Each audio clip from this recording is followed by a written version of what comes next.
I ain't set fucking none of this all. Bye-bye.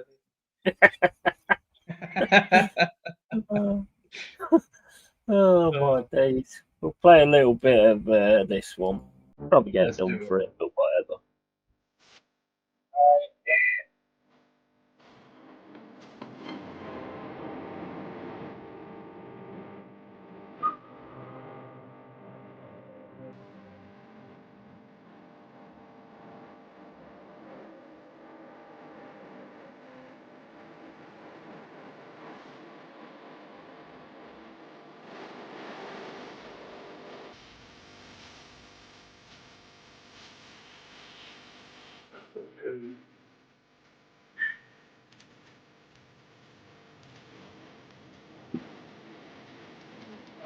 Fucking up.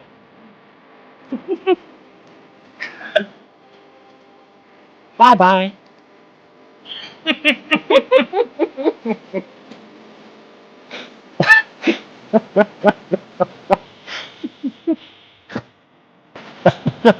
Alert.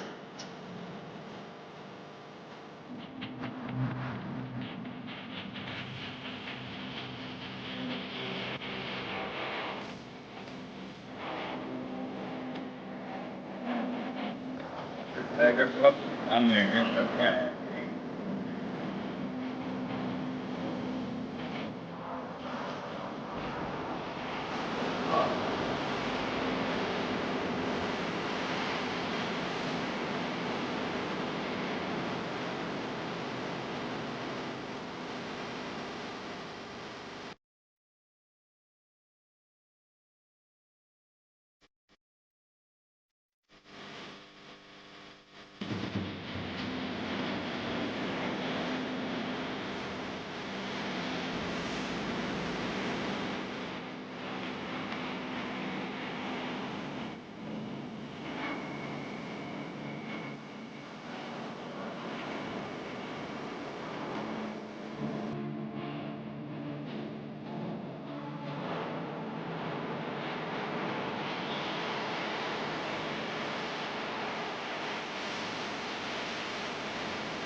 Through there, into the cave, to hear honest thoughts and opinions. Right, hello.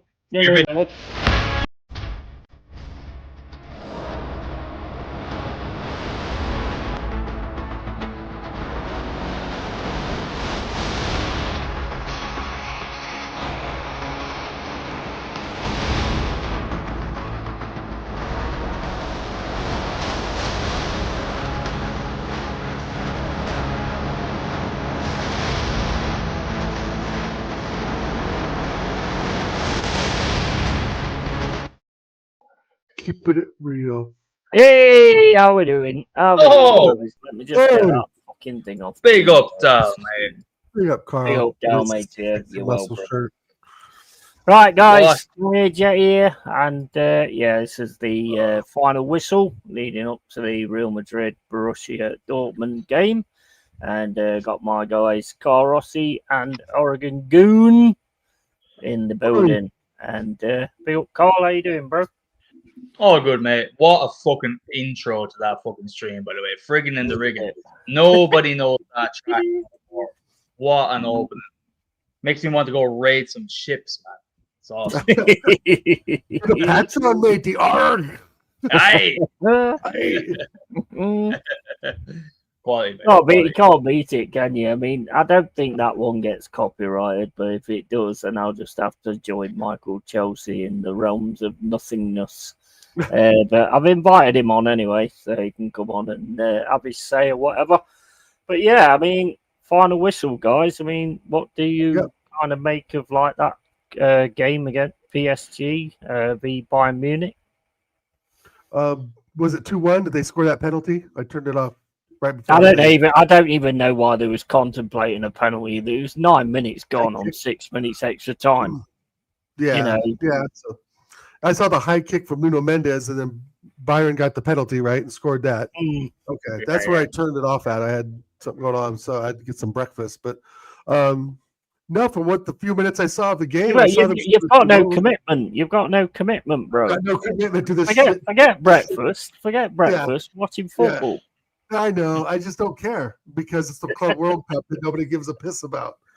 So, no, I watched the 2 goals. That was a beautiful move by Hakimi, and that second goal by the first goal by I mean, I've got to give it to PSG to actually sort of keep going at 9 men. 9 men and still attack. I mean, for sure, got to give it to them for that. But anyway, guys, on to the thing that you all love to speak about, Arsenal. Well, that quick already? Jesus Christ! Yeah. Oh, I'm that desperate. I have to have something to go on straight away. And I know this is guaranteed, to get people in. So Cole, I mean, you've got Madueke, Norgard, Zubamendi. What's your feelings? Are you excited? Have you got sweat in your pants every time you hear those names? He's excited. I just have darkness in my heart, man. That's all I have. Darkness in my heart. Look, I'll be honest with you. The biggest issue I have so far in this transfer window is almost securing 2 more favors to Chelsea. Yeah, 2 more bits of help are throwing out to Chelsea, which is just disgusting. It's disgusting to be doing that. I mean, it's disgusting to be doing that for any Premier League club, but let alone another fucking London club that we, in recent years have a very tough relationship with, on paper. But apparently, it seems as though in the last 4 years, 5 years since Arteta has been a part of it, that we must be Chelsea's fucking Chelsea B team at this stage, buying anything, taking on players that they don't want to have anymore, loaning players to us, etc., and us probably giving up our talents towards them. Because just before we went live, I just, unfortunately went on X, and I've seen that there's now I don't know how true these are. Of course, it's just a rumor, but on top of everything, when you just hear it, it's stark that Ethan Nwaneri possibly maybe going their way instead. My days! Yeah, which it wouldn't surprise me. It wouldn't surprise me at all if that happened. So far, this transfer window, look, it's exactly what I said. I said towards you at the end of the last season that I'm paying attention to Arsenal ladies next season. That's where my attention is going to be. Call me a fake fan. I actually don't care, because I don't want to be a fan of a fucking fake club. You are a lot sexier. I'm done. Be fair. I'm done with it, mate. I'm done with it. Totally and utterly done. I hear that. Big up to Anthony. Big up, lads. I'm watching an interview with a vampire and eating the Chinese. What's the Chinese's name? And big up. I mean, that is an awesome movie as well. How about some young guy? Yeah. So it's not fucking young, is it? I mean, hopefully not. But yeah, I mean, that's crazy, because it's like you just keyed on something that really just sparked me off there.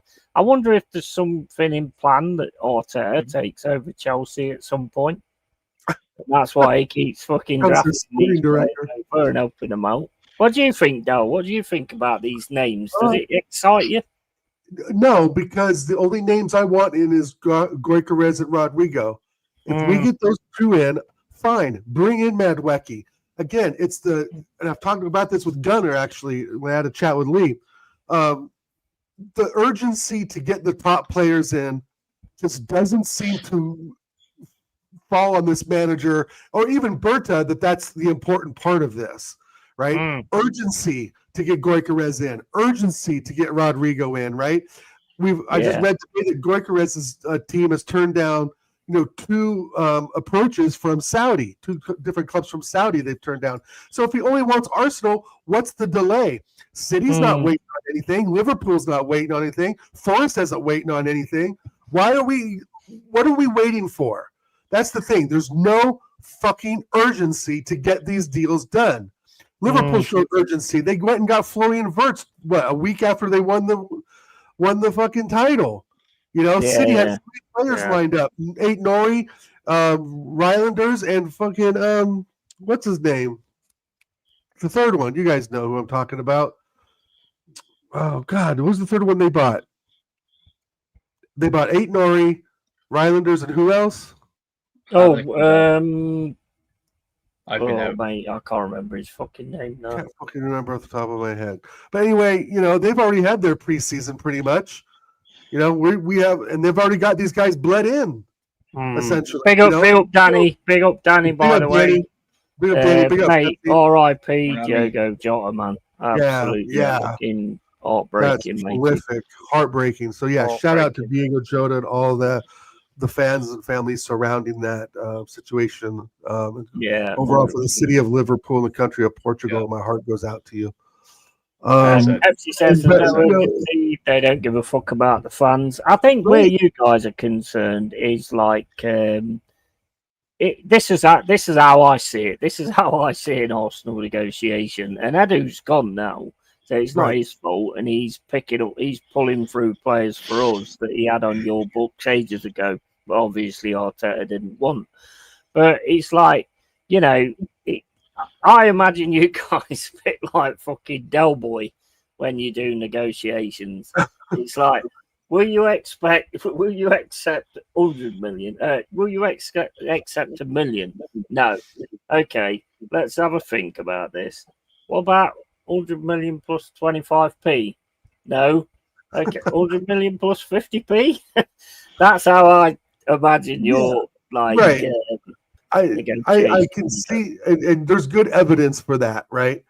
But I do feel with Berta, there's hopefully a new, vibe around that. But I got to be honest, guys, I'm not feeling this Berta vibe if we're linked to Madwecki. Is Berta working on the European transfers, so to speak, right? The overall European transfers, which would be Gyökeres, Rodrigo, and is Arteta looking for and whatever scout is looking for local talent, so to speak, right? Yeah. And I think they're looking for cheap moves in even the Premier League market because they want to make sure that the player doesn't have to travel, the kids don't have to go to a new school, their missus is comfortable, they're in the same city, right? It's just, and to be honest, if we don't get the Zubamendi deal done, Rodrigo and Gyökeres, I'm like Carl, I'm like, fuck it, there's no real intention anymore. But I would take a Madwecki after those 3 deals are done, right? And I know people shake their head. I get that, but we need squad fill. But there's not. But if we get Rodrigo, as you know this, Carl, they're not going to go get another top winger. Right? It's going to be Rodrigo, and it's going to be someone under Rodrigo to go along with Saka, right? And if that player's Madwecki, I don't know. I know there's better players out there, but Arteta doesn't know that, and then we got to rely on Berta to find that. I'm not saying I'm bigging up Madwecki, but no. If we get the main players we want, I don't think he's that bad of a signing. I get your boy. I totally get your point. I get your point. The problem is, right, even if we get 3 stellar signings, which by the way probably won't happen, right? But if we do, yes, we should be signing another winger. We cannot let it be another Chelsea reject. See, this is the big issue and it's not like the bad fan base versus the good fan base. It's humans in general. I'm noticing is that we forget things so quickly. Look at the amount of absolute shite we have signed from Chelsea in the last 4 years. Right. Look at the amount. How many have we signed, and what wages have we put them on? How much wages have we saved them as well? It's a principle thing more than anything. Even if Madwecki turns out to be semi-decent, out of principle right now, after all of the failings that we've had signing fucking dickheads from Chelsea Football Club. Right. I fucking can't stand that club either. I have a Same personal here. issue with that club. I despise them. I despise the kind of kinship we seem to have with another London club. I ain't even from London, and it bothers me. I can't imagine how any true North London fan must be feeling. And I hope they fucking voice their opinion about it, if so. So that alone, the Madueke thing, and by the way, just seeing, I just seen Fabrizio Romano, like, look, he gets some things wrong, but most of the time he's right. Let's be real. It's most likely this is going to happen. It's personal terms are agreed. Everything else. Madueke is our sign. So this is reality right now. There should be absolute on the point that I just made. If other Arsenal fans don't see that, I'm very scared right now, very concerned. If it was, as you said, that if it was after 3 of those marquee signings, then whatever, you could take it a little bit better. You'd have a bit of sugar to take with that pill. Right now, we don't. Right? It's better than Sterling. So yeah. No, but you and I both know, Carl. And 1 second, Yeti. I want to get this in. You and I both know, Carl. Oh yeah, mate. You can have the channel if you want. You can have the channel. I'll send you the link. You can have the channel. I need a green screen like yours as well. No, right. But what I feel, Carl, and you know this is to be true. The money we could be spending on Rodrigo is going to fucking Madueke. And you and I both know if we get Madueke first, like it's about 80% done, there's no fucking way we're getting Rodrigo. There's no way. There's no way. You know, the thing is, we've already taken money away from that by buying Norgard. We've already taken money from Rodrigo by buying Kepa. Just gonna say this though, if I can actually have a comment on my own channel. I agree. I'm just gonna say this, right? Is you wanted like a backup for Saka, which to me is Madueke, but a £50 million backup that's going to be sat on the bench. Right. That don't make no sense to me. We're overspending again. He's not going to even play a backup. If we sign Madueke at 50 million, he's going to play a left wing. Guarantee it. He'll shoehorn him in at left wing. Martinelli might be on the way out. Hopefully for some good money, because he's just under this manager. Under this tenureship, it doesn't work, and I don't blame the poor kid, because me and Dal, we both know this. We're in the same thinking of this. When he first came into the fray under Emery, we both loved that motherfucker. We loved him. Number on the back.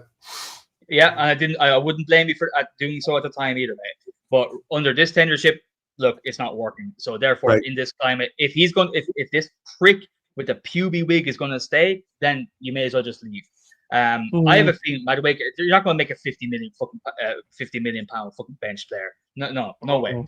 To your point, Al, it's the Rodrigo money. But the thing is with Rodrigo, even those rumors in the first place, I think were so far fetched anyway that we even thought Rodrigo was a possibility. It should be our standard for sure. I agree with that. Right. But in terms of reality, why would you leave Real Madrid and go to us? Because why the fuck would you? Well, it's not like he's just leaving, bro. They've now, from what I've read, he had that chat with Xabi Alonso, and he is excess to requirements, and they know they can get 80 to 100 million for him, and they'll just bring in Arda Güler. They'll just bring up Arda Güler. They'll bring up this other kid, Gonzalez, I guess, who's stealing the show at the World Cup. So they have options. We don't. We need to buy top level players, and I agree with you 1,000%. The thing is with the Chelsea back and forth is we did with Emmanuel Petit. I mean, this isn't new, right? Yeah. And so I kind of like, I don't care, and that's me not being again from North London. But I've still followed this club for almost 30 years. I'm not either, though. Right? I'm not. I know, but you're more tied into the more cultural side of it, right? Well, why don't you just trust the protest and stop? I can't trust the process. I want this manager gone because the shit. The football was great. If we came out and played like we do against Real Madrid every weekend, I don't care who the manager is. I just want the club to fucking lift a trophy. You know, but we're not doing it under this manager, and we have proof of that. We haven't won shit in 6 years. There's proof and evidence in this for him to be gone. You know, I think he'll get it right eventually. I've got a funny feeling. About 17. I think about 17 years time, and I think he'll get it right. And I think you'll probably win an FA Cup. Well, thanks, Yeti. I appreciate that. While you continue to lift star-studded trophies on your shirt.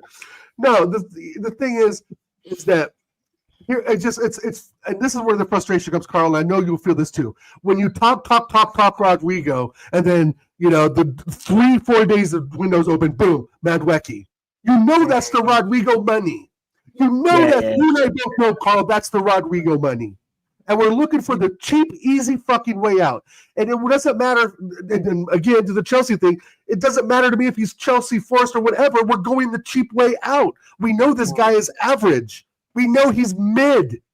But once he puts that shirt on and gets in the mix of the squad, I really want to see. I think this kid, kind of like Colin Hudson-Odoi, he's athletic. He has an eye for goal. Does he even play on the left, though? Does Madueke even play on the left?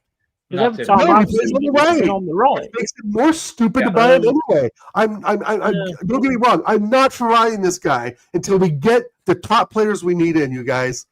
Rodrigo, Gyökeres, fine. I don't care. Go buy fucking Jez if you have to, and put Jez as a center mid. It doesn't matter, because I know with Gyökeres and Rodrigo, like Carl said, that's the standard we need to be aiming for. That's the standard of player we need to lift a trophy, because everybody else is doing the business that they have to do to win. And we're just Jez is actually, Jez is a really good call. Jez is a really good call, because he'd be that drunk on red wine.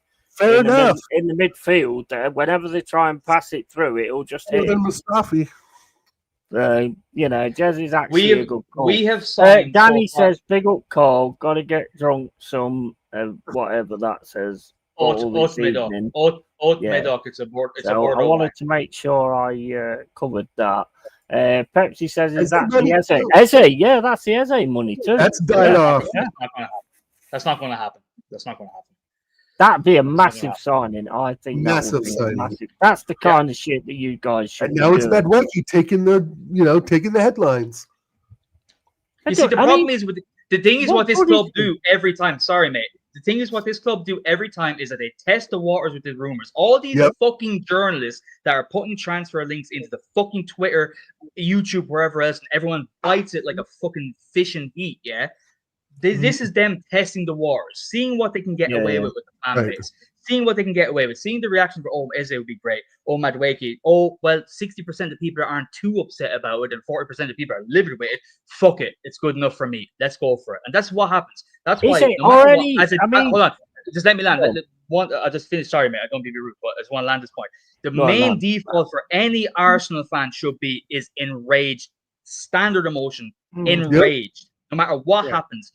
Even if you think it's good, fucking put the skeptical hippo eyes on it and be fucking critical and voice your opinion on it. Because this whole happy clapping, it's okay, it doesn't matter. Oh, well, he might fit in here. All this shit is why we are in the position we are now, and why someone like me, who is a diehard loyal motherfucker in anything that I do in terms of friendships, family, everything else, I'm prepared to walk away from this fucking club that I supported since I was a little kid.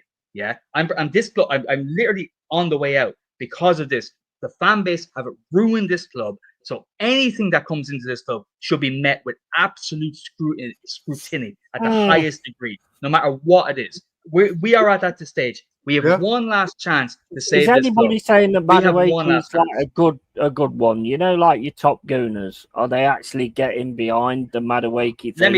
Let me check. Yeah, I'm just wondering whether any of them like the Egals and all that kind of stuff. Yeah, I mean, that's where the issue is, though, isn't it? Because, like Cole's just said, they put these things out there, and then they look at the way it goes down, and you've got so many. Which I'm sorry, but there's more like them than there is like you. It's it's balancing, and it's starting to go over, but it's not there yet. So if they're turning around going, Madueke's like, yeah, let's get him in. He's awesome, and all this, that, and the other. Then they're going to do that, aren't they? Would you like me to read on Twitter, X, whatever it's called now, what the latest replies is to Madueke? And most of these are go for it. Will I read one by one? I'll call their names out and give them the clout they want. Biggest Farmer, his profile picture is an Arsenal badge. Nwaneri is not a better right winger than Madueke. Stop lying to yourself, replying to someone.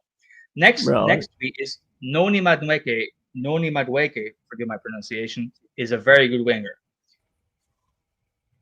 These people, just because it's Chelsea, Madueke is a great signing. What else? What else? I take Madueke at Arsenal. I think he'd be a great fit. No context as to how.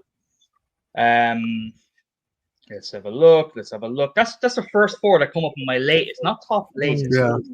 From Arsenal fans, I'll have which I won't keep going because it's boring for the listeners, and I apologize. But this is where we're at. Already people are looking for excuses to fucking apologize for whatever we do and back anything that we do. That was the point. Yeah. When we are I agree. When we are the other side of things, you have to be an absolute zero tolerance person in anything that this club do. And you have to voice it. We have to. Yeah. I'll shut up now. Let's start London. Well, yeah, you got the little frog. I'm not sure who that is, to be honest. That might be a Brazilian nickname for one of your Brazilian. Is that his nickname? Frog. I think he's talking to me about being a frog. I think because I'm half French, which is probably accurate. I am a frog. I absolutely. The lad is far too emotional. Stop blaming fans. Well, I mean, you're wrong there, bro. Because your fans I will blame the fans. Your fans are what sets the standards. You know, it's always 100%. been the same. It's probably not the same now, unfortunately, but your fans set the standards. If the fans don't like what they're seeing and don't turn up and don't buy the merchandise or anything like that, shit changes, and it's still the same. It's never been any different, you know. So your fans are a big part of like what you are. So yeah, that's not the right way of going. Absolutely, mate, absolutely. But I mean, it's like, let's go on to something different before you guys explode out the top of your heads. This guy that we've just signed, Igor Jesus. He's been on your books. He's been on your books for a while. Same as Sangari, same as Danilo, who we pulled in. You know, probably Murillo was at some point. I don't know, but you didn't do it. I mean, what's your thoughts on this Igor Jesus? I mean, you might not have seen him a lot. I mean, I think he looks absolute class, personally. Better than Chris Wood. And he's going to fit into your Brazilian. He offers something different than Chris Wood. I think. Yeah, yes. That's speed, accuracy, vision. You want me to go on? No, I think you got a good striker on your hands. We'll see. Yeah, Igor Jesus, the little frog. I thought I read that somewhere too, that his nickname was the Little Frog. Is that what they call him, the Little Frog? Yeah, I saw that on some post as well. But yeah, I think Yeti, hey, you're bringing a Brazilian striker. It's a gamble, as you know, but it does offer something different than Chris Wood. You know, he's probably not as physical as Chris Wood. He probably won't get in amongst the headers on set pieces and corners like Chris Wood does. He probably doesn't quite have the turn right where Chris Wood does just yet, but it does offer you some speed, endurance, and some agility up front, which I think every club needs. You need a fast striker these days that can get around, you know, some of these fast and strong center backs that we've got now. You know, as much as we've bashed these other teams and you guys have beaten them, and Arsenal, of course, thrashed teams, the center back pairings of some of these clubs are getting better and better each year. You know, the more time some of these clubs stay in the Prem, keep hold of their players, which means you just have to have a better striker, right? A better strike force. So, no, big up for you guys to actually going out of the box a bit, finding someone who's already proven themselves, even though it's a South American league. Big deal. This could transfer over nicely for you guys, even if he comes off the bench in the 75th minute on a 1-1. Well, I mean, there's a lot of people sort of calling him like the new Didier Drogba. Nah, I mean, like when I watch what him playing like in, that is a big thing to say. Yeah, I mean, he's only 24 years old. I mean, the guy's good with his head. He's got power. He's got pace. So he's definitely on the Drogba scale in that respect. And he can also fight with a defender and still get a shot on goal. And you know, and another thing I really like about him as well, when he loses the ball, he fights to get it back. And I've always loved that in a player, even if he might foul somebody or whatever.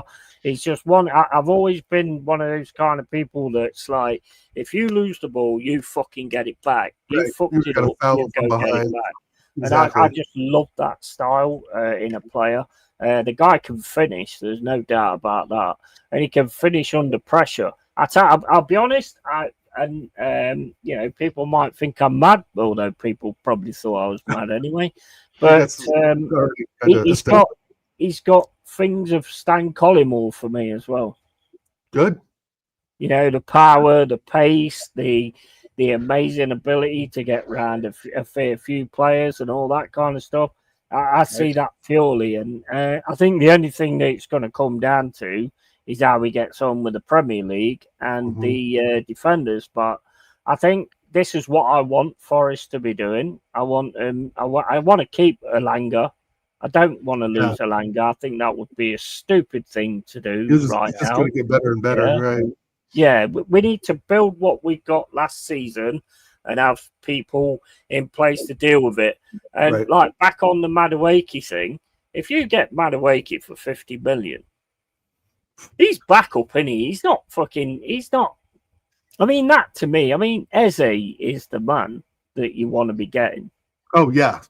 And Rodrigo, obviously.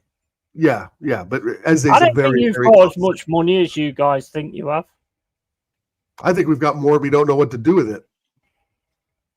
I think the owners have actually sort of turned around and said that you can only spend this much, and that's why you've gone for Norgard, who I don't think's a bad player. Not sure if he's an Arsenal player, but time will tell. Right. And Madueke for me is not somebody I would imagine that Arsenal would be looking at. You'd be looking at there's players that are a lot better than that you should be looking at. I disagree. I think Madueke is exactly what we're looking for.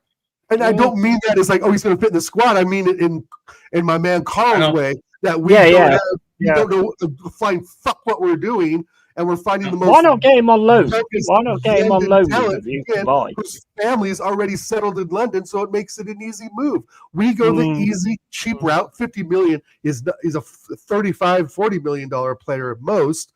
50 million, fuck off. That's a huge price tag for Madueke, who's not going to start. But if he does start, as like Carl said, he's the left winger. We've gone from Rodrigo to Eze to fucking Madueke. Which one is it? What is Berta doing? This is why we bought Berta in, to figure out these problems, not to add to it. Right? I think Berta's a yes man. I don't blame Berta at all. I don't. No. A little responsible, Carl. A little responsible. Of course, on paper, yes. Of course, Berta's a yes man. You would expect that, but unfortunately, a little Napoleon complex fucking little prick called Mikel Arteta, it runs the whole show. I've heard this multiple times from many people, from some people that even know the ins and outs of the club as well. That guy controls everything. Arsene Wenger towards his latter years was controlling the club at most levels. At least he earned that on merit. This little fucking man is doing the same thing without any merit at all.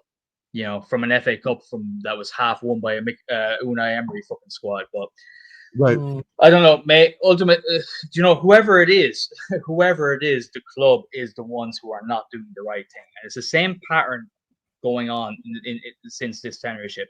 There's no. What happened to our scouting, by the way? Do you remember when we had Unai Emery in? They're all at Chelsea. And the guy from and the guy from who came from Borussia Dortmund, who signed Martinelli, for example. Mikkelsen or something. Something like that. Midlandstadt or something. Midlandstadt. That's it. Yeah, that's it. Like, we've lost that. We don't. Yeah, exactly. And we've completely thrown that out the door. Instead, now we're just giving as much money as we possibly can for any Chelsea rejects. We all of us here had an absolute heart attack when we heard we were signing Kai Havertz for 65 million. Yeah. And now we're about to sign Noni Madueke for 50 million. And like, I'm seeing that people are just like, yeah, well, it is what it is. I'm like, how is this? Especially to your point, Al, that we haven't even made our stellar signings yet that we're wanting and expecting. It breeds incompetence and it makes the fan base feel non-confident in what we're trying to do.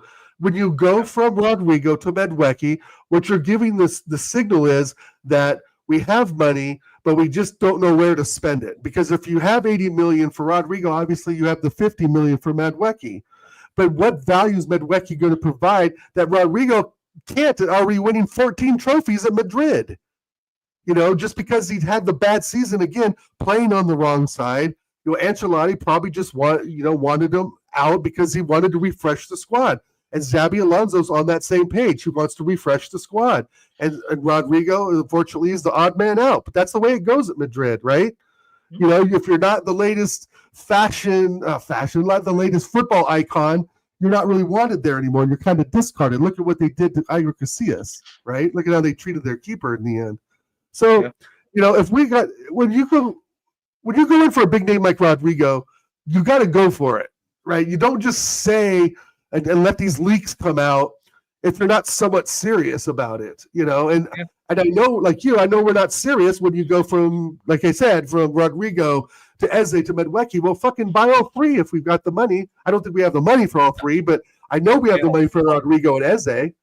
You're talking 130 mil. And that's why I don't take any of these things seriously, because if you wanted Rodrigo, regardless of what his status is at Real Madrid, just go fuck over 120 million pound bid on him, 120 million pound bid on him. Just throw the bid out.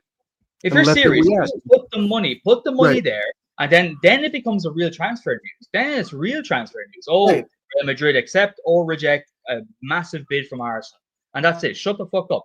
No more talking. No more. Oh, he's unsettled because he didn't play. He didn't play the last game, so now he's going. Bullshit. And now, we might get Eze because he said he might have liked Arsenal when he was a fucking 4-year-old. Here we are. Right. Welcome to the club. No any Madueke. Norgard, like Arsenal can see, was 7 years old by the way. There's pictures of Norgard with the fucking jersey on. I mean, you're absolutely right. You're absolutely right. Yeah, I know exactly what you're saying. All of these rumors are utter bollocks. Bullshit. Utter shite. Right. If I want something, I go get it. If the club wants something with millions and billions of their as a club worth that they have and millions in the coffers, they can just go out and slap a bid on the table, even if it's unrealistic. I don't mind you. Even if it's undervalued. If you slap a 90 million bid up for Rodrigo, which is undervalued in this day's market, I'm sure. Just do it. Right. I'll respect that. It's showing intent. Oh no, we don't even know if Arsenal are interested in Rodrigo. Some dickhead on Twitter is telling us that we are. Yeah. There's no proof behind it. And now we're comparing Rodrigo to Madueke. The ambition was always Madueke, never Rodrigo. There's no comparison between Rodrigo and Madueke. Danny, what are your targets, for Forest 25-26 campaign? Well, as a fan, win it all, mate. Win it all. It's always going to be the target to win it all. Whether we do it or not is another thing, but that would be my targets. But Liverpool ain't messing around. They're pulling it. I don't know if they're going to do this. I can't. I do know that they're not going to do this exact thing. If they offer 200 million, I mean, if I'm Newcastle, I'm taking 200 million for Isaac, because they can pull in then Gyökeres or whatever. Although they are kind of struggling to pull anybody in, although I shouldn't have said that, because now they'll probably pull in Elanga. But win everything, mate. Win everything. That's always my target. Jesus got his nickname Safino, meaning little frog, from his grandfather when he was a child. Oh, mate, you know more about him than I do, then. I don't know, mate. If he's little frog, whatever, as long as he fucking jumps over everybody and puts the ball in the net, I don't care. It's a fucking frog Warriors. Oh, Kermit, who gives a shit? Exactly. Yeah, I mean, if he does like a chess move, he's like, there you go. Puts the ball in the net. I'm happy with that. Won't stop raining here in central Texas. And I don't see Isaac leaving Newcastle this summer. No, I don't. You guys say winning Gold Cup. Not if we can't beat Trinidad and Tobago. We lost 2-1 a couple years ago. I don't really watch the USA team, to be honest. I know we've got Pulisic on there, and I think he's decent, but other than that, the rest are shit. Get that Spurs fuck out of my national team. Pepsi, why you got a Forest Green Rovers badge? Is that your team? Where's Forest Green? When can I watch a match when I'm there? Forest Green Rovers are like a team in the Vanarama conference. They're Or the are they in the League ve- 2 now? they're the Vanarama. vegan club, aren't they? They're vegan don't club, know. aren't they? Hector Bellerin was like a big. I think he's a shareholder in there or something. There was in the Vanarama conference because I've managed them on Football Manager before. But I don't know where they are now. USA v Mexico final, and not this year, Danny. Nah, I don't think Isaac's going anywhere. To be quite honest, that's another one that's a load of bollocks that you keep reading about. I mean, look, if you got offered 200 million for any of your players, would you take it?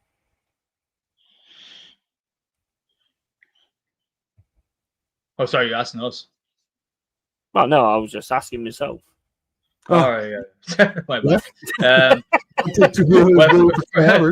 Sorry, man. Sorry, man. I thought you were talking. Yeah, 200 million for any of our players right now in our current lineup. Yeah, 100%. If it means we're going to spend something afterwards, then yes, 100%. Yeah. That's what I mean. I mean, if there's a 200 million, like there's no player in our squad worth 200 million. No. In my opinion, I'm sure that's the complete opposite of what any top guru would tell me. Oh no, I agree with you 1,000%. 200 million, please take half the fucking squad. 100%.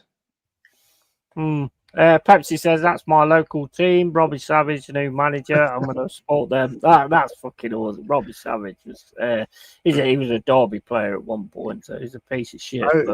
I remember him playing at Blackburn. I don't remember him playing at Derby, but at Blackburn I do. Yeah, he was a dirty little bastard. He is. Most of the speculation is bollocks around transfer. It is, and this is why what I was saying earlier makes sense to me. It's like I used to love this time of year. You know, when the transfer window's on and all this. I hate it now. I hate it.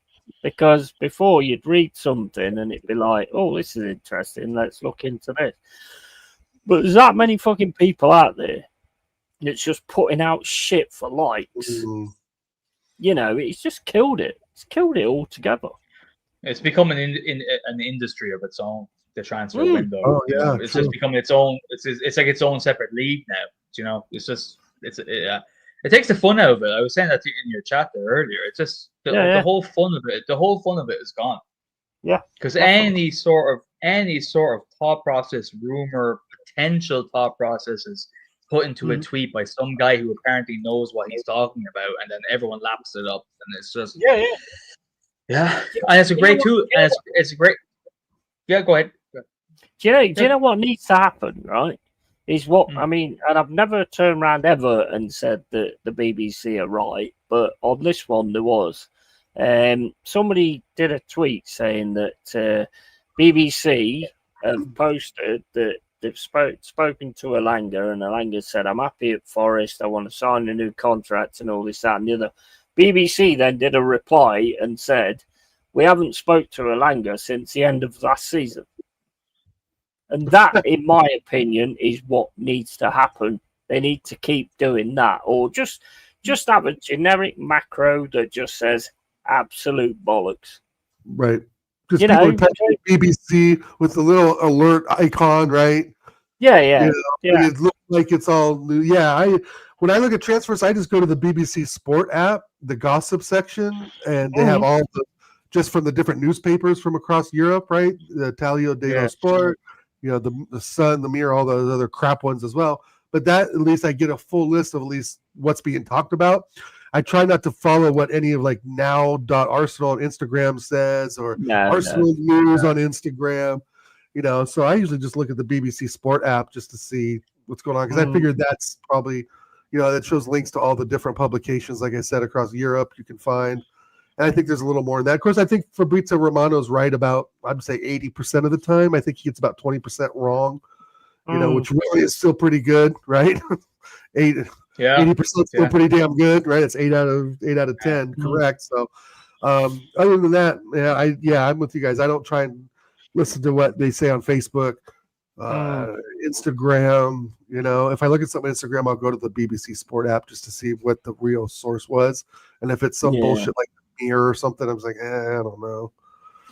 Are the No, are but the are the Guardian, women's Euros? Are the women's Euros on now? Then are they? So looks like It it. must be. Yeah. I didn't even know that. I would have covered them, to be quite And we're honest. I would have, kicking not, your not in fucking that, English ass. not in that way. I won't cover them in that way. But, Come on, friends. but you know, I Yes, would have yes. covered that. 'Cause I'm looking to cover like the Forest women's team anyway this season, and also the academy stuff as well.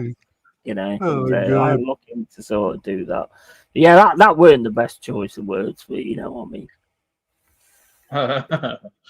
That's perfect choice of words, mate. Perfect choice of words. I know what your intentions are, mate. We're all men at the end of the day, eh? It's what I would have covered them with. But anyway, moving on. If you can, yeah, you can bring clips in from the Women's World Cup and just show their asses. Look, here's number 8. It's her ass. Here's number 12, who's just an ass. Mate, I've told them. I've said it on X. Yeah, if you want to get guys interested in women's football, swap shirts at the end of the game. I've told them, but they're not doing it. So you know, I did try them. Well, just give them sports bras to wear.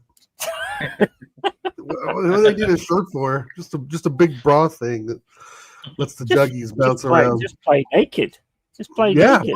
And we'll all watch. They're only nipples. Everybody's got them. Like, come on. Just because theirs are more fun to play with than ours doesn't mean it's it would put a whole new standard in the term dribbling for sure. They did that. Oh my God!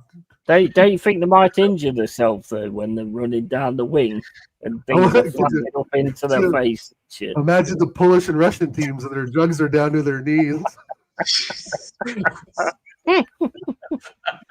That's awful. I'm just joking. It gives a new meaning to taking the knee, doesn't it? I suppose.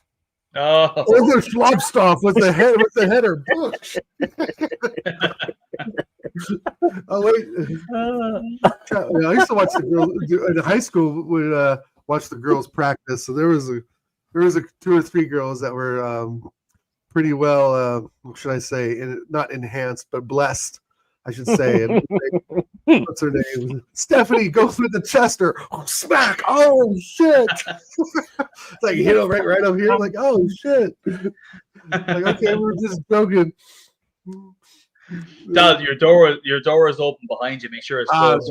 Wife's at work today. My other son's gaming, and my other son's upstairs being a leper. I've been cancelled. Oh, shit. Somebody finally did it.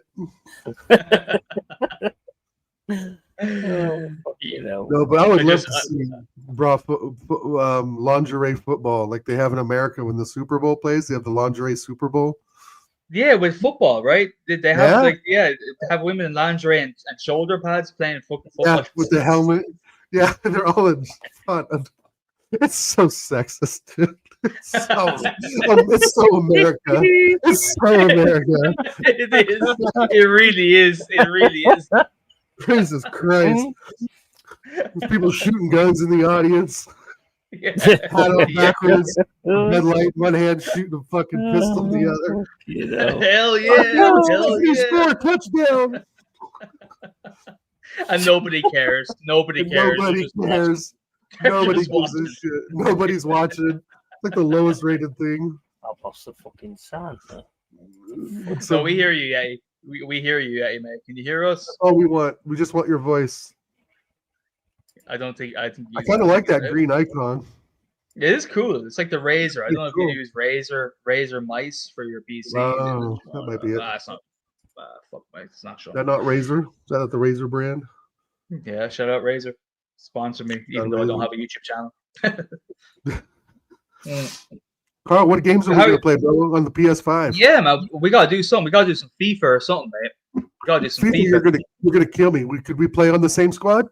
We can play. Yeah, I think so. No, okay. I way prefer playing with my friends. I don't like playing against them. Yeah.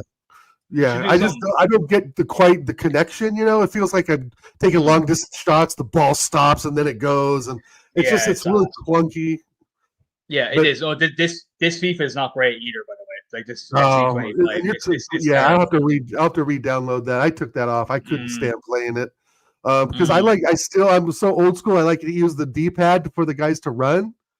Yeah. You know, and you can't do that in 25. It makes them like chip the ball up, like they'll chip it. Yeah, so it does. I can't sprint and fucking move at the same time. I know it's another reason why I don't use the analog stick because I can't shoot the ball with the analog stick. Like I can direct it, you know, it's a finesse shot with the D-pad, like perfectly every time. But if I got the left stick, it's like my thumb is all fucking like moving around, and I just can't. You know, but other than that, I can move, I can play the game that. But when it comes to shooting, I got to use the D-pad. So I just use the D-pad like we used to in the old school days. What else do you play? You're mostly shooters like Call of Duty and stuff like that. Yeah, but I've got like Breakpoint. Have you ever played Tom Clancy Breakpoint? That's like a co-op game. Oh, bro, that's really, really good. Yeah, you should check that out. Okay. I downloaded Gauntlet. I think you can download that for free in the PlayStation Store, and you can play a 4-person co-op in that. I bought The Division 2. Tom Clancy's The Division 2. You can play co-op in. I think that's cool. On sale. But I like you. I like playing co-ops better than I do. Me too. Like against people, but I do like it's more fun. Call of Duty. It's more fun. It is because you get to chat. You get to chat to your friends. You know, when you're hopping on with your friends, you get to chat. Have a good time. Yeah, and Call of Duty, like that's all like Warzone. Like Warzone's free, but if you don't really play Call of Duty, it's like it's very frustrating. Like because there's settings you got to set, and you know it's just it's very frustrating. But Zombies is always fun. I try to get Yeti to play, but you know he likes other types of games too. So I mean I get it. I'm not gonna, you know, but the Call of Duty anymore, that's just kind of my go-to, right? Nice. Because I've just been playing it for so long. But I do like Tom Clancy's Breakout. You have to give that a try, bro. It's incredible. I will do. I'll write that down. It's really, really good. The Division 2 is really good. Another co-op game. And I actually bought Contra the other day, the Galuga one. And it's an old Contra. It's dope on the PS5. Yeah. It's like an HD remake. So I bought some games recently because they had a sale, and I bought Alone in the Dark. I think that's I played that years ago. Is that the new one? Yeah, they upgraded a PS5 version of Alone in the Dark. I haven't played the new one. That's the one with the guy from Stranger Things, isn't it? I believe so. Yeah. Yes. I played that one. I didn't hear good things about it. I'd still play it though. Yeah, I mean, like the Indiana Jones one that I play. I mean, it's a fun game. It's definitely a fun game. It's not worth the price they was asking for it. Oh no! I love video games. I mean, London, you say like video games are just mental masturbation. I don't know if you meant masturbation. I don't know, but I like that too. I love yeah, exactly. But I mean, I love video games. Video games takes me away from all this bullshit in the world, and I can just like get into an RPG and be a fucking wizard, and you know, and all that kind of stuff. I love stuff like that because it's like just takes me away from the bullshit what's going on nowadays. Literally. It's a very cost-effective form of escapism, you know. Of course it is. Escapism. It's the most cost-effective form of that, actually. You know? Well, it's the biggest entertainment industry in the world. It's bigger than music and movies. If you combine all the sales of movies and music together, it doesn't even come close to video game sales. You can do far worse than sit and play video games to get your hit. I mean, you only have to look at people at what they do to get their hits. You know, so you can do far worse than actually just sit and play video games. Enjoy video games, though. There's, you know, after being, you know, a 51-year-old man, is that, you know, you need to have some exercise stood in there too, right? If you really are a gamer and you like to sit and play for 4 or 5, 6 hours, you need to go walk for 45 minutes as well, right? You know, you kind of need to take care of yourself. I know, like my son here plays Fortnite a lot. Like, in my opinion, yeah. He also plays basketball. He also goes out with his friends. He's very active, right? But he also gets excellent grades in school, so he earns the video game time. You know, he earns the PC. He earns them out, right? We don't really give our kids stuff. They're very minimalist, but he loves his gaming. And it's, you know, my parents, you know, in their 80s, they were just here yesterday for 4th of July. They don't understand it. They think it's just mindless time. I'm like, no, it's a social thing. A lot of people do, but it's just like it's something that sort of like you know, for me, I wouldn't replace that in a million years. I mean, video games ruins relationships. I mean, it does if you like put that as an importance thing. I mean, if I'm in a relationship, I mean, I like to play video games, but I also like to be with the person I'm with as well. So it wouldn't make no difference to me in that respect. Right. It's with our house, my wife kind of knows that both my sons like the game. Weak people ruin relationships. Yeah, no, there's a time and place for it, right? If we're going to watch a movie, I go watch a movie, or we go out to dinner. You know, I don't replace gaming with stuff, right? It's like you said, it's my own little outlet. But you know, we've also seen videos where couples get in big fights about it. The woman grabs the PlayStation, Xbox, smashes it. You know, what you're doing is you're erasing that man's social outlet. Yeah, it's not about the game, so to speak, right? It's about the social connection that you have with some friends. I have some gamer friends I'm more friends with people in real life. I've been gaming with some of the guys. Even on here, even on YouTube and stuff like that. Sure. People you meet, the chatters and all that kind of stuff. You enjoy like spending time with them and talking to them and stuff like that. I mean, it's not.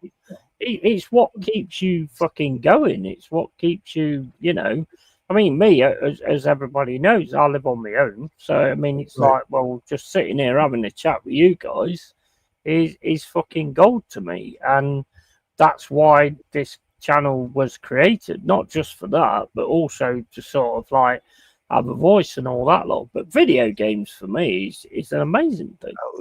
Yeah, it's an amazing thing. For many, that's true, Lone Star. Like I was saying, if you're going to spend 6 hours gaming, you should probably get up and go for a walk for a half hour. Oh, right? yeah. That mental balance, right? But there has been times I kind of have been worried about my son. Like I do tell him, like, Daniel, you've been on the fucking thing for 4 hours. Like it's time to go. Go for a walk, go play some basketball, go do something. Go be a kid more. And he knows that. He knows now that he's gotten older. He can play for a couple hours, be like, okay, I'm bored. Nobody's on, right? If his friends aren't on, he's not really going to play. But the thing is, times have changed, though. Times have changed because it's like, you want your kids to go out and play. I mean, I don't have any, but you want your kids to, like, I've eaten them all. But, you want your kids to go out and play and stuff like that, like we used to do. But times have changed now. There's things out there that you don't want your kids involved in as well. So, I mean, you can't just have them full on fucking playing GTA and stuff like that. But anybody that gets changed by a game is fucking mentally fucked in the first place anyway. Yeah, absolutely. It's same as like when them fucking Bulger kids did that with a child and they said they were watching Child's Play and all that kind of stuff. If a film can do that to you, then you're halfway fucked anyway. Yeah, and he mostly plays Fortnite, so he doesn't really play more of the violent ones. He'll play a little GTA, but it's mostly Fortnite. As you know, it's comedy, cartoon.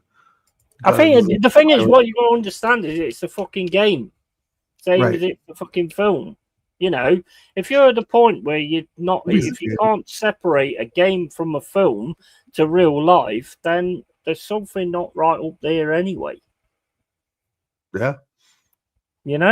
That's everybody can differentiate a fucking game from a film or a game from real life. It's like what I was saying, a friend of his wife ran off with the mailman, but that's his fault for not prioritizing things in his life.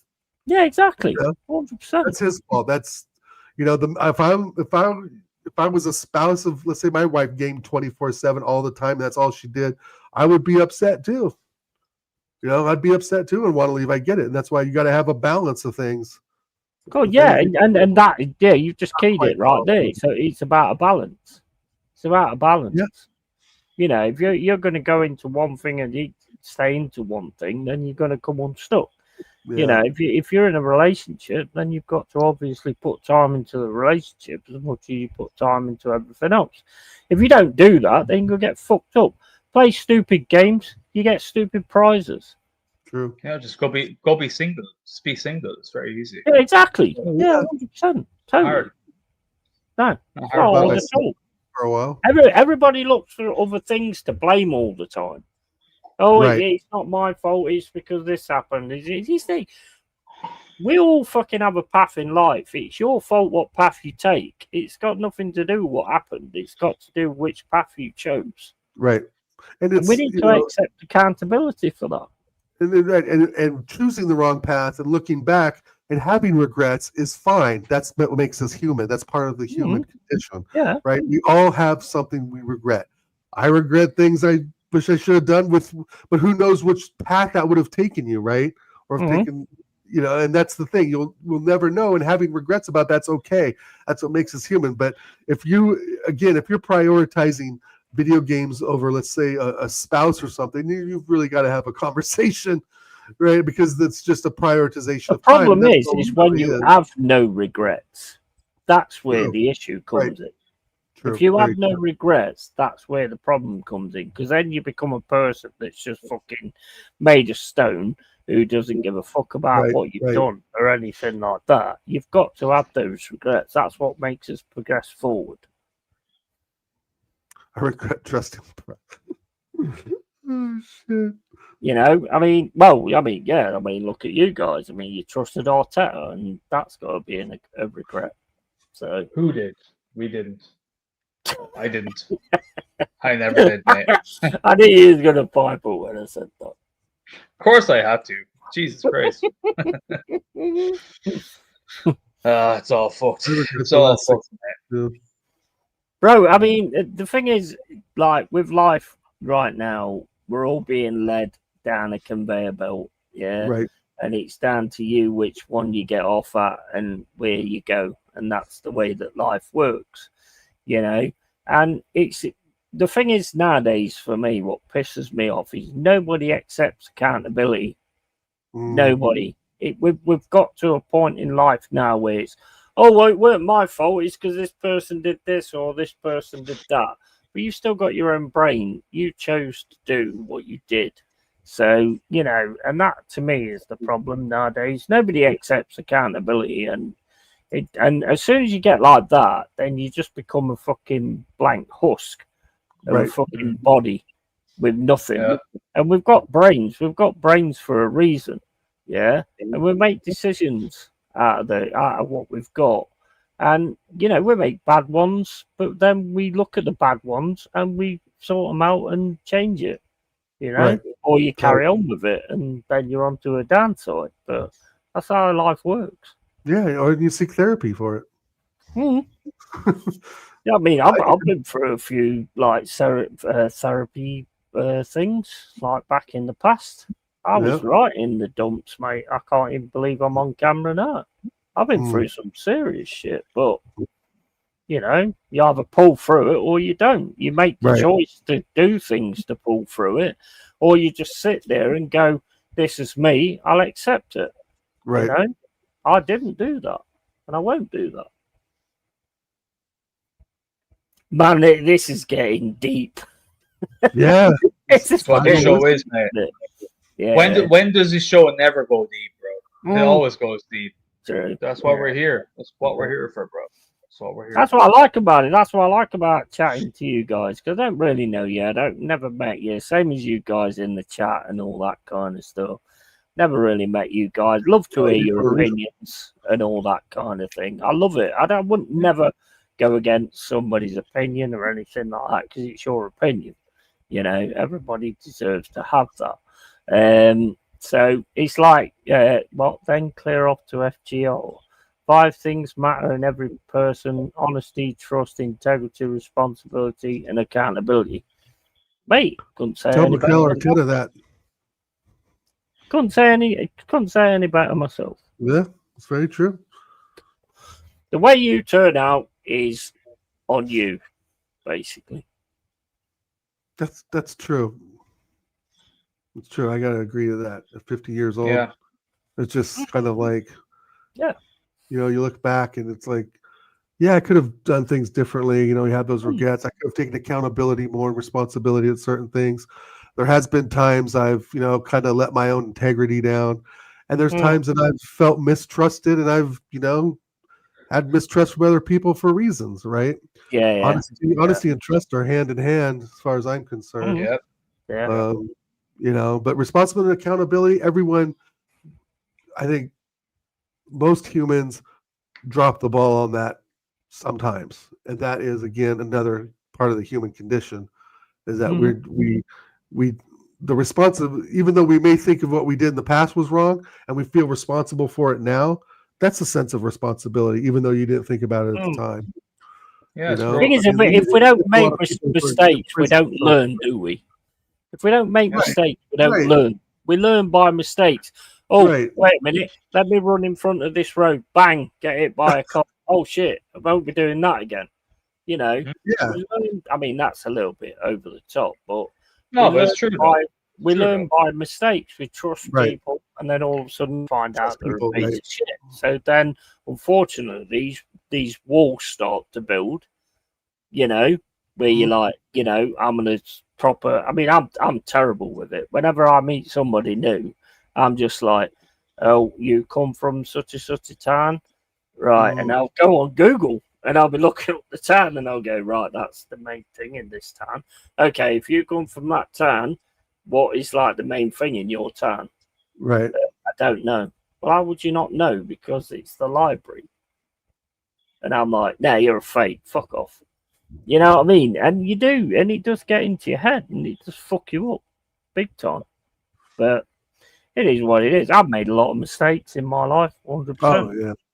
Me too. But I've learned from a lot of the mistakes I've made as well. Yeah. People do get wiser with age. Yeah, you get wiser with age because of those mistakes, for sure. We need luck. Yeah, we need luck. 100%. 100%. And you make your own. But yeah, exactly. The same point where Lone Star says there, you make your own luck. I think there is a point of that as well. I think some people get fucked up with things that. I don't know. I'm very much a person that you make your own path, and if that path goes wrong, that's on you. What I'm uncomfortable with mostly now is meeting new people in real life. I don't have any real, not like meeting people like, hey, how you doing? Oh yeah, nice to meet you. Okay, not like that, but like letting anyone else in, Yeah, I agree. I just don't care anymore. Like I'm anxious to see everyone on the 15th of August, right? I'm anxious to see you guys if you're available. Of course, Jez and everybody, because I feel like for 6 years I've gotten to know people, right? But I'm just not into like hanging out with coworkers. No. Meeting, so many hanging out, just with people I don't really know. I don't think that I'm accepting of them anymore, and they may not be accepting of me, and I'm just not willing to make that engagement anymore, unless it's someone really that I connect with on like a football level, a music and movie level, right? Those kinds of things. And what's funny is I bring up work because there's been things going around at the city of Portland where they're bringing myself back. I have to go to the plant now 2 days a week when I was working at home 4 days a week. Now it's only 3 days a week, right? Which sucks because my commute is terrible. It's about 20 miles each way. But with that said, is that they're trying to build that office vibe back, right? Nothing worse, man. There's nothing worse. There's nothing. It's horrible. So I've got this. So where I sit engineering, we sit with the inspectors at the plant, right? And we also have open seats for walk-ins of different engineering companies. They bring people in and stuff to work and so forth. So there's this point example is this gal Courtney comes over and she's from the safety committee and she's just talking to me and a couple of other people who I'm only in there again 2 days a week. This gal sits there. She's only in there once a week. The gal that sits behind me is an intern. She's like 22 years old. She sits behind me every day, but she's an intern, so she has to be there. And so this gal comes over and she's like talking to us about stuff. And she's like, oh, well, what can we do to, make it more comfortable for people and so forth? And what have you noticed that it's working and not working? And I remember who mentioned it, but I remember who said it was one of the girls that, well, it seems like a lot of people here don't go to lunch together. And I kind of spoke up and said, oh, yeah, that's true. I mean, when I worked at Intel, there was a small group. We always go to lunch. So I was like, yeah, I guess that's something. And I just kind of turned back and went to work. I swear not. Half hour later, this Courtney gal comes up to me, and she just like whispers, like, "So you want to go to lunch today? You want to go somewhere for lunch?" I'm like, in my mind, I'm like, "Fuck no!" Then I'm just kind of like, "No." I had to leave that day anyways. Like, no, I've got plans. I got to go here. I got to run the, whatever. It's just like, no. There's nothing worse than forced camaraderie in an office space. It's so forced. But we're a team. We're not a team. We're not a corporation. We're a family. I hate that shit. Absolutely loathe it because it's so false, and everyone in there is most likely false. They're here to better their careers, which is fair enough. That's why you're in work. Do well for yourself. But to pretend that you're good friends at the same time was being a part of being a cog in the corporate wheel. It's just like, shut the fuck up. And we all know why we're here. And we know the conversation is going to go, "Hi, I'm Dallas, blah, blah, blah. Hi, Courtney, hey, let's, if I'm sitting down, let's say having fucking a burger or teriyaki or something, right? It's like, so where'd you work before? Tell me about your family." I got to give the whole fucking spiel, right? And number 2 or 3, my wife probably doesn't want me going to work with some gal that she doesn't know from work, right? I mean, it's like lunch is one thing. It's like a coworker, kinda, but I don't work in the same division as her. I don't really know her. I don't really know this person's last name. I'd be like, "Oh, what did you have for lunch today?" "Oh, I went with Courtney to fucking teriyaki." She'd be like, "Who the fuck is that?" We're like, "I don't know, some chick that asked me to go with her." Like, that ain't gonna fly, right? That's just not the problem. The problem nowadays as well is you can meet up with somebody, you can be talking to somebody, and the way things are now, the way we've been molded, the way things go with the media and all that kind of stuff. You can say you can be massive friends with somebody and really get on with them, and then all of a sudden you say, "Oh, I support this." That's it. Boom. It's done. And people get so fucking hooked up in that kind of shit. And it's like, well, I agree with some things, but I don't agree with the other things. We have tried to stay away from being political, but because of what's happened with social media, and this is all done by design, by the way. For sure. It's all done by design. Because basically, it's like, you say one thing. I've had it where I'm talking to people and they're all like, "Oh, no, I don't want to know you. You're a piece of shit," and all this, based on one thing that you believe in or you agree with and stuff like that. And humans ain't built like that. No, it don't just come down to that.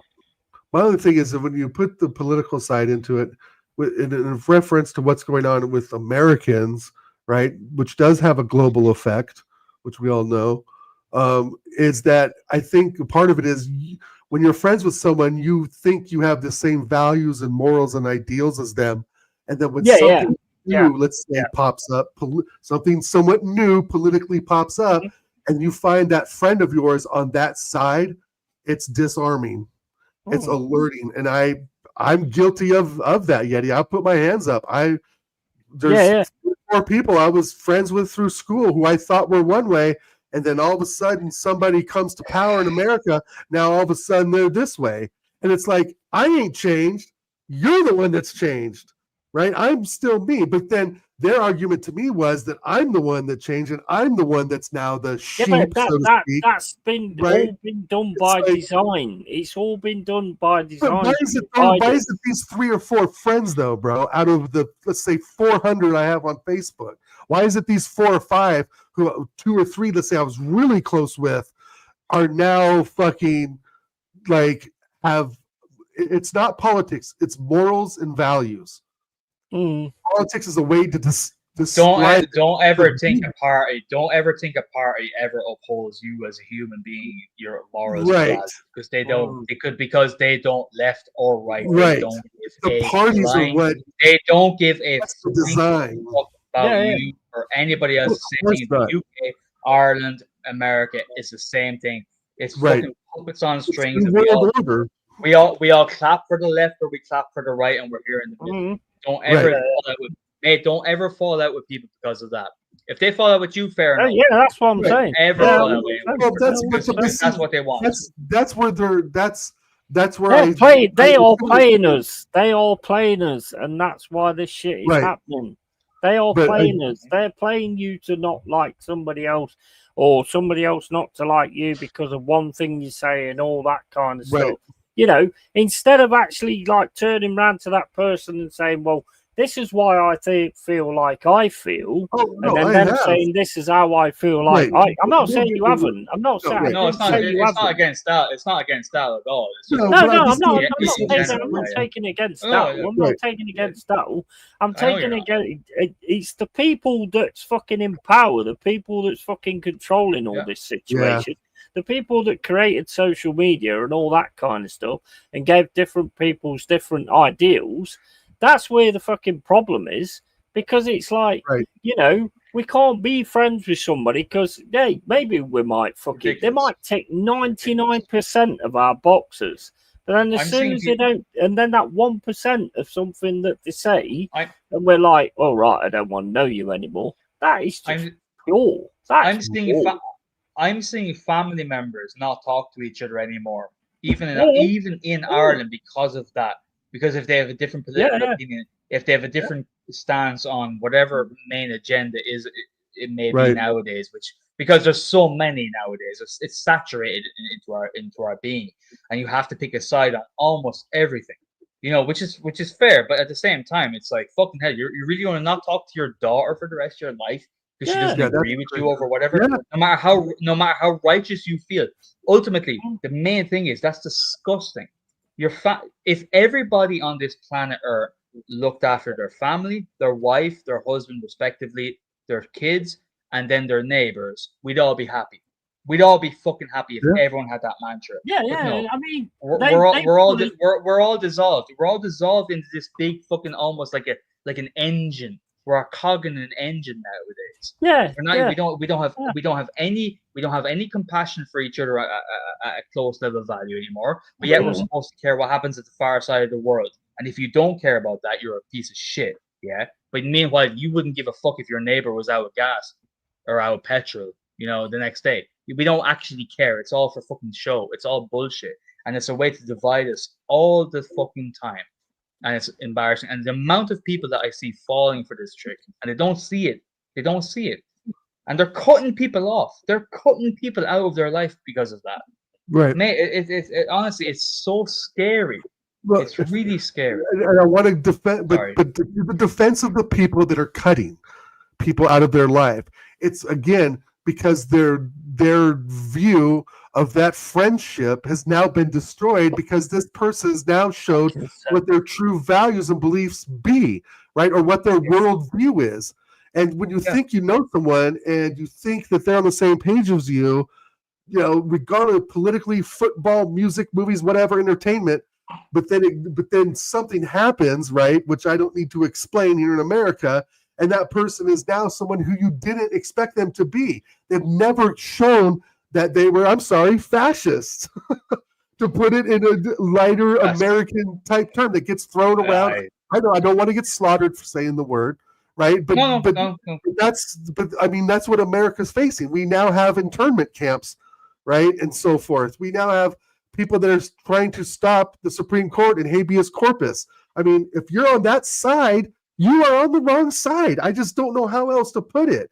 You can talk about policy and immigration rules and laws and so forth, but when you dehumanize people that are citizens of your country, that is morally wrong, and it's not the foundations of what America was built on, right? And when people, and when I think someone is on my side, whether it's blue, white, blue, red, purple, green, beige, whatever, they go to that other side and that other world view, right? It's not a side, it's a view. It's a way of thinking, right? Then it's like, what did we really share in comparison? What did we really share value-wise in the first place, right? If my friend is so weak-minded to let, you know, I'm sorry, a con man, Cheeto-haired fuck, racist fuck, define who you are, define your morals and values for you that was never around before, then you're the one that's the weak-minded person in the friendship, right? And I'm talking myself personally. And it's not like I hate this person now. or really No, dislike of them course. by my image of them as what I thought was a communicable relationship, and the true friend is gone. And it's not that I, again, dislike the person. I just don't agree with what side they're taking on social issues, because there is a fair. side. There is a side. Do you mind? Do you mind if I jump in? America. But if you don't mind, guys. Sure.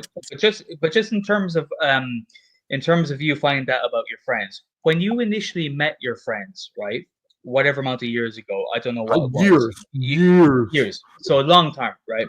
When you met them, I guarantee you, right? It probably wasn't based upon politics. It was probably because you got a good vibe off. Yeah, exactly. It was on music. So you music, movies, entertainment. Yep. Exactly, which in my philosophy, as human level of day-to-day existence, that's how you should form friendships, right? So you made friends in that manner. Great, wonderful. Politics was never an issue. You may have had your beliefs, they may have had their beliefs, right or wrong. It doesn't actually matter. Right. The problem is now, fast forward to 2025, whatever amount of years removed that was when you met your friends, is that nowadays everyone is cutting people off because of politics, and we are forgetting on a humanistic level why we connected in the first place, which wasn't even anything to do with politics in the first place. That's 100%. What humans are. We are focusing, and I really want to say this because I really do feel strongly about this, and this is not an agenda about left or right or whatever. Go for it. Because I hate both of those motherfuckers, because I know they're all the same thing playing a different role. But we are losing our sense of community. We've already lost it. We are more and more by the day. We are losing our sense of community when we are cutting people off for different beliefs. I've seen it in my own life. I've seen people over the. It's your channel, so do you mind me talking about this topic about Palestine and all that? I won't have a rhetoric. It's just an example. If you don't mind, it's about the Israel and Palestine thing in Ireland. It's very strong because in Ireland, we've been under the cush of the UK, so we have a very sympathetic view en masse about Palestine. And I'm seeing people that are completely falling out. I'm talking about family members, this, that, and the other. And I'm like, look, again. Whether whoever's right or wrong is negligible when it comes to a close human relationship, especially if it's family, because that's all we have. That's all we have at the grand scheme of things. We have this idea that we're all in tune with.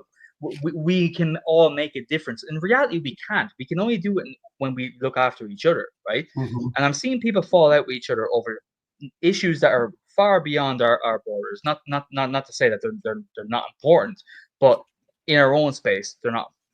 It's not the pressing issues what's going on here. And I'm seeing people not talking to their daughters. I'm seeing people not talking to their brothers and sisters. And I go, fucking hell, this is the number one thing that is going to ruin humanity right now. You stay close, accept each other. If you became friends with someone because you love them as a character based on movies, music, anything else, vibes, whatever it is, hold them close. And if they all of a sudden come up with a different rhetoric politically to your beliefs, talk to them, have a long-winded conversation, because you know they're good people at the core. Just talk to them. Why don't you believe? And maybe their way of life could be different than yours, in the sense that the opposing view may have more benefit to their lifestyle that they can attribute to and assimilate to. That's it. But don't cut people off unless they have a go with you. Then fair enough. But like in general, that's my most scary thing. I'm sorry, guys, for talking so long. I had to. No, that was well said. That was well said. Look, right. The thing is, what we've got to take into account is these people in charge or whatever, whoever they are trying to put us in boxes, and everybody tries to put us in fucking boxes. And a lot of people don't want to be put in a box. I'm very sort of middle on what I think about a lot of things, because I agree with certain things on that side, and I agree with certain things on this side. The problem is there's too many people who are fucking brainwashed to just, you're either in this box or you're in this box, and that's it. And if you're not in this box or that box, or you're not in the box that I'm in, then there's an issue here. And that doesn't work. That does not work for humanity. It doesn't work. The only way we work is to be together. Why do you think these people that have got the power are keeping us apart? They're doing that, but be it through race, be it through fucking gender, be it through sexuality or whatever. It's constant division all the time, be it through Palestine, be it through Israel, whatever. Everything is constant division. It's always division. Now, when it comes to like football, obviously there's a division there anyway, because you've got your teams and this, that, and the other. So there's obviously going to be a division there. But they're putting it into all our fucking lives. And we're fucking playing the game. We need to stop fucking playing the game and just going, you know what? I love you. I love you. I don't care what you think. I love you for who you are. Yeah? Instead of just hearing a little fucking trick point of what I say and then going, oh, I love Yeti for 99% of what he says, but that 1%, fuck him. I don't want to know him. And that's your fucking loss. No, you know? You're right. But I think like if I'm 99% agree with Yeti in that 1%, I think I'm humble enough as a human being to say, I agree with you, but on this topic. But you're different, though. You're different. That's the thing. Right. And you're the way it should be. I see same as I am. Right. It's just we all have different worldviews of how we view the world. And of course, that includes politics, entertainment, sport. How we talk with the opposite sex is different. How we treat our women and I guess on the gay side, how they would treat their partners is different. I mean, the thing is that when it comes to sides, if one side is being promoted and being promoted, for less of a better word, and being talked about more and being more in the face of people, but that side is bad. It's bad. It's bad from the core. I can't, in my worldview, let adults have that. Let adults freely believe that without being challenged. Like if you're supporting, challenge them, absolutely. Challenge them. Give them a political party that's rooted in Nazism and white supremacy, and I have to explain that to you as an adult. Give them your side. Give them your side, but at the same point, it's the same way as what we see with like the fucking like people just putting shit on social media left, right, and center. I can give you a website that sticks with what you think, and then I can give you a website that don't stick with what you think. Right. Yeah. So it's like we've got so much information. Yeah. And to me, it just comes down to common sense. Reading both sides and then working out a fucking. That's a very, very good point. I think you made a very good point. Knowing it and maybe not knowing it. What I'm going to say is the vast amount of information. And where are we all getting our information off this fucking screen right fucking here? Exactly. Right? It used to be our local news, right? The new baby elephant born at the zoo, a traffic accident, something happened at a local school kids did something. Oh, yeah. No, this is all by design, right? This is all by design, too, because as Lone Star just said it right there, divide and conquer. If they divide us, we ain't got a chance. Yeah. If we all stick together, drop what look, we'll deal with that afterwards. After we've took the fucking world back. But what you said though earlier was about the information, right? The amount of information that is absolute fucking bollocks is like 95% of the internet. And that's why when I go to confront people, I would say friends, right, that I actually really know, when I go to have these conversations, it's like, oh, but so-and-so media outlet said this, right? And I said, well, so-and-so media outlet says this. So now we're basically arguing the same thing, right? We're back to square one, right? Yeah.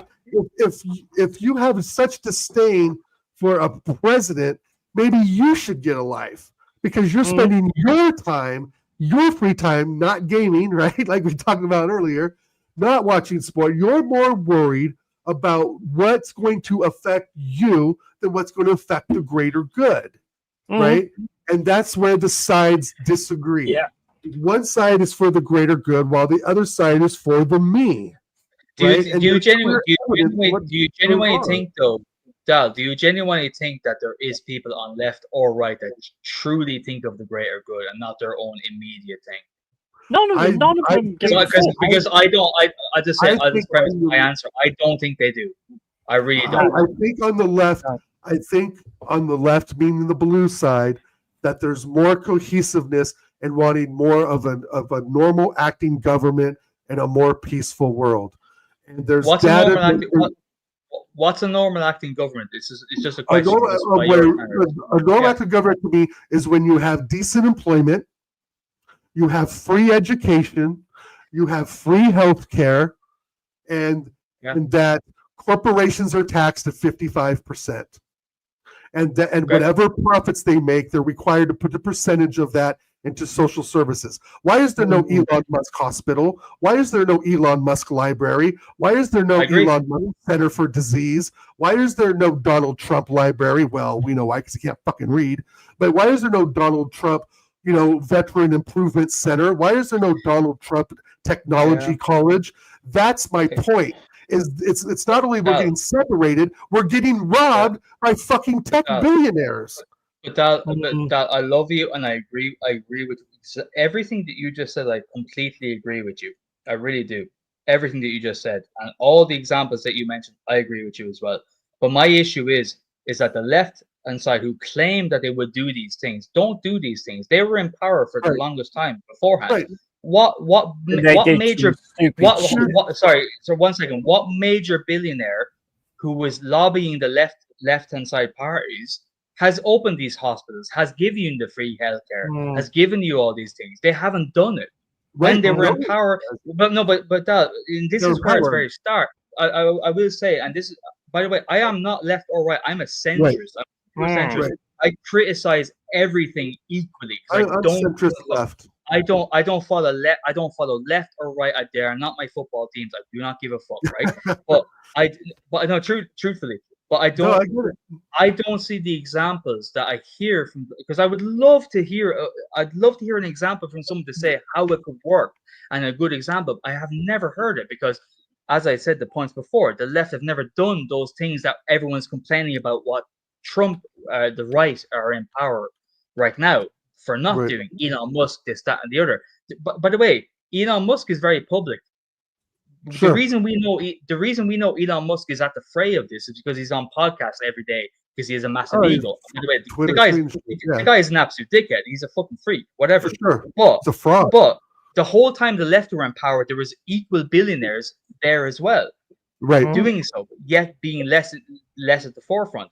They have not done those things. So how can we, as human beings, not about Americans, not about left or right, how can we clearly say that I know for certain when the left come back, we're going to be good, or if the right stay in power for 12 more years, it's going to be good? How can we possibly put ourselves on a left or right scale when we don't know? That's my question. That's all my question. Here's the simplest definition I can give you of the American Yeah. version of Democrat and Republican or progressive and conservative. If you have 100 people starving on an island, Democrats will figure out a way how to feed everyone. Republicans will figure out who deserves food first.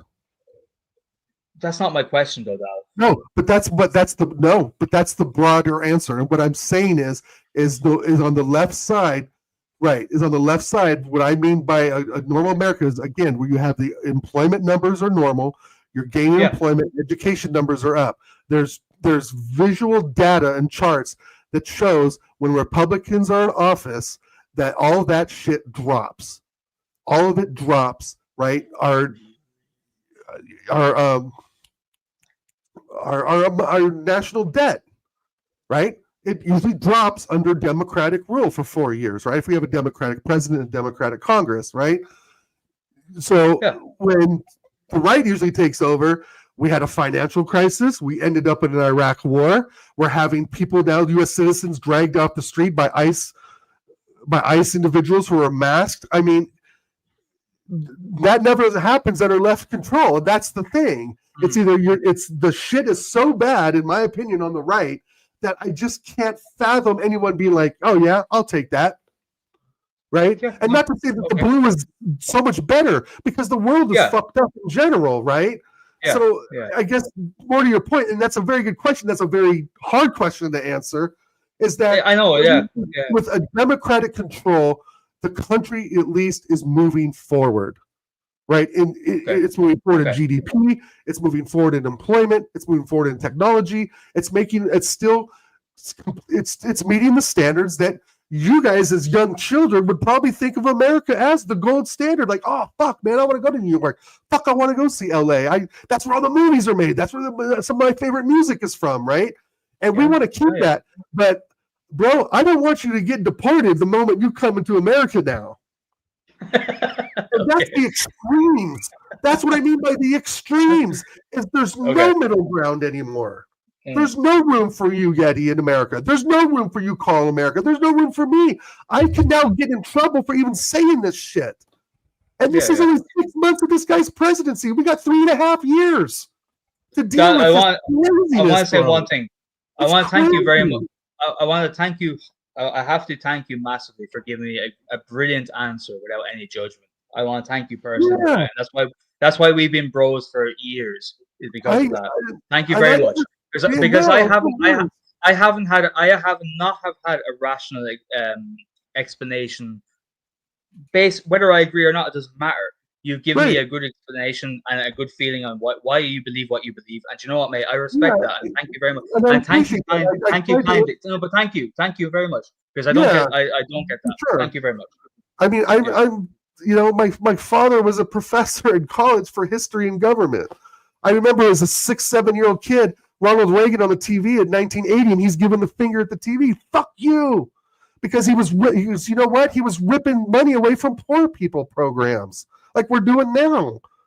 Like we're spending billions on ICE. It's going to make it the third largest law enforcement in America, which makes it some bigger than some of foreign countries' armies.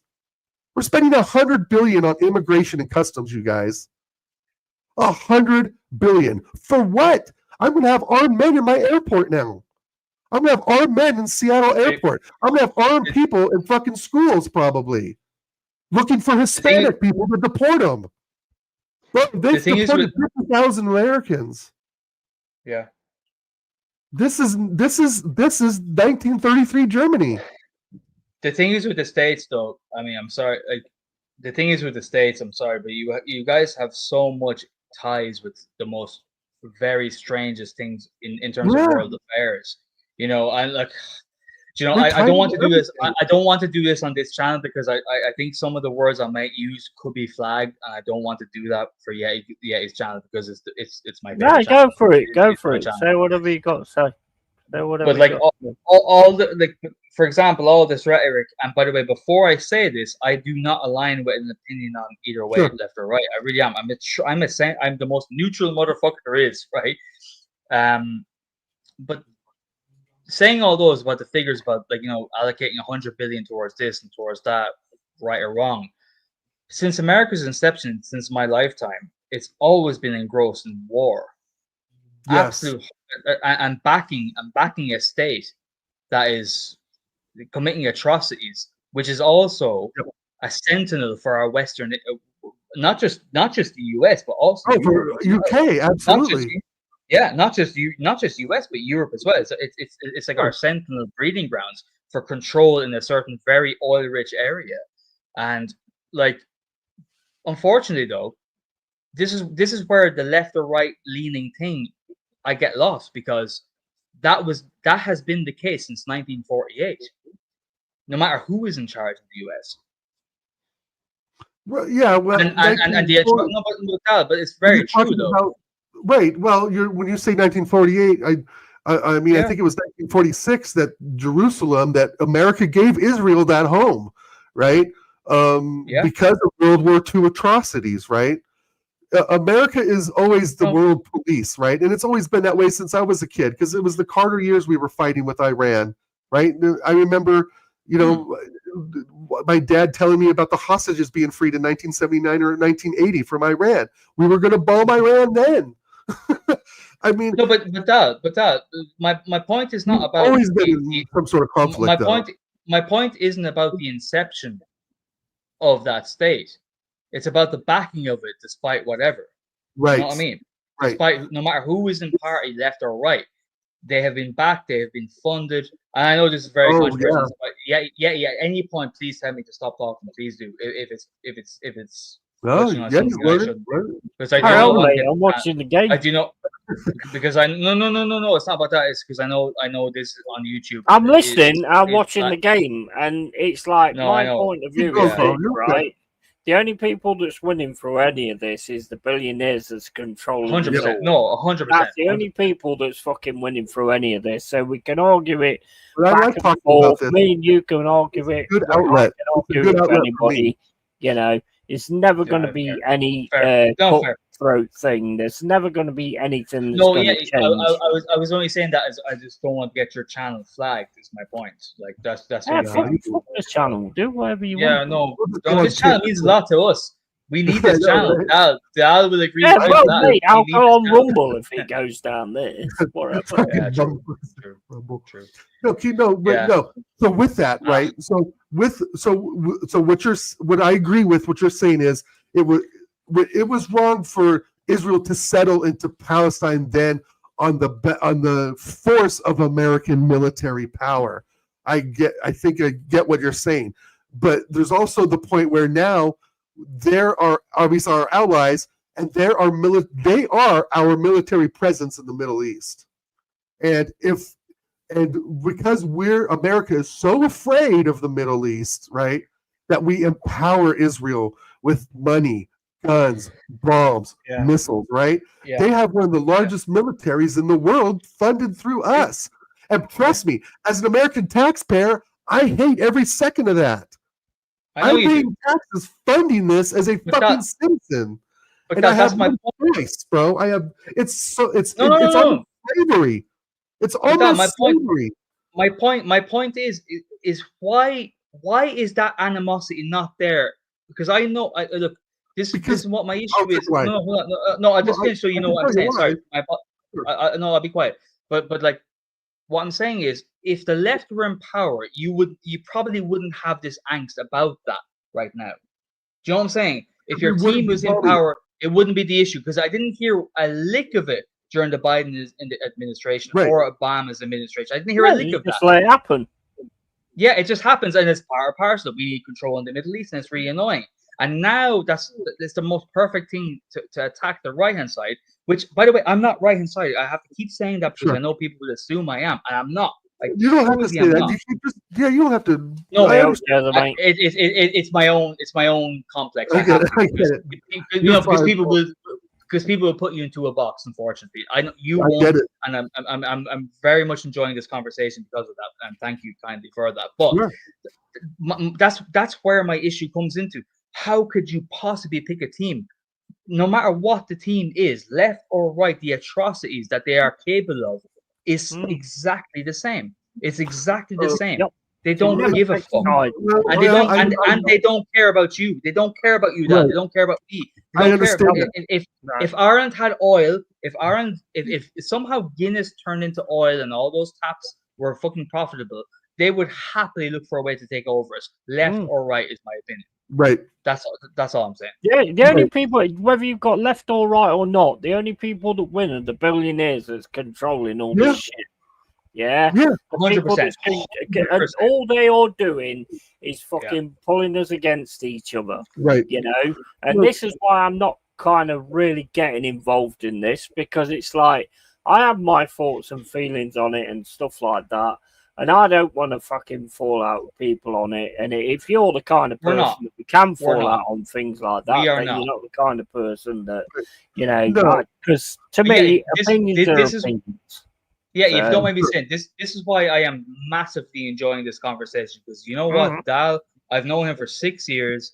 He's the only left I've actually heard give an opinion and actually say what he thinks. Fuck left or right. Dal is a real person, and we can have an amazing conversation. And I've learned perspective. I'm curious. Me personally, I'm curious to learn about why people think a certain way. And I agree. if you don't automatically align, you don't get to actually ask those questions because you're shut down and put into a box. True. Dal, I will say to you, I love you to bits. You're a massive fucking respect, real one. You're massive an absolute respect. real one, and I really enjoyed this conversation, mate. I love you to You bits, don't and back I really away enjoyed this from it conversation. like I've learned that. No, and this wasn't even a conflict. We love each other. I love that. Sure. Every time we see each other, it's love. And I've learned a lot. I've learned about your perspective, and I'll take that in.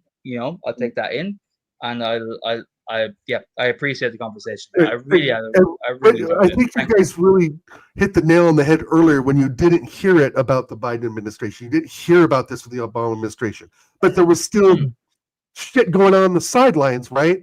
But what we're witnessing now is an overt takeover of, number one, of America, and number two, I mean, this is the same administration that's talking about taking over Greenland, you guys.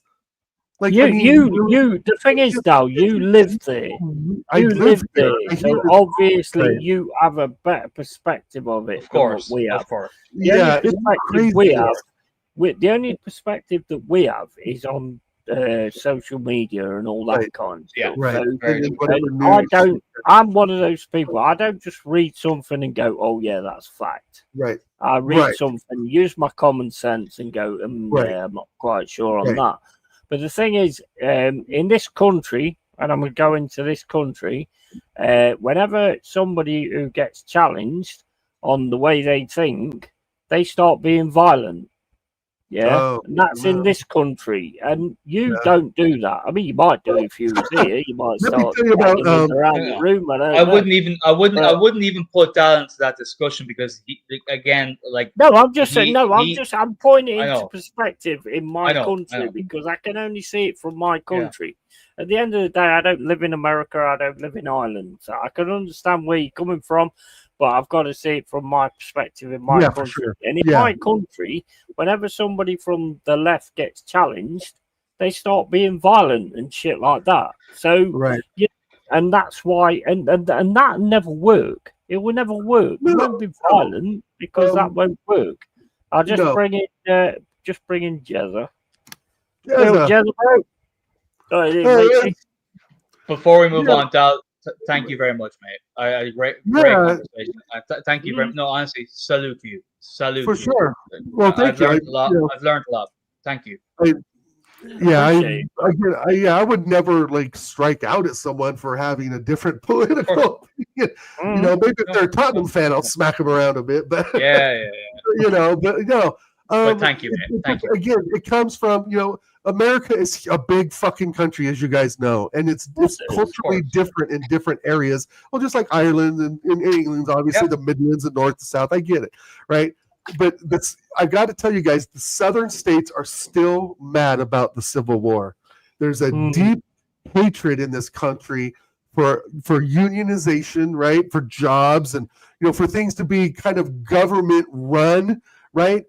They object to that, and there's millions of people that believe in that still, right? They're still mad about gay people having rights. They're still mad about black folks having rights. They're still we're still so culturally fucking just defragged into all these different parts and pieces that it's really hard to call ourselves the United States, because right now, as you guys know, we are far from fucking united, right? And there's been some states have been wanting to secede.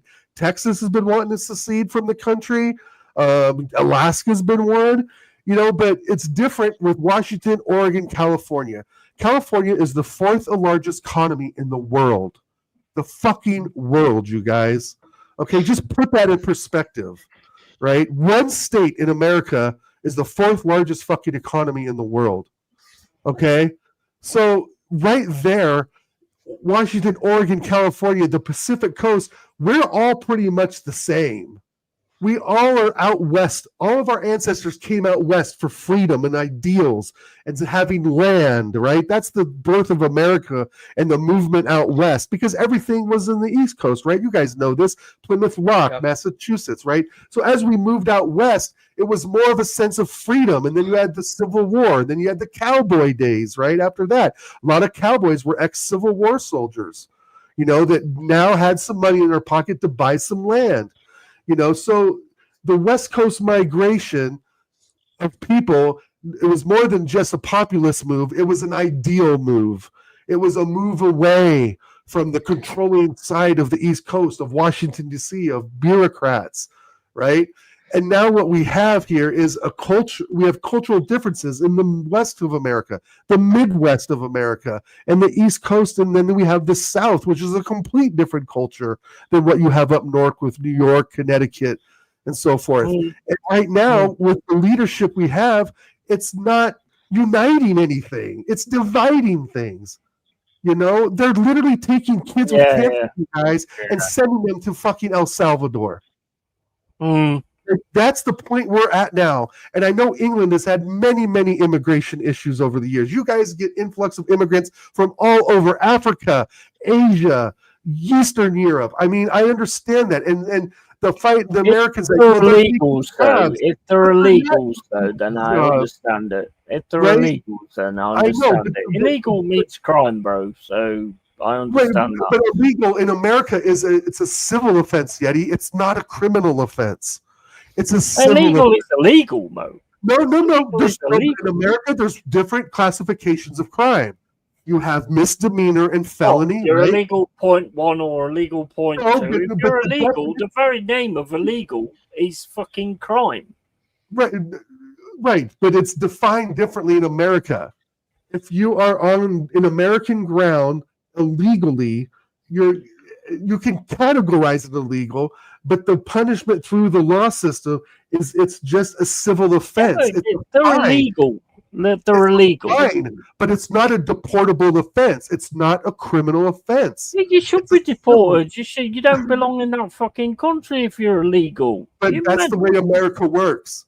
If you were to literally walk across, let's say, from Mexico to Arizona, you now have you don't now, but you did before this administration, is you would have at least habeas corpus rights to go to a trial and say, I'm coming from a country where they're slaughtering women and children by the day, and I'm seeking asylum. There's a process for that.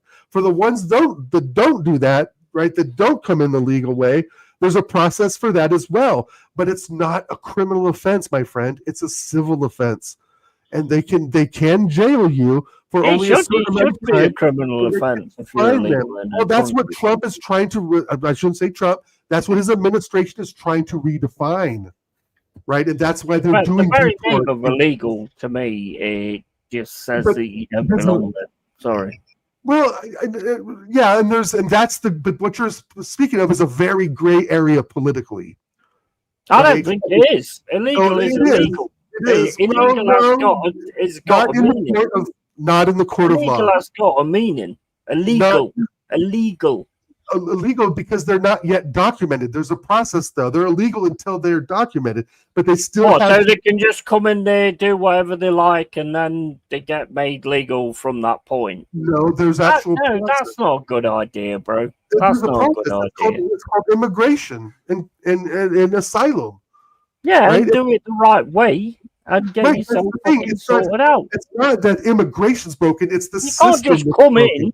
You can't just come in, stay in there for a bit, and then right. You can't. You can't. Right from the start. You can't. Anyway, Dal, love you to bits, bro. But Danny, 50 euros. Bro, Danny. Absolute massive, mate. Thank you so much. You gave me so much. Very money. kind. You gave me so much money this month, man. Absolute love, bro. Absolute love. Yeah. Right. Carry on. No, so just to kind of summarize, if you come over illegally, there is a process to go through. You don't just put that person in prison and deport them, right? There's an actual process that we go through.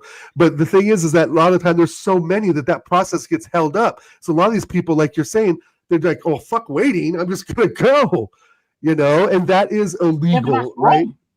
It is wrong. But those people, when they're on American soil, they have this thing called, like you guys have heard, it's called habeas corpus. Every person gets the right to plead their case in front of a judge. And it's strange, but that's just the law, man. I mean, I'm illegal. I'm not a Native American. I came over. My great grandfather came over here on a boat from Ireland. There should be. Well, I mean, the problem is They they did it should be legally checked then. straight away as soon as they come in. But same in our country, as soon as they get on the fucking boat and come here, they drop their passports in the fucking sea, Yeah. so nobody knows who they are. Now, Yeah. I've got a way to deal with that, and I've been saying it for a while. As soon as they fucking go to France, and before it, in order to get on the boat, you should show your passport, and it should be photographed, and it should Sure. be sent to fucking UK. So the fucking passport's there anyway, you know, right from before. But anyway, let's bring Jez in because he's I'm like, sorry, Jeff. One thing, Yeti, you hit the nail on the head. The process needs improvement. The process needs improvement. That's I agree with that 100%. Big up, Jezza. Big up, Jez, mate. How's the vino? Yeah, it's good, man. Yeah. Trying loads of different types. Loads. You ready to start Medwecki at left wing? Left back. I don't think so, mate. Don't think so. I love that hat. Yeah, I've had this for years, man. Years and years and years. Yeti says that Igor Jesus is going to run rings around Saliba this season. No, 100%. Mate, He's we've old. finally got a good Jesus in the Premier League. Yeah, you knew, man. You signed him straight, didn't you? You signed this new player. Yeah. Today. Where'd you get him from? He's from Botafogo, Brazil. Another Brazilian player that we've brought in. That's 24 years old. Looks absolute class, to be honest. Well, at least you lot are buying real players, not Chelsea rejects. You know? Do you guys like my post on Instagram with mascara handing over the garbage Yeah. bag to Arteta? Did you see that? Yeah, saw it, man. Oh God. Classic. And Absolutely. thanks for the one you did of me singing 1979. Oh, that was awesome. That was. I like that reckon that is you with wig on. Mate, it looks a lot like you, that does. Jez in 1982? 1982, maybe? Go on, Jess, stand up and do those moves. Do those moves that he does in that video. Carl, you saw the dancing. You were impressed too, I'm sure. Nah, mate. Yeah. I Carl can't, is I lit. can't sing that well. So, you know what I'm saying? Oh, I'm sure you're better. He's miming. So, you know, he works. So still do that. I got so Jezza, we're gonna be staying at the probably a hotel near Heathrow. Where? We're gonna be staying in Heathrow Thursday night, Friday night, and Saturday night, and we go home Sunday. So we'll be staying at a hotel near Heathrow. If you guys all want to meet up on the 15th, Jez, you might want to pick a spot like where you want to go, and it's easy for Yeti. I think Carl may be down there for work or where everybody else. What month is that now? August what month is 15th. that? It's next month. August It's about 15th. a month away. August, isn't it? So I don't think I'll be there, bro. You Yeah. support the left, so Do I I- don't think oh, I'll be God. Yeti's got an illegal housekeeper. I know he does. He doesn't want her to leave. Can you imagine a night out with the Yeti? Jeez. Yes, I could. That'd be so much fun. Yeti, I'll pay half your Uber, bruv. Come on down. Uber. I'll be Nottingham. Oh, I don't mean- know. Is that far from London? I think that's probably a couple 100 miles. 100 miles? Oh, I'm, is it? I'm in Paris. I'm in Paris 2 days before, but maybe I could get a connecting flight on Friday. That'd be the 15th. Maybe I'll hit you up on Instagram, Dad, if I can make it. Yeah, for sure. But So, no Jezza, promises. I'd love to. Jezza, you know a restaurant where we can all get together and have drinks and food on a Friday night? That's somewhere near Heathrow. Ooh, around Heathrow, not really my area. I'll tell you the person who would probably know better than me would probably might be Hendo. Aaron? Hendo. Hendon? Or Aaron. Aaron lives right. Yeah, that's Aaron's area. Yeah. Would you be able to make it up over there, or are you gonna? Is that far for you to go? Well, no, because I'm gonna have to make a big effort for this, right? Okay. I'm gonna have to fly back from France to Heathrow, right? And then I mean, I've got. I don't know if my cousin still lives around there, but it don't matter. I'll sort it out. Don't worry about that. Don't worry. Right. We'll talk more as it gets closer. No, I can fly. I can fly up, not fly. I can drive up to, or I can go either Dijon or Lyon, and fly to Heathrow and then fly back. Because wait a second, you're going to be in France still? Yeah, we're staying till probably the end of September now. Oh shit! So there's no reason for me to go to Brighton then? No, I don't go to Brighton. I don't live. Fuck! I got a hotel there, Jeff. I don't live in Brighton. I told you that. I know, but you said you were only 20 miles out. I figured you'd meet us for Brighton for a day or something. Oh fuck! I got to rearrange my trip. Maybe I will go to Manchester to see Arsenal then. If you're not even going to be there. No, I told you I don't live in Brighton. I know, Jez, but I was hoping to meet you there. Sorry, man. Oh fuck!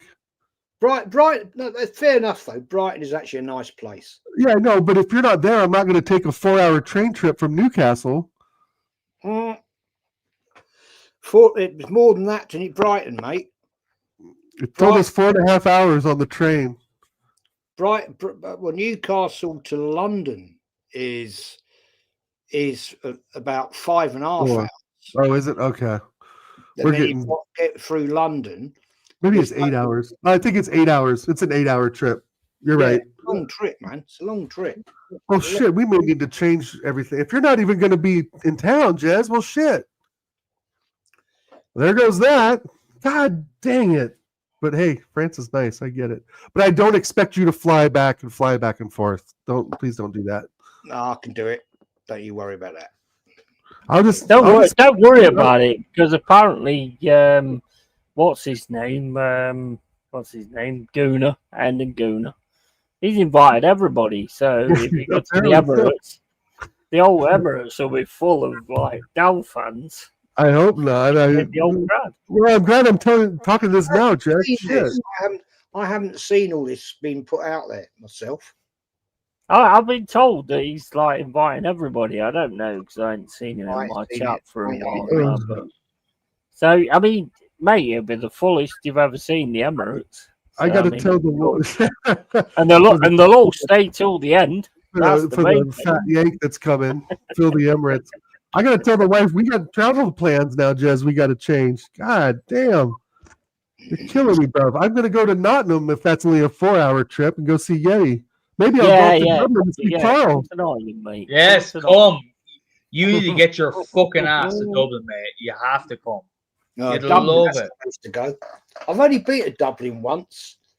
I've only been to Ireland once. Jez, come back. You stay in my home, mate. I'll put you up. Wife, we have a major travel hiccup now. And I will take you. I will take you to the best city in Ireland. It's not fucking Dublin. Everyone goes to Dublin. It ain't Dublin. It's Cork, the furthest end. Oh, yeah. Cork is one of Rory Gallagher, mate. Jez, Rory Gallagher. Yes, that's his city. Yes. That's his city. Yes, sir. That's where my brother-in-law comes from, Cork. No way. Yeah, my brother Pete. Fuck. He comes from Cork, and I actually went to Dublin with him. Crikey, that was my 40th, and that's what 24 years ago. He's a big rugby man. He used to play for London Irish. Oh shit! And he, for my 40th, he said, "Come on, I'm taking you to a rugby game in Ireland." And it was the year. Do you remember the year of the foot and mouth? Yeah, that was like 2004, wasn't it? 2005. You're right back, fellas. Yeah, it was 2003, maybe. 2000. Yeah, early 90s anyway. No, it's 2001. Even earlier. And we ended up playing Ireland in October. And the weather was glorious. It was beautiful, beautiful, beautiful weather. And I remember going there, and I had a bet with him, right? Now, I don't particularly like Guinness. And he said, well, I'm going to take you to the Guinness factory. I said, yeah, fine, okay. That is fascinating, actually. And he said, right, well, let's have a bet on the game. And I said, yeah, okay, fair enough. Friendly bet. And it was him and some of his mates, all Irish guys. And he said, if being that I'm half Welsh, he said, if Wales win, we will drink what you tell us to drink. If Ireland win, you've got to drink Guinness all night. I went, right, okay, deal. Anyway, Wales were getting absolutely battered by the Ireland team, and I walked out at half time. This is the old Lansdowne Road ground. Back in the yes, Lansdowne. Right? And I walked out. I said, fuck this, Pete. I'm not watching this shit. And he said, where are you going? I said, I'm going to that big pub down there by the railway, because the railway used to go under the Lansdowne Road stand. And I said, I'm going in there, right? And I said, I'll see you in there. And he said, you're okay, we'll see you in there after the game. I went, yeah, fuck, I can't watch this shit no more. So I walked into this pub, massive pub, massive, huge. And I had a Welsh shirt on, rugby shirt, right? Walked in there, and it was full of all these Irish supporters, all in their green jerseys. And I walked in there and I thought, fair enough. Yeah, you don't get trouble at rugby games. And I walked in, I walked up to the bar, and this bloody man mountain of a guy. He was 6'8". He was fucking massive, this guy. And he said to me, not going well. I can't do an Irish accent. And he went, you're not going well for you boys today. And I went, no. And he went, get this wee man a pint. And I said, I don't like Guinness. And he said, when you're with us, you drink Guinness. I thought, oh, for fuck's sake. And I tell you what, they were the nicest people I've ever met. They wouldn't let me buy a drink. They would not let me buy a drink. Yeah. I was with 8 of guys, and it was just drink after drink after drink after drink. And I said, no, I've got to buy a drink. Come on, be fair. And then they were like, no, you're our guest. I was like, fucking hell. Anyway, that game finished. Wales got absolutely smashed. My brother-in-law and his 5 friends piled in, found us in there, and we were in there all night. Yeah. And I was absolute. And then that's it. We got on the Jamesons. Oh, my days. Man, my days. But Jez, that's the Irish welcome, mate. And you'll get that if you ever come, Jez. Please, will you promise me one thing? If you ever come back, shoot me a DM on Instagram. Please do. Please fucking shoot me a DM on Instagram. Anywhere you go, you get the same reaction. Even if Wales had bet Ireland that day, you would have had the same experience in that pub. Yeah, I believe it. That's the beautiful thing about Ireland. There's something. Look, of all the problems Ireland has right now, that's the beauty that keeps me here. That just, they don't give a fuck. They want to have a great time, and when they see a visitor from another country, even if it's an Englishman, even if someone from across the border up north, they just want to have a good time. It'll be a bit of banter, but it'll be love all the way through, and you will never pay for a drink. No, you know I kept saying to this big guy, he was massive. This guy, seriously, he was like he's got to be 6'8". And like, you know, he was wider than a door. You know, and I kept saying to him, "Come on, man, let me buy a drink. Let me buy a drink." No, you're our guest. And he kept this funny thing was he'd stand there, right? He was that tall, and he'd like rest his arm on my head, like that. You know, he was such a nice man. And I went, I think I know the pub you were in. I fucking think I know the actual pub you were in. If it was in Dublin, it's probably it's the land. It's called the Lansdowne. It was the Lansdowne pub. Okay. Massive pub, huge pub. Yeah, and we were in there. God, we were in there till kick out. And I just remember getting carried out. I was gone because we got on this game. There's a game. What's it called? We started playing this stupid game. Spoof. Irish games. Spoof. Oh yeah. Spoof. You don't see a lot of that anymore. And I was like playing this game with them, and we're all playing it. It's probably about, I don't know. In the end, there was probably, with my brother-in-law and his 5 friends, these other lads, probably 15, 16 of us. And we were getting a flight home back to Gatwick, 5 o'clock the next evening. I tell you what, I've never felt so dead. Come back. You have to come back. Come back to Ireland, mate. Fuck that. Come on back. Well, I'd love to go back to Ireland, but I've only been there once. Yeah, come to Cork. Come to Cork, mate. Southern. I'd love to if you had a good time in Dublin, right? Dublin's all right. It's great. There's good shit in there. Cork is a perfect mixture of real Ireland mixed with the capital city vibes as well. So you'll have you have all the amenities for a capital city, and you feel great. You'll have everything that you want, but yet it's real Ireland. Everyone knows each other. It's the small town feel of Ireland, which you need to experience. Come on down. It's only €100 flight from Ryanair, mate. Come on. I can fly from Gatwick to Cork. Ryanair.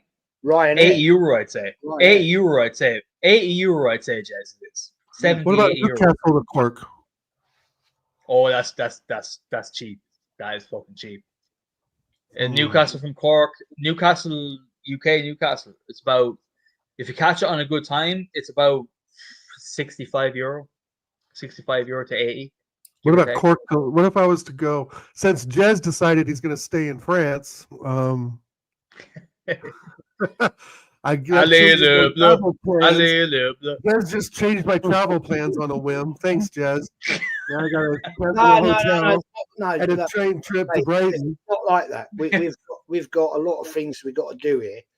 I know. I'm just messing with you, mate. We've had we've had a big issue this week with the lake. Totally have the wild boars been at you again? I ain't seen that since, man. Wild boars, they got those in Texas. Lone Star knows all about that. That was one big motherfucker, I tell you. That was one. I'm quite disappointed in you, bro, because I thought you would have took it on and fired it, and Nah, that was one big motherfucker. You shoot it and you eat it, Jez, is what you do with it. Yeah. That's it. Shotgun to it. I'm walking down there at 6 a.m, so it's it's still a bit dark going through the woods, and all of a sudden you see this thing snuffling about. I thought, what is that? And I'm walking down this path, and you suddenly see these eyes, like a torch, like this. And I thought, what is that? And it's like snuffling about, gravelly in looking for food in the ground. And I'm like, and it stuck its head up, and I'm thinking, shit, that's a boar. Oh fuck! And this thing's about 3 foot tall. Seriously, man. They go for your arteries too, mate. They go for your fucking femoral arteries in your leg. And I'm like, and I'm about, I don't know, 20 yards away from it. And it's looking at me, and I'm looking at it, and I'm like, this is only going to go one way. It's like a Mexican standoff. What we got here? Well, if I'm not going to Brighton, I think I'm going to have to go from Newcastle to Manchester to Liverpool, and then over to London, and then home. Come to Nottingham. Ireland, Dal, you have to come on. Don't bother me. But Dal, if you do come to Ireland, you have to DM me, please do. You're DM in me on Cork? Instagram. I'm everywhere, mate. Ireland is so small, I can be anywhere tomorrow. It's an hour. It's an hour drive either way. It doesn't matter where you. If you fly into Dublin, I'll be there. If you fly into Cork, I'll be there. Flying to Dublin, you'll have cheaper flights. So pick Dublin. Right. Pick Dublin first. How far is Dublin from Cork? 3.5 hours drive. Train. Come is to about 3 Nottingham, hours. it's no flight. It's just a train ride. You can fly to Cork, can't you? Yeah. But Best. you're saying go to Dublin? I'm just trying to think of like hotel nights, man. Because we were going to stay 2 or 3. We were going to stay 2 nights in Brighton, and then go up to London for 3 nights, and then go home on the 17th. And now the missus is saying we can't get our refunds on the hotel. But Dal, better yet though, right? Better yet, actually, I would say for Ireland's sake, do your England trip, your London trip, have a good time there. Sure. Go wherever else, but make another trip where you come to Ireland. Oh yeah. So I so forget what county my focus of the great journey. grandfather's from. I think County Yeah, Mayo. I think. Yeah, I class. don't remember. I would like to go see that. My point is, you have a place to stay anyway, man, and you have a place. You have someone to drive you around as well. Trust me, right? Right, yeah, place to stay. We'll definitely be hoteling it with 4 of us. Me and the wife. Oh yeah. But you can definitely drive us around. I'll do that, mate. I'll do that. If it makes you come to our if it makes you come to our island, mate, it's a great price to pay, mate. Come on now. Come on. Fair enough. Fair enough. Well, I'm glad we figured this out now, Jez, and not, me on the way down to Brighton to see Jez, and he's in France. Why are you staying there longer than what you was going to stay there? No, we're flying in on the 8th. So no, Jez, he's just staying. Oh, yeah, he's staying longer. I thought you were coming back at the end of this month. Yeah, we got some stuff to sort out, so we're staying to the end of September now. Yeah, that's fine. We've got some shit to sort out with nothing bad at all. But we've had a major issue this week with the lake, which has cost a lot of money to sort this out. We've had to suspend the fishing, so obviously there's no revenue coming from that. But we've got to do this to, we are currently doing it to make sure the fish stock is safe. Right. I was chatting to Lee the other night about it, and he said, well, he just couldn't understand how much it costs if you lose big carp. Because you just can't go out and buy one at a shop. These things cost, 65. The biggest fish out this year has been a 65-pound mirror carp. I was to lose that, those you're talking 25,000, 30,000 euros to buy another one, if you can even find one. What? Really? Yeah. You're talking serious. Wow. Yeah. Fuck me. Yeah, you're talking serious money, man. And so we've had to invest a serious amount of money, along with the guys that rent the lake, to make sure we get rid of this blue-green algae shit. Because that can actually devastate the lake. Yeah, algae's bad. The algae's really bad. But Jez, do you know out with the extreme temperatures here lately, it lifted off the bottom. All the time it sat on the bottom, it's all right. Once it comes to the surface, the fish eat it. Oxygen out the lake, and then the fish are gasping. You'll see the fish on the surface gasping. And that just wears them out, and eventually they can die. So we've had to bring in this company from Lyon to pump in this 60,000 gallons of Michelin Blue, which will actually break it up and kill it. And it's going all right, but we've got to monitor it and be very careful, because I don't want to lose the fish in this lake. We'll probably lose a few, yes, but I can't afford to lose the big boys because they're like children to me. To be honest, Of course. But the preservation of the ecosystem is so important for the likes of fishing. Like a big issue I was hearing, my uncle, he's a viticulturist in Burgundy, and he was mentioning the rivers nearby. Most of the rivers that are passing through vineyards in Burgundy, and to be honest, it echoes through most of France, because they are so heavily treated with pesticides and everything else. It's so heavily treated that the rivers are essentially dead that run through France when they pass through wine growing regions and passing through vineyards, and it's a real shame. You know, you wonder, what should we prioritize? Me personally, I think you should. The wineries have at this stage have an obligation to transform themselves to biodynamics or organic viticulture, because it's the only way. It's the only way for the future. It really is in terms of viticulture, and maybe that might save some fish, because it's a real problem down there apparently. It is. It is. Yeah. I mean, the Rhone travels down south to Lyon, and obviously that's where south of Lyon you've got all the Rhone vineyards and all that. Yeah.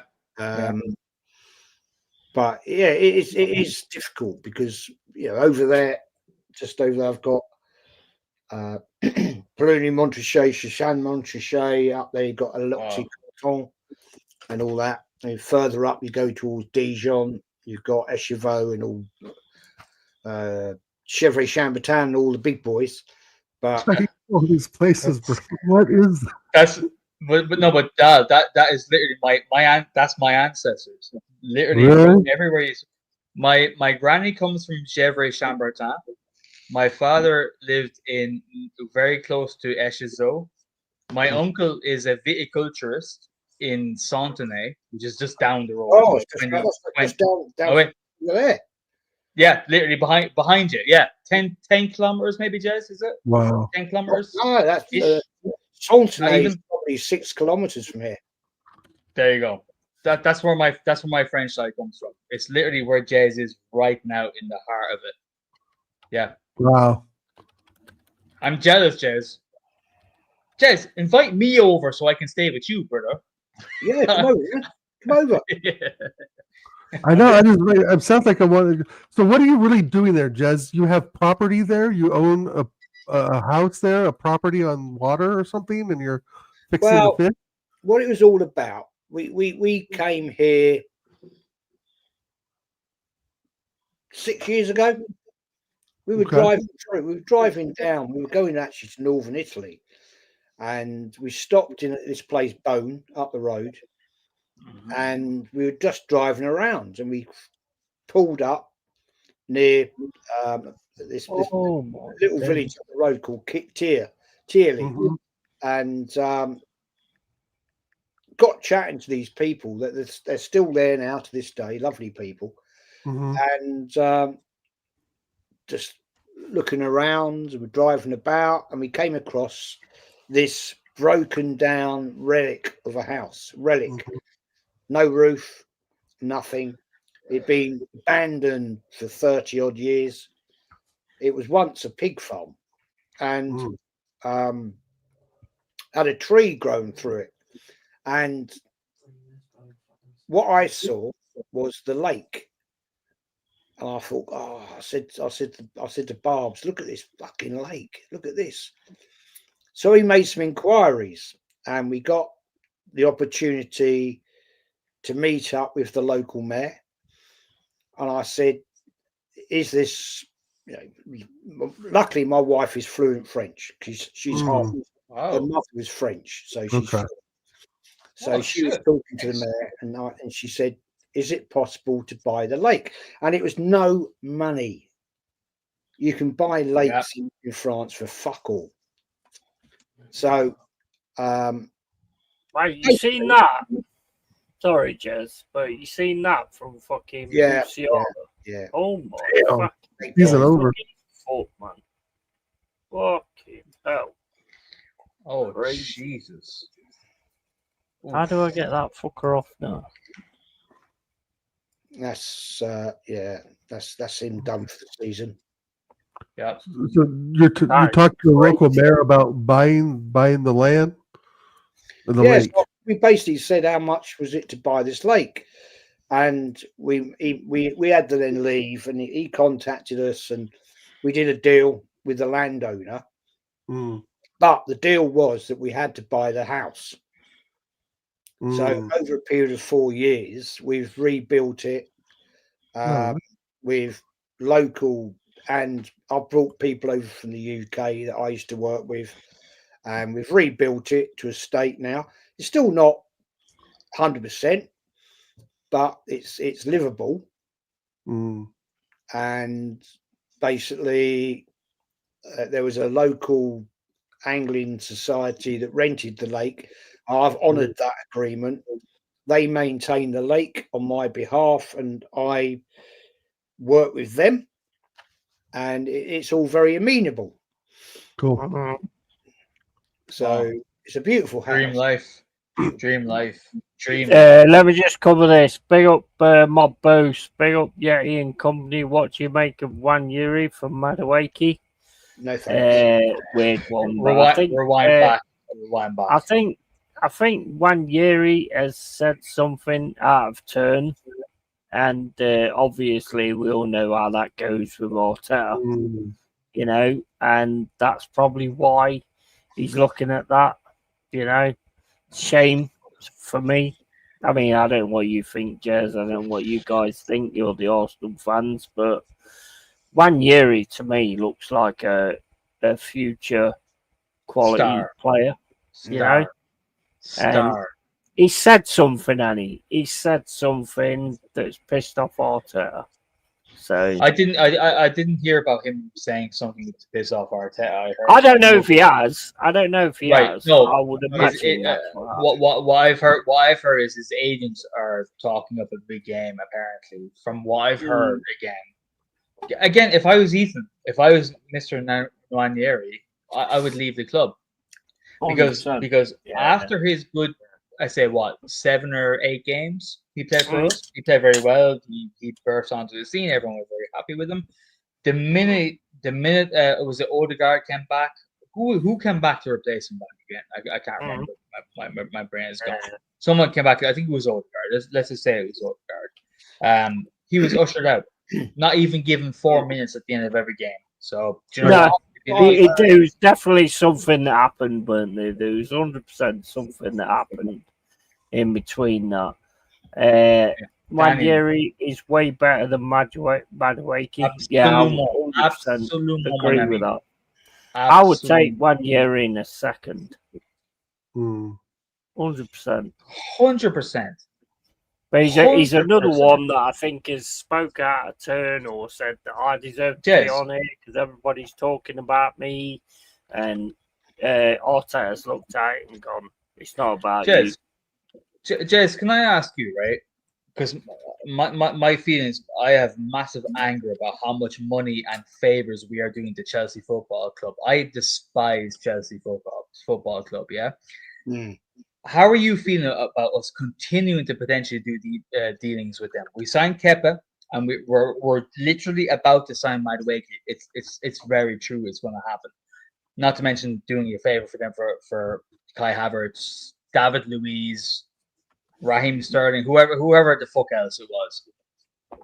Are you as angry as I am about this, mate? I'm sorry. I don't know if it's just me. I did a show about it not long ago. I think it's an absolute shit show disgrace.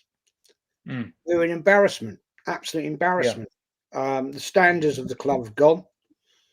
We're not a classy club anymore. We what we're doing, I have no idea. It's not the club I once grew up and loved. It's 56 bloody years I've supported this club.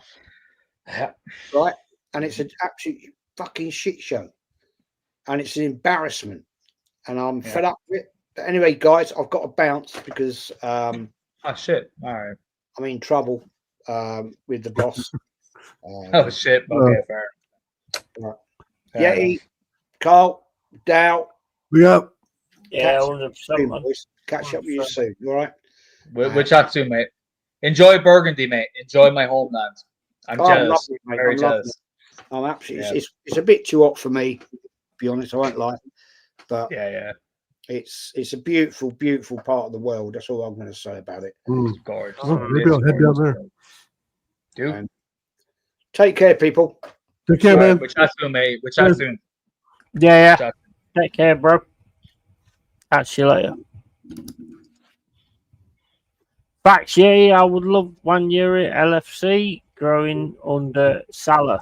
Yeah, 100%. Exactly. I mean, obviously, he said, I mean, I could see it last season, when all of a sudden he were put in there because he was like putting this, like, 1 year is the next big thing. He's this, that, and the other. And everybody was thinking that. And then he must have said something. I don't know. He must have been on the bench and said something to Arteta and gone like, I deserve to be on this pitch, not that player or whatever. He must have done something. Didn't play against Ipswich. This bro, I tell you right now, and I've said this before, this bro's lost it, man. This fucking Arteta has lost it because it's just about him. It's not about anything else. This man has taken over and been allowed to take over this football club. Mm-hmm. Like, Jez was here. He's 56 years of history following this club, and there's many other people that have done the same thing. And this guy rocks in with no legacy at our club to begin with, and just takes over. And we have allowed it to happen. We've allowed it to happen. Not me, not Dal, not our community. Top goodness. The fucking fan base have allowed it. Yeah. We've allowed it to happen. So at one point, I'm kind of like going, do you know what? I can't even be mad anymore. Because every time throughout the last 5 years, whenever I've been you've seen me, Dal, you probably see me in chat before going ballistic, fighting people to the throat about this whole fucking thing. People are just like, they just don't care. And that's fine if you don't care. If you don't care, that's okay. That's okay if you don't care. But these people chaperone themselves into being someone who's the best example of the club. I know better than you, this, that, and the other. I'm here for positivity and all that sort of stuff. And here we are. We're at a fucking stage that there's no coming back from now at this stage, because there's, as much as we want to fight now, the damage has been done. And I think it's irreversible. It's irreversible. They're all terrified of saying anything against them. You can actually see it if you watch what's going on. You can see it. They're all terrified, even if they lose or whatever. They're all terrified of going against them because of like the Aubameyang thing.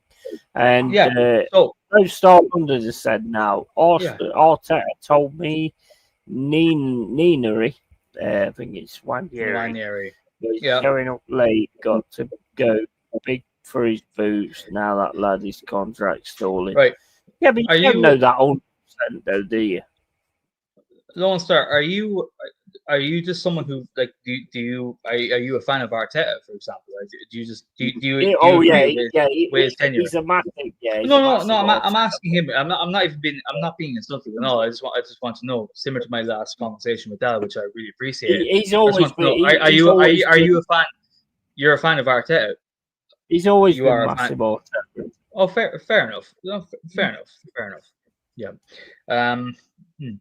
No, that's fair. That's fair. As a Forest fan, I would take Wanjiri in a fucking split second. If we lose Elanga, I would take Wanjiri. 100%. What a downgrade that would be for Wanjiri.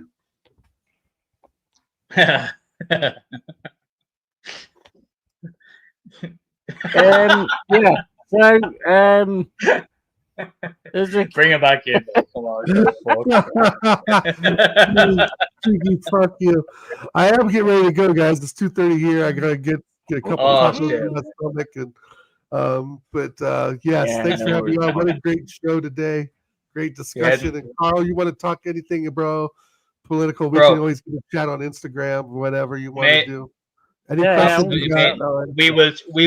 We will chat about whatever topic, because I know you can have a good conversation, mate, and I appreciate that. Yeah. I love it. I think we need to do it I yearn for good conversation. I think we need to do love it on a stage of like when I haven't had so much to drink, because most of it just didn't like go You're with me. To fucking be wrong. honest, but You dumb yank. Get off my show. I'd No, but never big up do Yeti. that. I would What never a- do that. Yeah, Never. for sure. Nah, No, it's I all- know. it's No, all big up good. Yeti. It's Thanks all for good. having me on, man. Good to see you, Rossi, No as worries, always. bro. Big up Always, everybody in the chat always. and Jazz for jumping in. So I will Yeah, talk man. to you guys soon. I got the rest. I got some shit to do. But Absolutely, think about some games, Carl, Yeti. You guys want Yes. to get the little gaming going? Yeah, shoot We'll me do a some call. FIFA, mate. absolutely. We'll do some FIFA clubs All or right. something, or even a co-op career mode Do or some something. football We'll do some manager, co-op. bro. Football Manager, don't you play? You don't play Yeah. that though, do you? You watch it. Yeah, but everybody talks about how good they are as managers Oh, on dude, I'm these YouTube terrible. things. Oh, I'm Go do shit. some I'm football shit. manager. I'm I shit. started a new career with Steven Gerrard, bringing Leeds up from the Championship to the Prem. Hell yeah, bro. FC24. I couldn't find another team. I was like, I'll go for Leeds. And then what I did was I didn't pay attention to where I was in the transfer window, and I spent the 100 million takeover and realized I had 8 players out on loan. So I'm already negative fucking budget. I'm already putting Leeds in administration after like fucking 2 months on the job. Anyway, I'll catch you guys shit. soon. Thanks again. Yeah, we'll see you soon, Thanks, mate. bro. Love you Yeah. to bits. Love you I'll to love bits. you. Yeah, I'll man. love you. for real. Absolute love. lovability. Bye, guys. Absolute love. Absolute real one. Absolute legend. Absolute I love. love that motherfucker.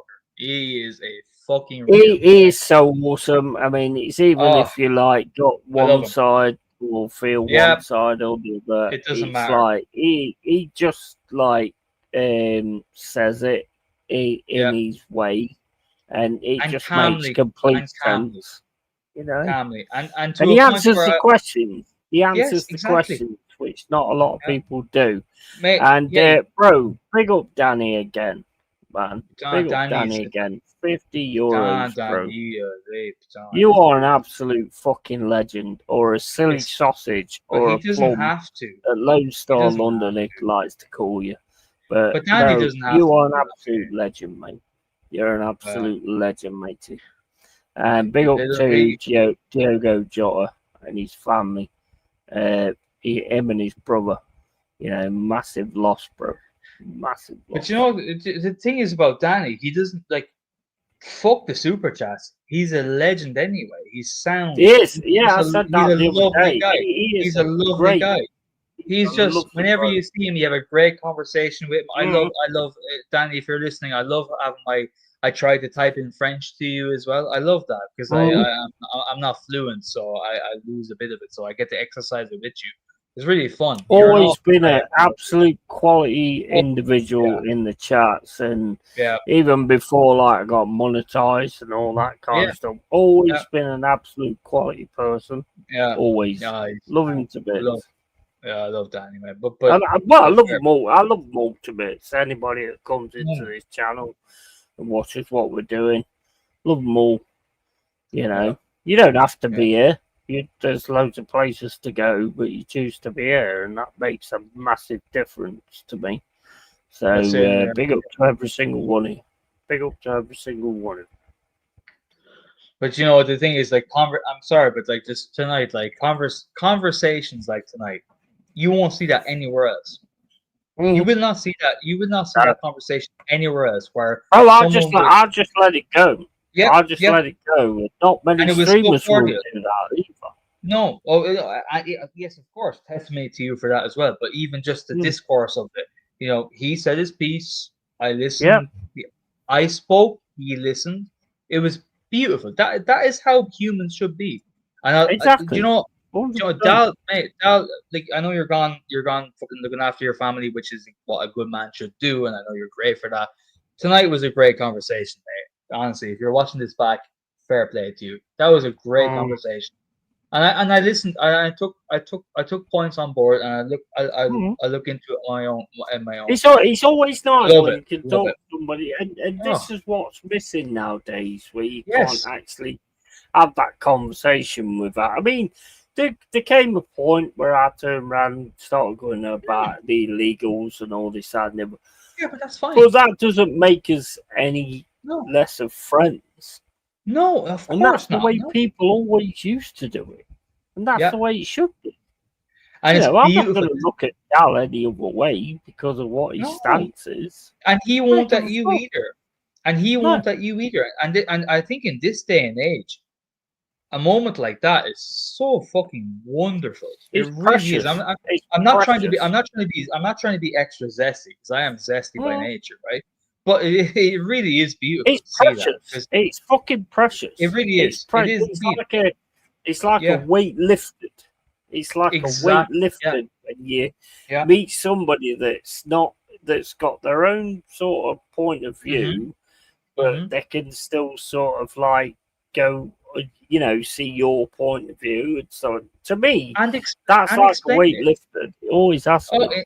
exactly. And explain it to you. Explain what their Mhm. philosophy is. Because I'm interested, by the way. Ultimately, I'm Educate. curious. Educate. Don't Yeah. fucking annoy people. Don't Because I fucking don't. have a go at Yeah. people. I don't know other than that. Like I Mhm. got the best. I got the best. Like I suppose education on his point of view tonight than I have in the Yeah, last yeah. 2 years. Even though I've been around a lot of people of that of that nature of thinking, and the same thing. By the way, as I said, I said to him as well. I'm a centrist. I don't align with left or right. I really don't because I hate them both equally. But I can whenever, see equal points on both sides, me too. which No, is me why too. I'm a There's centrist.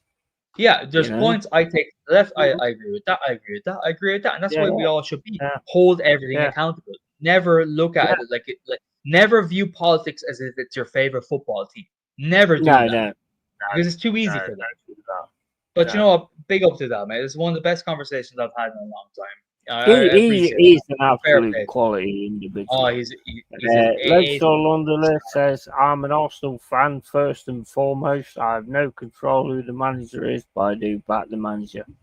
You Mate, do have control, mate. You do have control. You But do. he did say the right thing right from the start. He's an Arsenal fan. He's not an Arteta fan. So No, of whoever the course. manager is, he will back. No, Lone I Star. get that. Lone Star, you're a sound mate. I'm just saying, like that you do have control of who the manager is. You can always demand better. And by the way, it's not adversarial what I'm saying. My ultimate goal, and I'm sure it's the same with you too. You want us to see us lift trophies. You Have a great weekend, any Danny. trophy. Have a fucking awesome I'll be on weekend. I'll be on we want to see our club lift trophies. My philosophy is hold the club to the highest standards. The manager, he's been taking the piss. In my opinion, you may disagree, and that's fair enough. No, I agree. But he has not you. No, I'm talking to Lone Star. Sorry, mate. I'll be back in a second. You talk to him, yeah. I'll talk to the chat. Yeah, I'll talk to the chat. No, it's cordial anyway. It's all cordial. But like the thing is, the guy has had full reign for the last 4.5 years, 5 years. He's not done the business, and we do have the power, mate. We do have the power to make change. Whereas the manager, eventually the board, if we're unhappy enough and we all go out and protest, especially the local Londoners, we could even change the ownership as well. We could do that. It's hard to do, but we can do that. So it's always in our power, mate. Look, it's my philosophy. I'm not saying it's better than yours, but that's just how it is for me.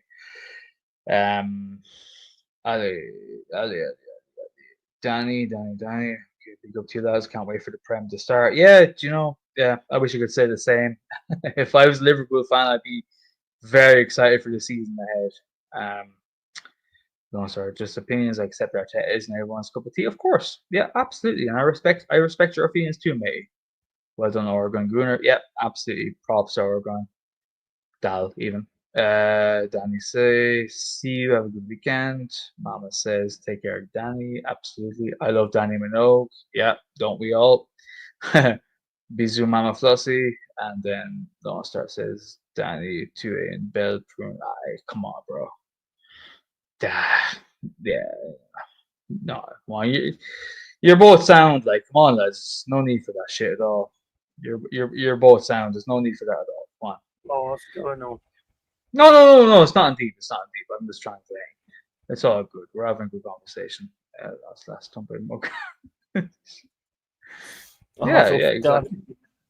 I don't think anyone's insulting each other, but you know what I mean. Like Danny, you don't start. You both guys, I'm sure, are cool guys. Just fucking relax. It's all good. You know what I mean? That's all. Yeah, look, it comes down deep.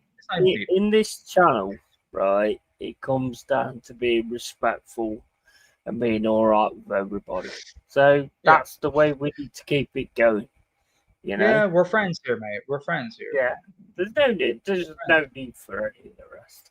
So just like you've just like, for example, like just rewind 45 minutes ago, we've had a conversation that would usually end in fucking vitriol. Mm-hmm. Yeah, that was the most cordial conversation I've had in a long time. That's how human beings should be. And that was a perfect example of it on your channel. And you that's the standard you demand. And that's the standard that is upholded here. And it's the thing is, I'm different to a lot of other streamers as well, because I just stay quiet and let you guys go on with it. A lot of streamers won't do that because they want to be the center of attention. You know, I'm not bothered about that. I was just listening and just interested in what I was listening. I do this thing where I just sit there and I'm like, yeah, you were chill. Yeah. And that was like why it went into the when Dal turned around about the illegal immigration stuff, and that was why all of a sudden I went, yeah, but they're illegal. You know, that's how I've always been. I'll just, I'm a little bit like an assassin, where I just sit and I listen, and then I jump in when I need to jump in. Not an assassin. Not in this. You are an assassin, but not in this. In this case, that term is not even necessary because it was just a great conversation. Mate, no, it was cordial. It was cordial, and honestly, like it was actually for me. I know I'm harping on about it because I've been saying it for the last 20 minutes, but a conversation like that for me, I learned a lot. I'm sure Dave learned a lot. He's learned a lot. I hope from our I learned a lot. Yeah, I learned a lot. We've all learned something, and that's what we are, because us together are so much stronger than one of us on our own, sitting on our own computer in the fucking darkness. This is the power of us talking. And I know me saying that, I'm sure all the apps in my fucking laptop are listening to me and fucking putting me on a watch list for 50 years' time. Yeah. And but by the way, if you do that, hello. Yeah. But that's what humans need to do. We need to talk to each other. If you don't agree. Paranoid? Oh yeah. Oh yes, I am paranoid. Hey, are you? Hey, what did you say? What did you say, bro? Right, I know I am. I'm paranoid as a motherfucker. I absolutely am. I don't give a shit, and that's why I will just let people just keep going on and going on, and I'll listen to what you guys say and all that kind of stuff. And I'm one of those kind of people that just takes it all in, and then all of a sudden, I'll come out with something sort of thing. That's how I've always been. I'm not going to change. Non-Scotland, I'm critical of Arteta like any Arsenal manager, but generally, as a fellow coach, I sympathise with him. Yeah, I'm not sure about sympathising with him, to be honest. It's just 5 years. Yeah, nearly £1 billion. With the massive amount of respect, just to hear, I really want to know what your feelings are. What is it that you sympathise with him, mate? Because he's had time, he's had a lot of money, he's had his kind of way with transfers, ins and outs. What do you feel he's been wronged by the club? He's made your club into a joke club. Yeah, no, I'm just really curiously asking Lone Star what. Yeah, I'm just preempting. Yeah. Oh, sorry. Like, to me, he's turned your club into a joke club. Yes, my feeling second all the time, but second don't win shit. Yeah, my feelings are very, very, very stark and very dark as well. Actually, stark and dark. But I'm just Your interested. feelings a dog. Say again. Your feelings a dog. Dark. I've never Dark. known your feelings being dog. What? What? Don't you know me, mate? Yeah, no, I'm missing. I'm taking a piss. That was Yeah. sarcasm. I know, but that I'm was the missing. British sarcasm. Yeah, I'm missing something clearly there, so I should just laugh more. Mate, that was the British sarcasm. I get Danny sarcasm. beautiful words in two languages. I'll tell you what, Danny is quality. Same as you are quality.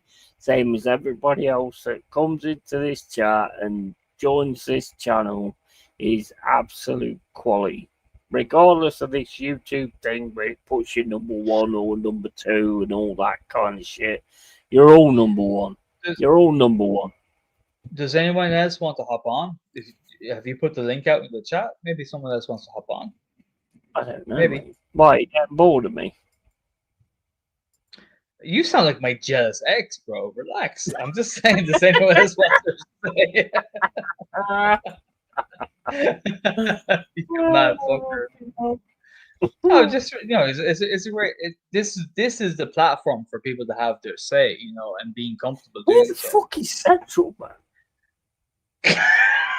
I'm fucking honestly, I'm disappointed. Man. Where is Central, man? Yeah. I'm like fucking pointing the link out, and I'm expecting that face to all of a sudden go into the bottom of the section, and he's not turning up. I'm fucking disappointed. Massively disappointed. Well, Real Madrid are winning 2-0 against Borussia Dortmund. Wow, and it's 88 minutes gone. So, yeah. I wish I could. Go ahead. No, go on. I'd love to meet Dal. Man, he is one of my favorite. Yeah, he's awesome. But mate, just can you not get a train to fucking London? Like, you'd be in fucking London. Like, there can't be. Yeah, but the thing is, I can get a train into London, but then I'm going to have to stay there overnight. Do you know what I mean? That's the problem. No, I know, because you're not. Otherwise, it comes down to me going to London, going into the pub, having a few beers, and then thinking about coming back. And I don't do that shit. As soon as I get into the beer, I don't leave. You know what I mean? I know. That's the problem. But whilst you're there, like, I'm sure there's a lot of lads that would be having hotel rooms, like Jez, Dal.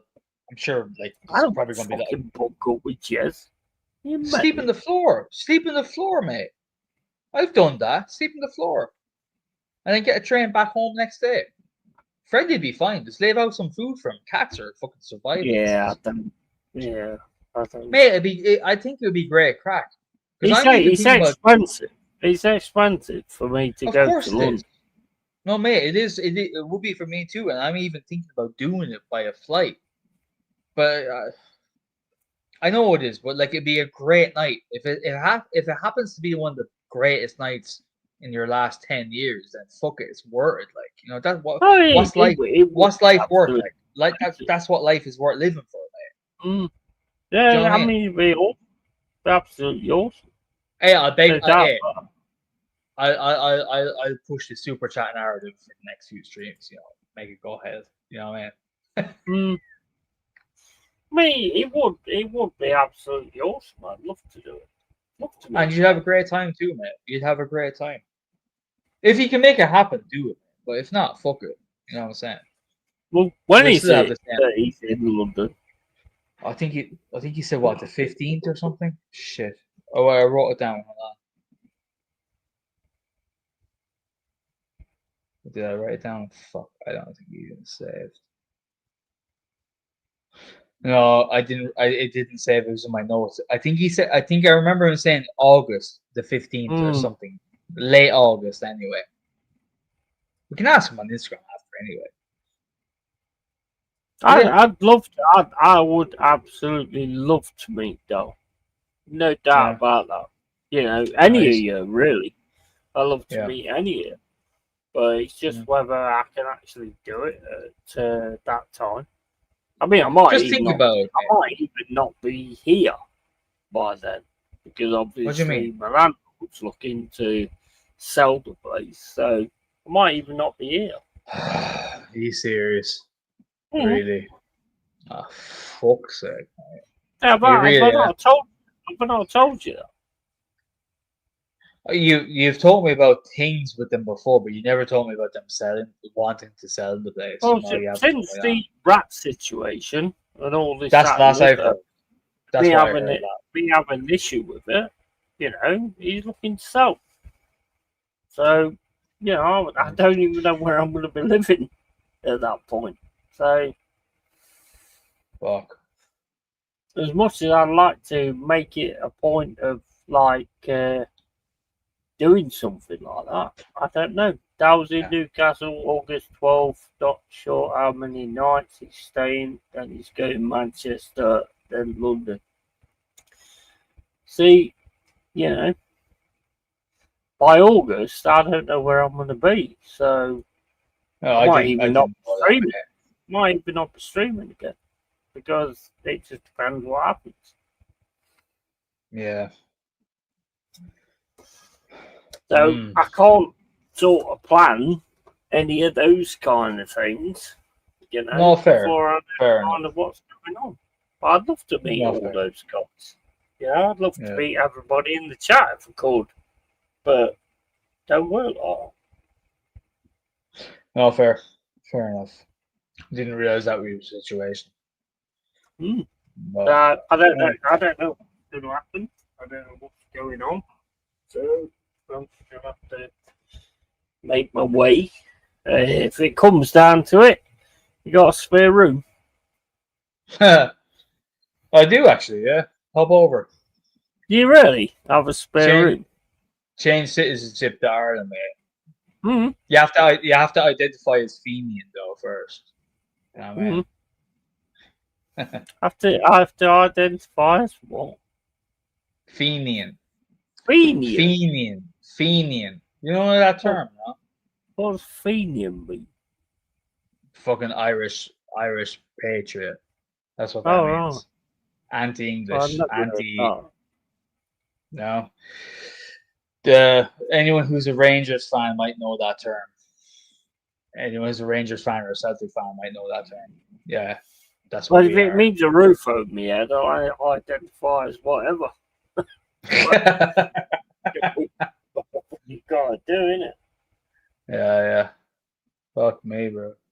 All I'm bothered about is my cat. As soon as you know, Freddie. when he goes, then I can do whatever, you know, and get on with it in that respect. But that's my main aim. That's all my main priorities. All right now. Yeah, shall I call you Mr. Big Up Pipes, bro? How you doing, Big up pipes, mate. There you are, man. Hope you well. Mm. There you go. The link is in the chat. Want to come and talk to us? I think we're running out of things to talk about, to be honest. But you know, we could talk about anything. I'm just I'm concerned about. Right. Okay. Right. Oh, UFC, bro. UFC, bro. How is that going, man?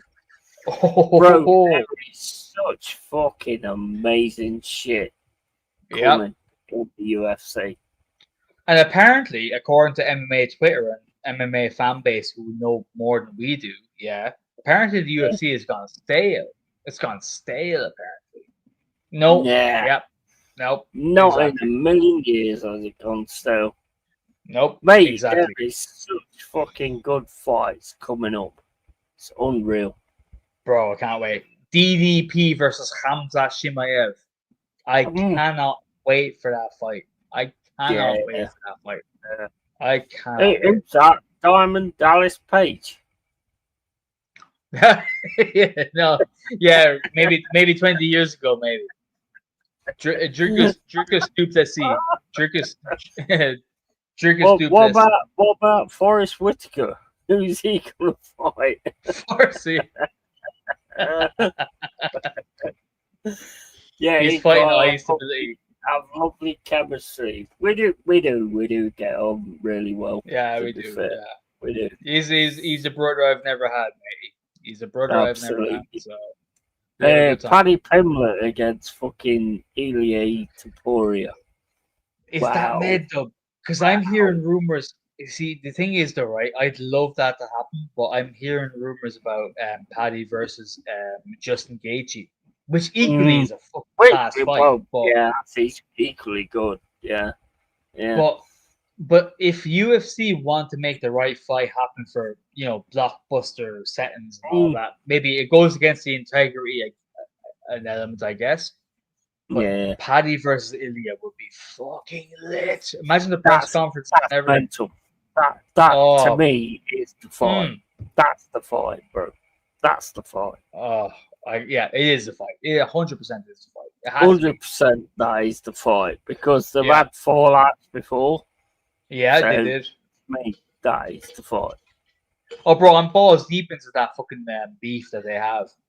Like, it's all apparently like. Do you want me to recite it all?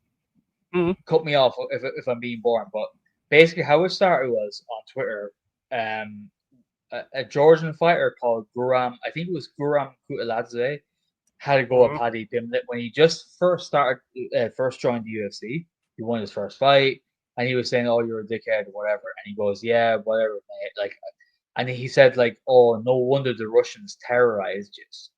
I know Scouse dialect, right? I know what that means in Scouse dialect. It's like terrorize is a word that they use that is like, have beat the shit out of you and just fucking take the piss or whatever. But Ilya took that, and a lot of Georgian fighters took that as like being like, oh, you're like you want the war in Russia or the bombing that happened in Georgia on the behest of Russia to happen, like, and all that sort of stuff. And like he was like, "Oh no, mate, that's not what I was talking about at all. I was just saying, like, I get why the fucking Russians terrorize these little fucking ponies or whatever." And that's where the whole thing happened.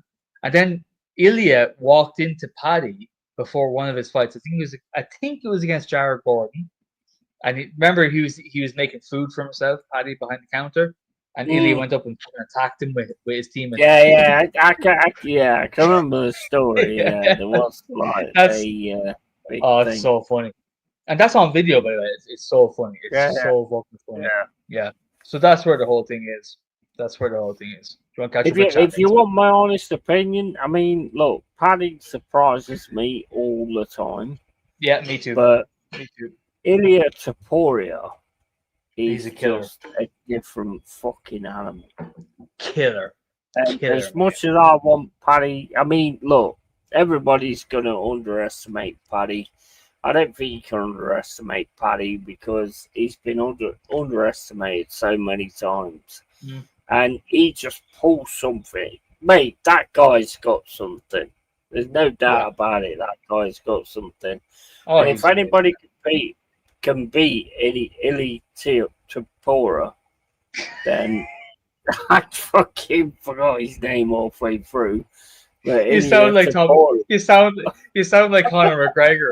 You sound like Conor McGregor in the super chat that he received, and he's doing a promotion for his fucking Forge Irish Stout. He's like, Ilya Taporia, I'd smack that fucking head off him, I would, yeah? Fuck that fucking cunt. Yeah, but Ilya Taporia. Yeah, Ilya Taporia. I mean, he is insane. He is insane, and I love. I mean, I'll be honest, right?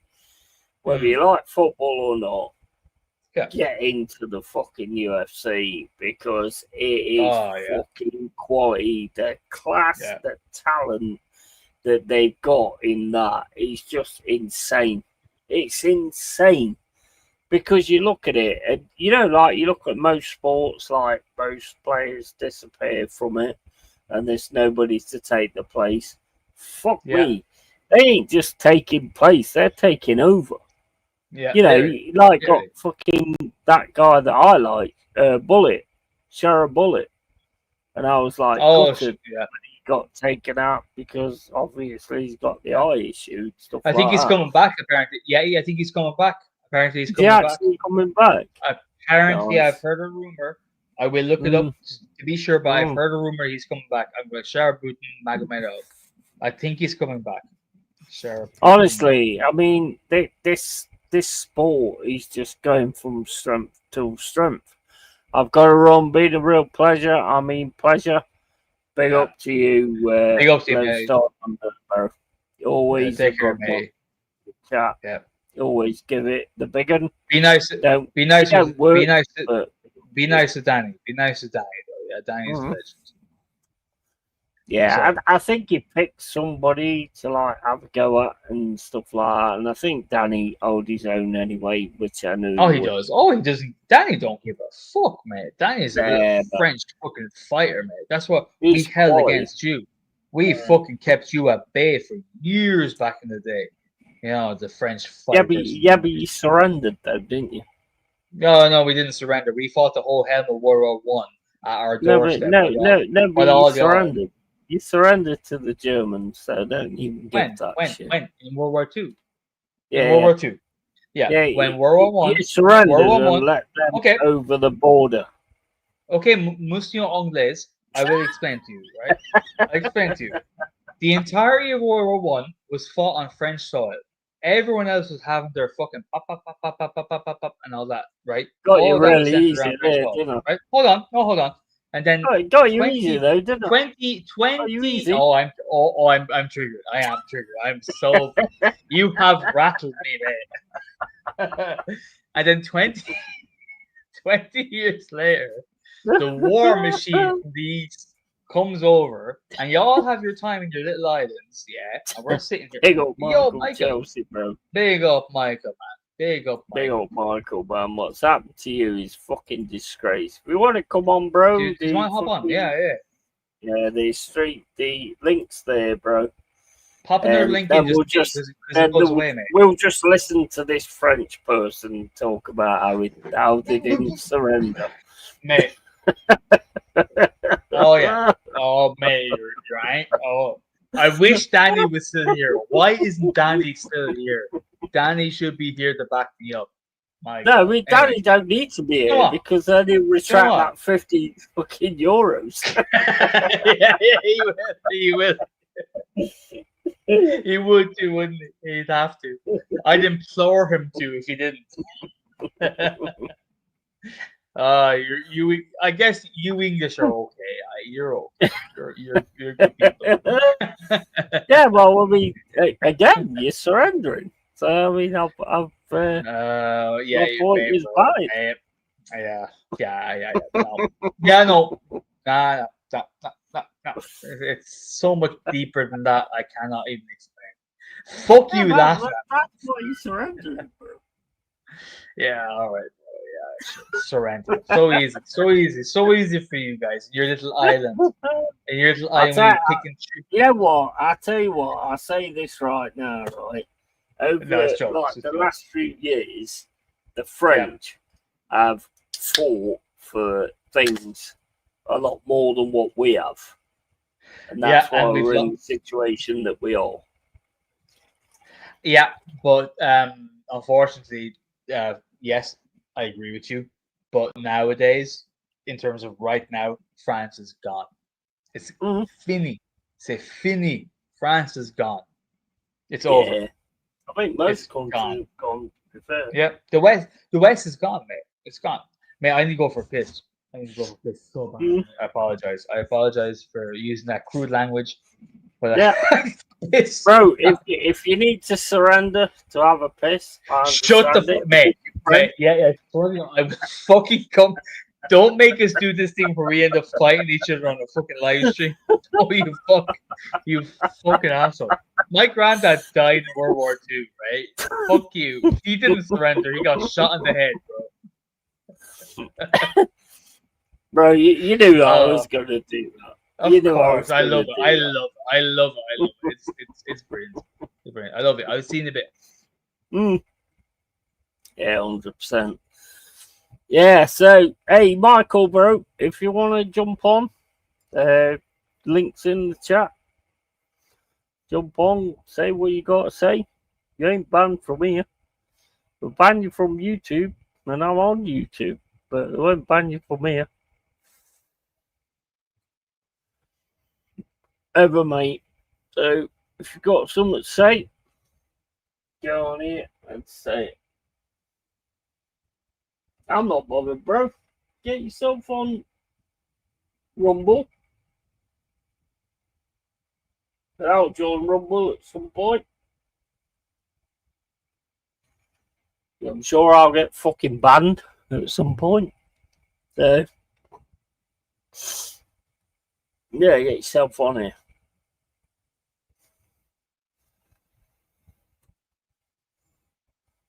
More than welcome, mate.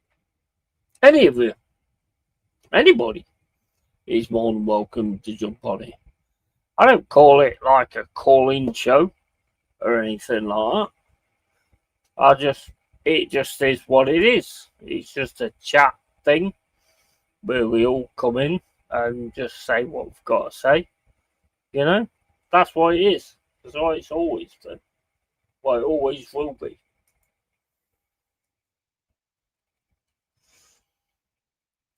I won't knock anybody back on what they've got to say. You know, that's what this channel is all about. Say what you've got to say, and fuck anybody that has a problem with it.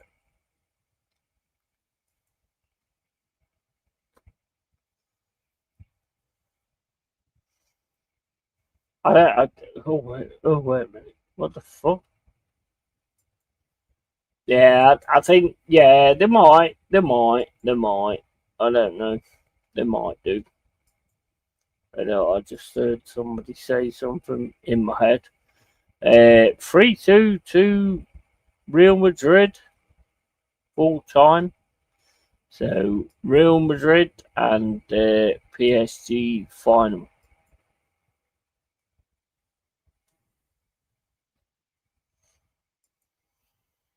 I see that you are still smoking the pink. Fucking pink.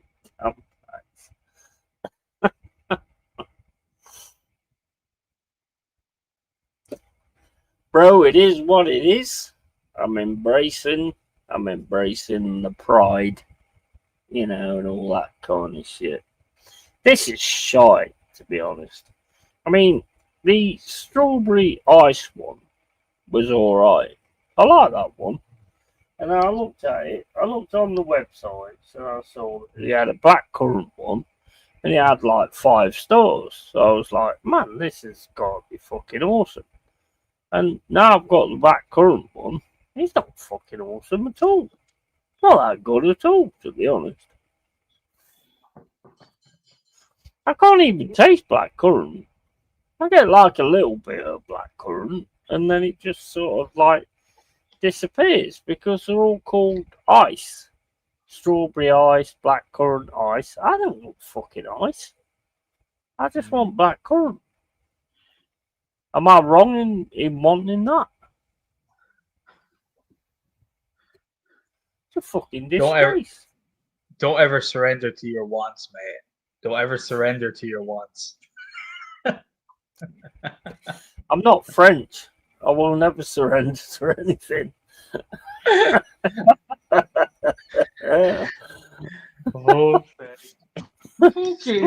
mate. Fuck's sake. Bro, you set that up. You set that up. I did. Yeah, that's exactly what I was doing. I was hoping for that to happen.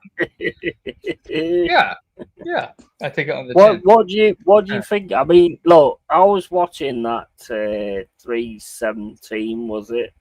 UFC 317, and I knew as soon as she beat whatever her name was, Katie Harrison beat Juliana Pena. Yeah, Juliana Pena. I knew as soon as she beat her, I knew she was gonna call out fucking whatever her name is. Amanda Nunes. Yeah. Amanda Yeah. Nunes. Yeah. Whatever her fucking name is. I just knew that was set up. As soon as I seen her in the like crowd, I knew because she basically dropped and then said that there's no challenge here. So I'm just gonna leave it. Well, I mean, Hype says, "Hey, when are we gonna get another Void Crew session?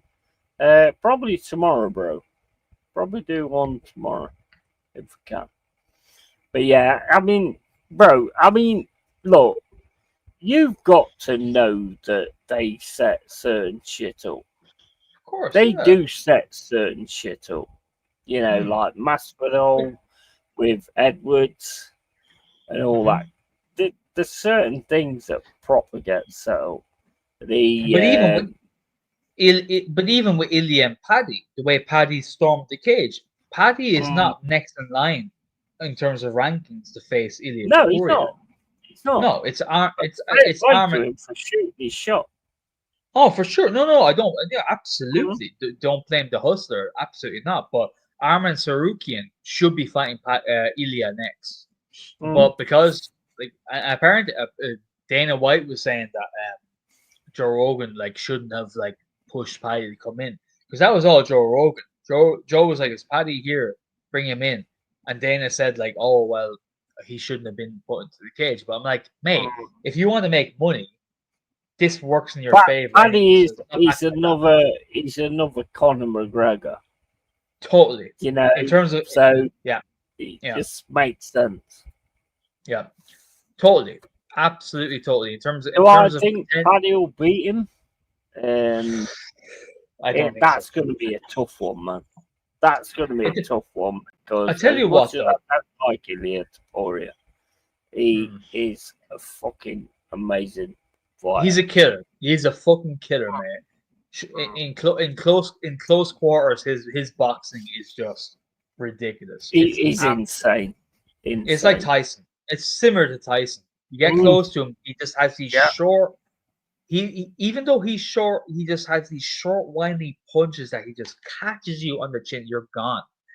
If Paddy happens to keep distance with leg kicks, providing they're not checked, and Ilya does not expect this game plan, long-winded kicks the whole way through. That's Paddy's only route, in my opinion. He has to keep the distance.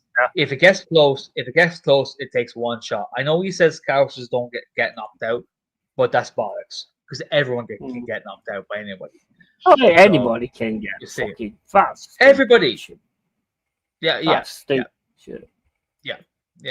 Too much to put on yourself. Yeah, too much to put on yourself. But we'll see. We'll see what happens. I can't wait to see it happen. I hope it happens.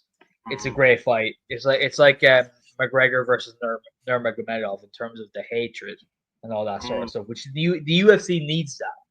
I know the purists will disagree and say Arman Sarukian should be the next in line. And yes, as a purist, I agree.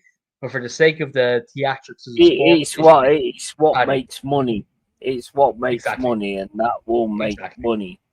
Because when they had that fallout, when they was walking through and he started having to go at Paddy, you could always see that was going to come up at some point.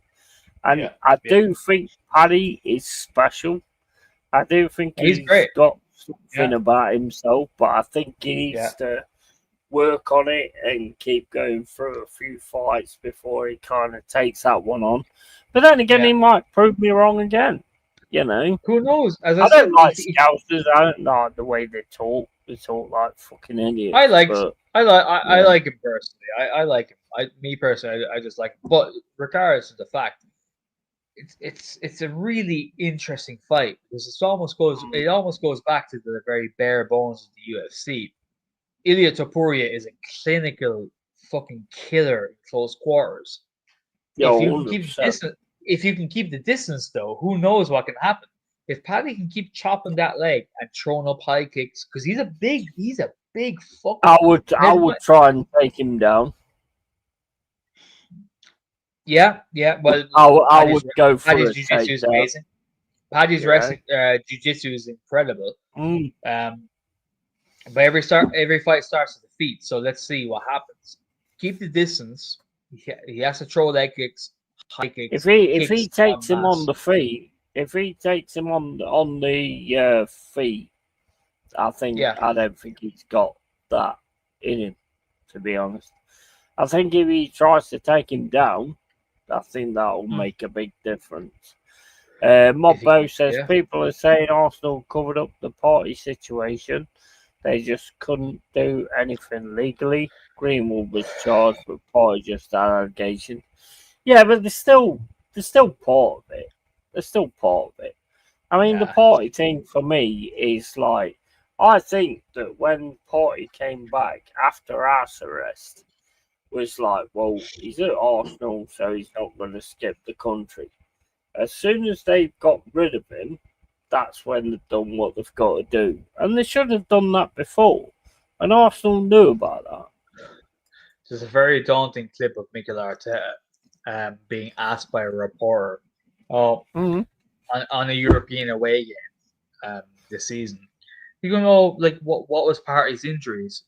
And he goes, yeah, no, it doesn't matter.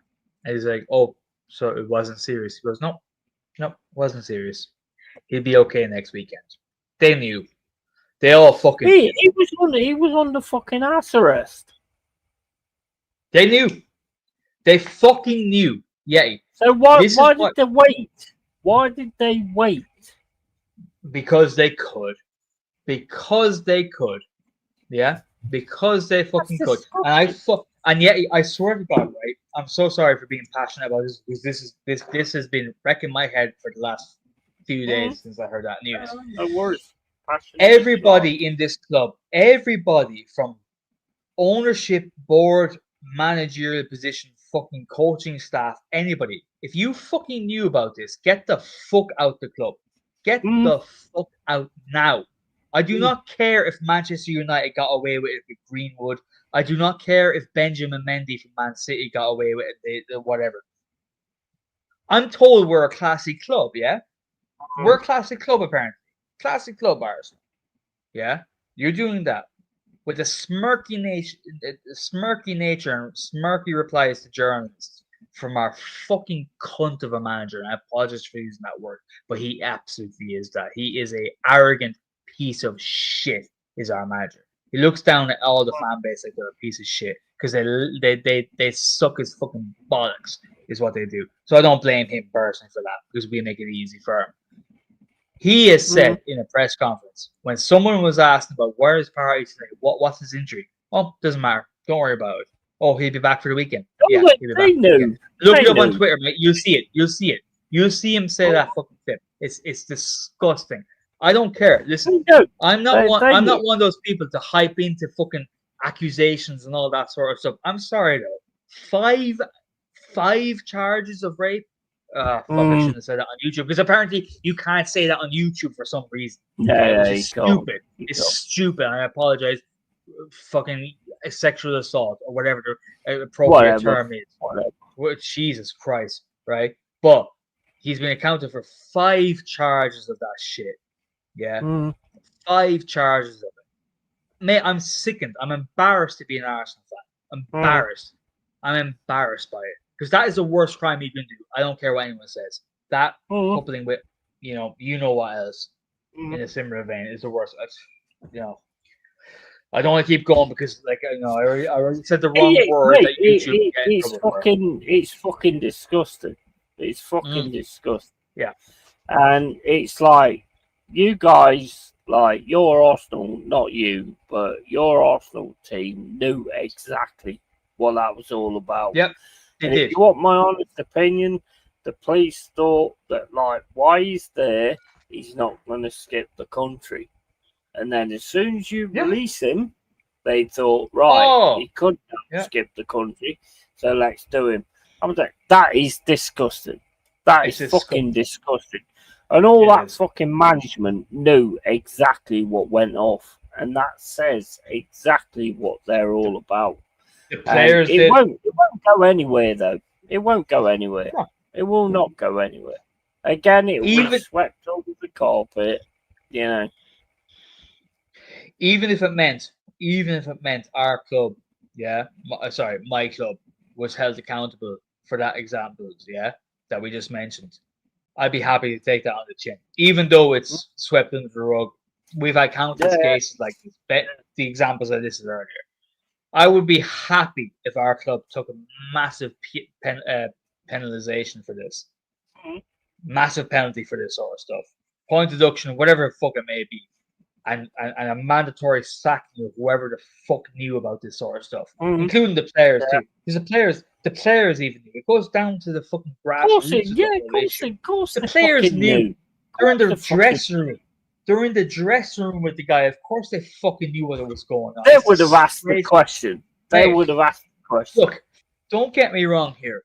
I don't take any accusation as gospel, because I know there's a lot of twisted people in this world that would make up stuff like this, but I'm sorry, five different people, it's been an ongoing investigation. They ain't no smoke without fire, so there's a good chance, That's how I've always seen me it. too.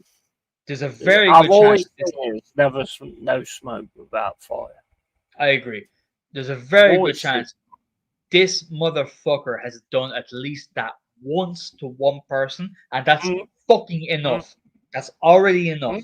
That's already where you should be fucking throwing down the anvil on whoever is responsible. I don't know who it is, but no, for the last 4 years, it's the most abhorrent crime you can ever do for me. I would look at like anything like that or pedo shit as like I would look at it as murder, because when you do that kind of thing to somebody, you kill their lives completely.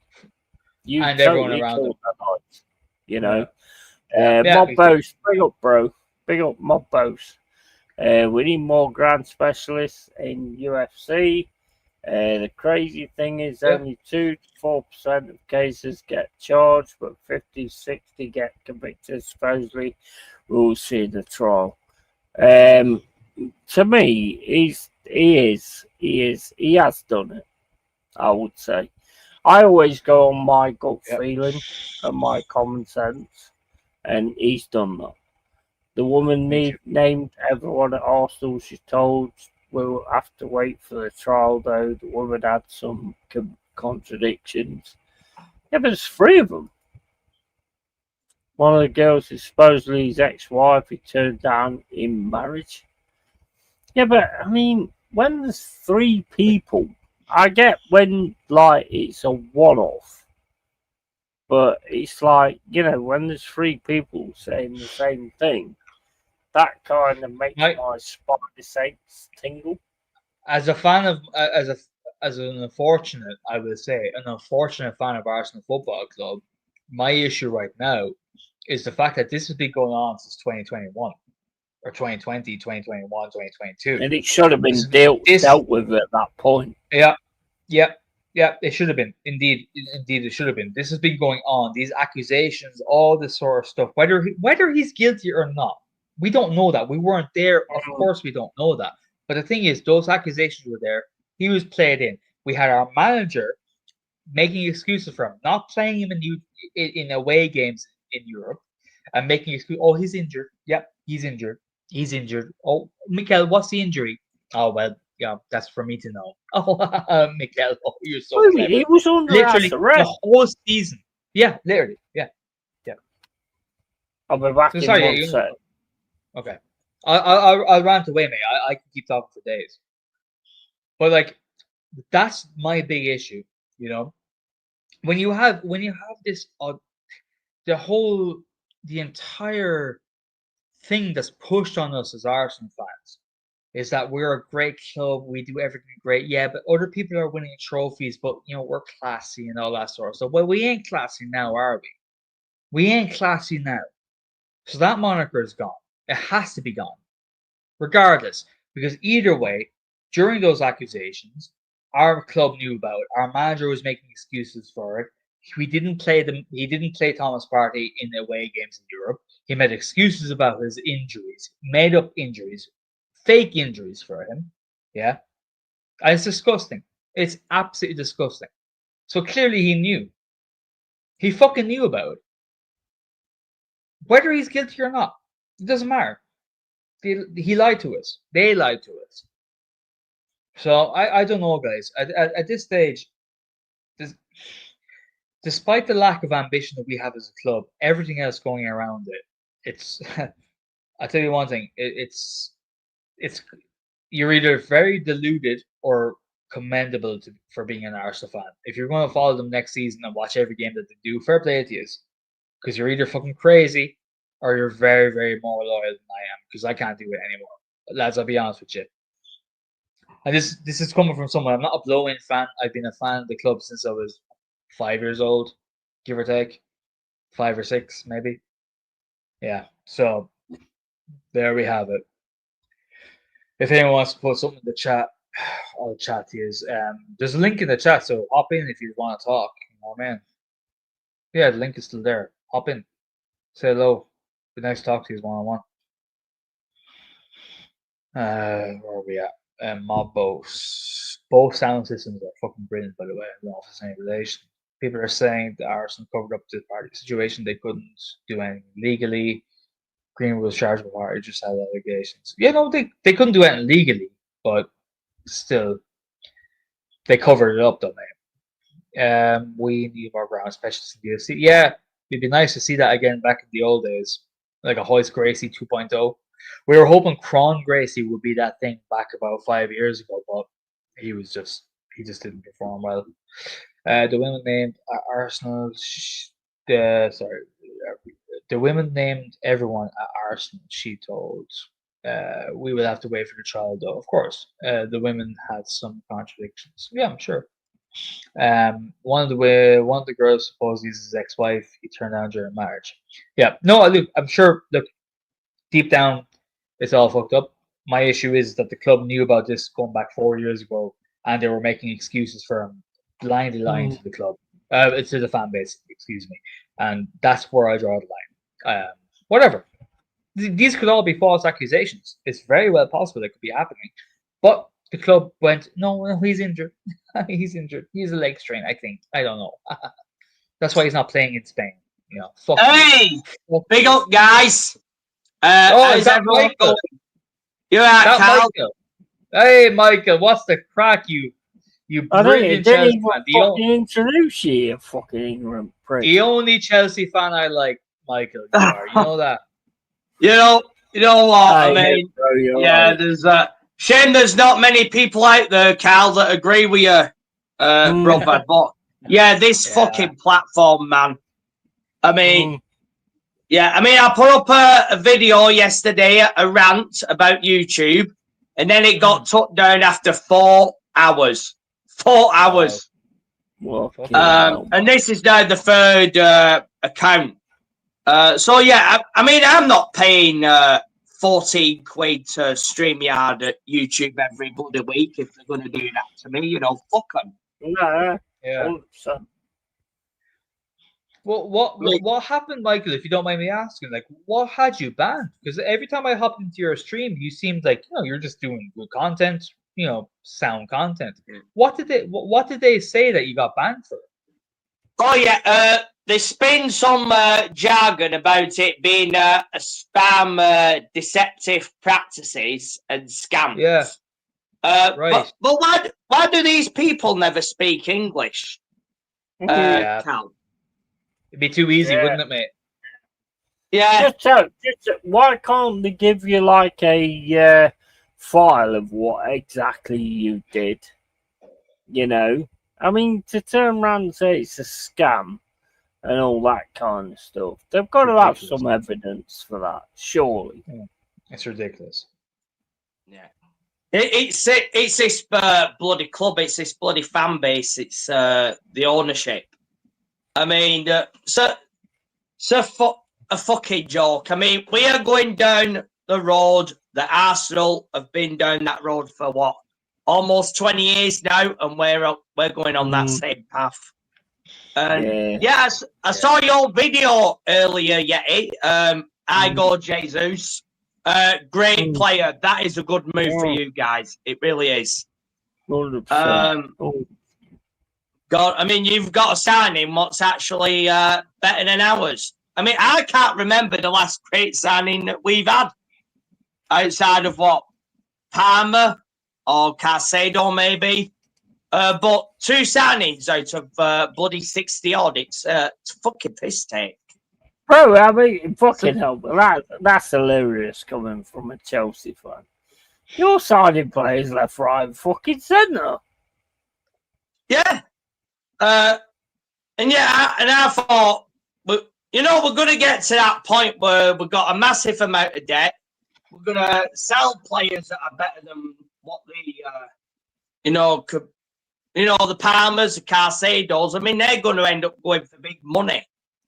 And then what do we do then? And who do we bring in after that? Because, we all know about Man United, yeah? Obviously, the Glazers take money out of the club. And who's to say that these don't do that? And I imagine that the Cronkies probably do that in terms of Arsenal as well. I think all the American owners do that shit. All the American owners are a bane on this fucking football, to be honest. I mean, you look at all of them. Not one of them you can paint in good ways. Not one of them. Because I think there's about 14 of them now, Yeti. Yeah. You got your webcam on, you fucking bellend. Yeah, Michael. I've had a bit of issues with this. There we go. There we go, guys. Finally. Great to see you, mate. Great to see you, proper. Guys, I have to run. I am at the cusp of passing out, so for the greater good of the stream. It's always a good time. No problem, Cal. But Michael, great to see you again, mate. And I hope you get your channel back, mate. You deserve it. As I said, I said a countless times, you're one of the few Chelsea fans I actually rate. So I hope you get your channel back, mate. I really do. You really deserve it. You're a good dude. Yeah, thank you. Cal. I'd appreciate it more if you actually stayed on until you passed out.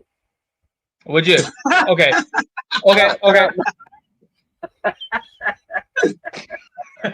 Oh my god.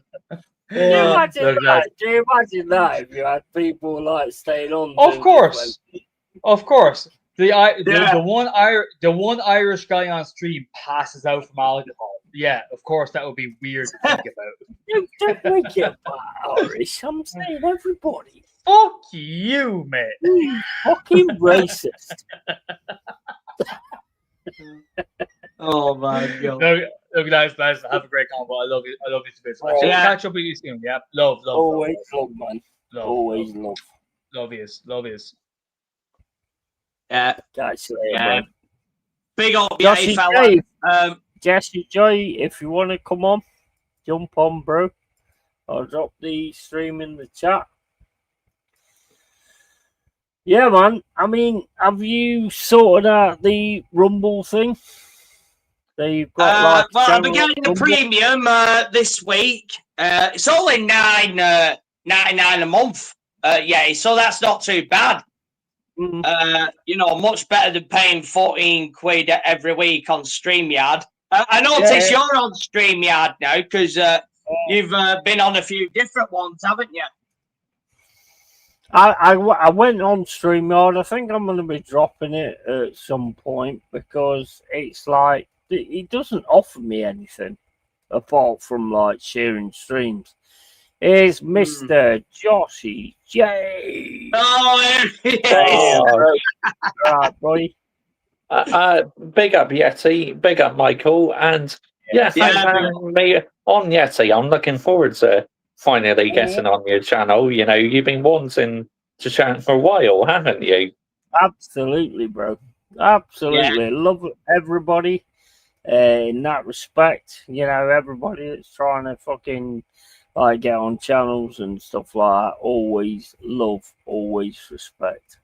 Yeah. But it's with you, Michael, it's get yourself on Rumble, bro. And get yourself situated on Rumble because I will probably be over there at some point because I always tell it the way it is. Yeah, Yeah, you do. Yeah, I think I get away with it because I don't put the videos on the channel that's going to get. I mean, I still don't know why you've got fucked up, and you don't. You still don't know, and you should have the exactly. right to know why. You know, if I had a list of who it was, you know, I could be still writing it out, Yeti. I mean, it could be anyone. That's the thing. I mean, look, I mean, I've probably pissed off a lot of people on here, but I've got to say it how it is. I am not gonna fucking lie for anybody. You know, I'm not doing it. So yeah, I probably pissed off, let's say, a lot of brown envelopes. I probably pissed off Arsenal fans as well because. I did do a stream about them once. Adam, mate. Oh, big up, Adam. Adam Partridge, yeah. But yeah, Bro, some people can't fucking take it, Yeti. That's the problem. No, exactly. And I think, like, we can like, work to forming a team of people that just don't take this shit and just keep saying what we've got to say. You know, and I've said that to you before, Michael. You know? Yeah, I know, yeah. I mean, I didn't know you was going to get cancelled, and I was like looking at the reason you got cancelled, and there's nothing there. There's nothing there.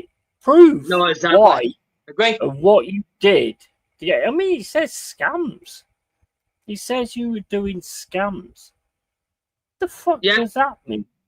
Yeah, and if I was doing scams, so where's the money then? If I was doing a scam, I'd be making money out of it, wouldn't I? And I'm not doing. If anything, they're taking money off me by when I was on this StreamYard.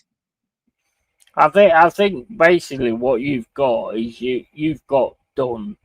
I think you've been reported by a lot of big YouTubers. And I'll tell you why. Because, like, me and Mama Flossie was talking about it earlier. You are one of those kind of guys that can go buff right up there. And these fuckers that are right up there don't like that. They don't like that. They don't like that. They've reported you, I think. Yeah. I think, same as Minerals. Where Minerals apparently said this thing, which I can still not hear. We said this the other night, didn't we? Yeah, exactly, yeah. I still cannot hear what apparently he said, but they all banded against him and fucked him over, you know. And I think it's the same with you, bro. I think it's the same with, you know, I don't think a lot of people like the karate. I don't think a lot of people like the karate, mate. You know what? I was going to point out there, Yeti. I mean, you said you was getting problem with notifications, and obviously, I know Anthony was saying he weren't getting any at all. I was going to put that out there to people. So they were taking numbers off me as well. They were taking views off because I remember the stream I did with Josh for that Chelsea game that we did early morning, Josh. I was on 296 views for it, almost 300, and then about 10 hours later it was 246 and shit. What? So they were doing it prior, so I kind of knew something was coming. But yeah, to do that, it's just fucking weak, and the fact to not tell me who it was is cowardly at its finest for me. Yeah, but I mean, to be honest, I mean, if I was in the same situation as you, I would ask for evidence on. But I'm assuming they don't let you do that, where you can like turn around to them and go, "Well, give me evidence. Every instance I've been scamming, or being this, or being that." I'm assuming they haven't done that. And to me, it's fucking disgusting. I mean, and maybe it might come to the fore with me having you on my channel.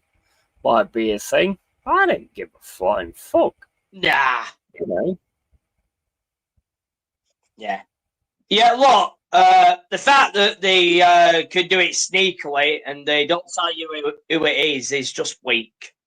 I mean, why not just? I mean, if people don't like me, just come out and bloody say it. I mean, you get it in your chat, where you'll have 6 people viewing you, 7 people viewing you, and some of them don't say anything, do they?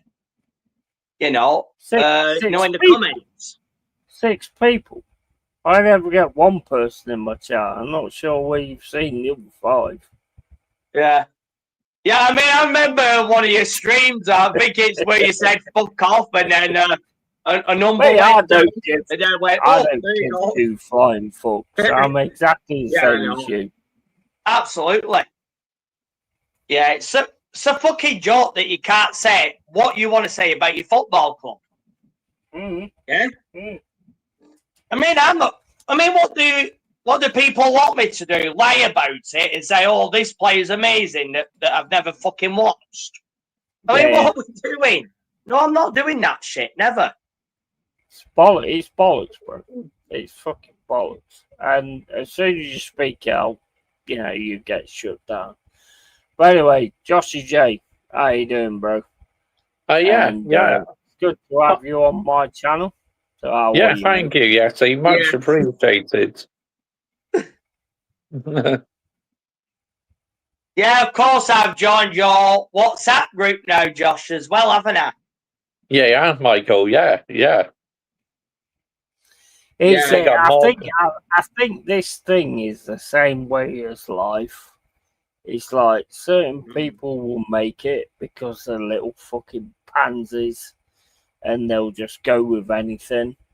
And certain people won't make it. I mean, I've always accepted it as in, like, I'm going to get so far so slowly because I'm not going to deal with dickheads.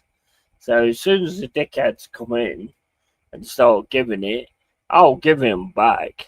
Yeah. 100%. Yeah, But then I'll 100%. fuck them off. But then I will fuck them off. Yeah. You know what I mean? And it's like a lot of these guys on fucking YouTube, they don't do that. And they also have their channels open to kids as well. I would never have my channel open to kids because I know what I'm going to turn around and say. No, these guys do, but they do.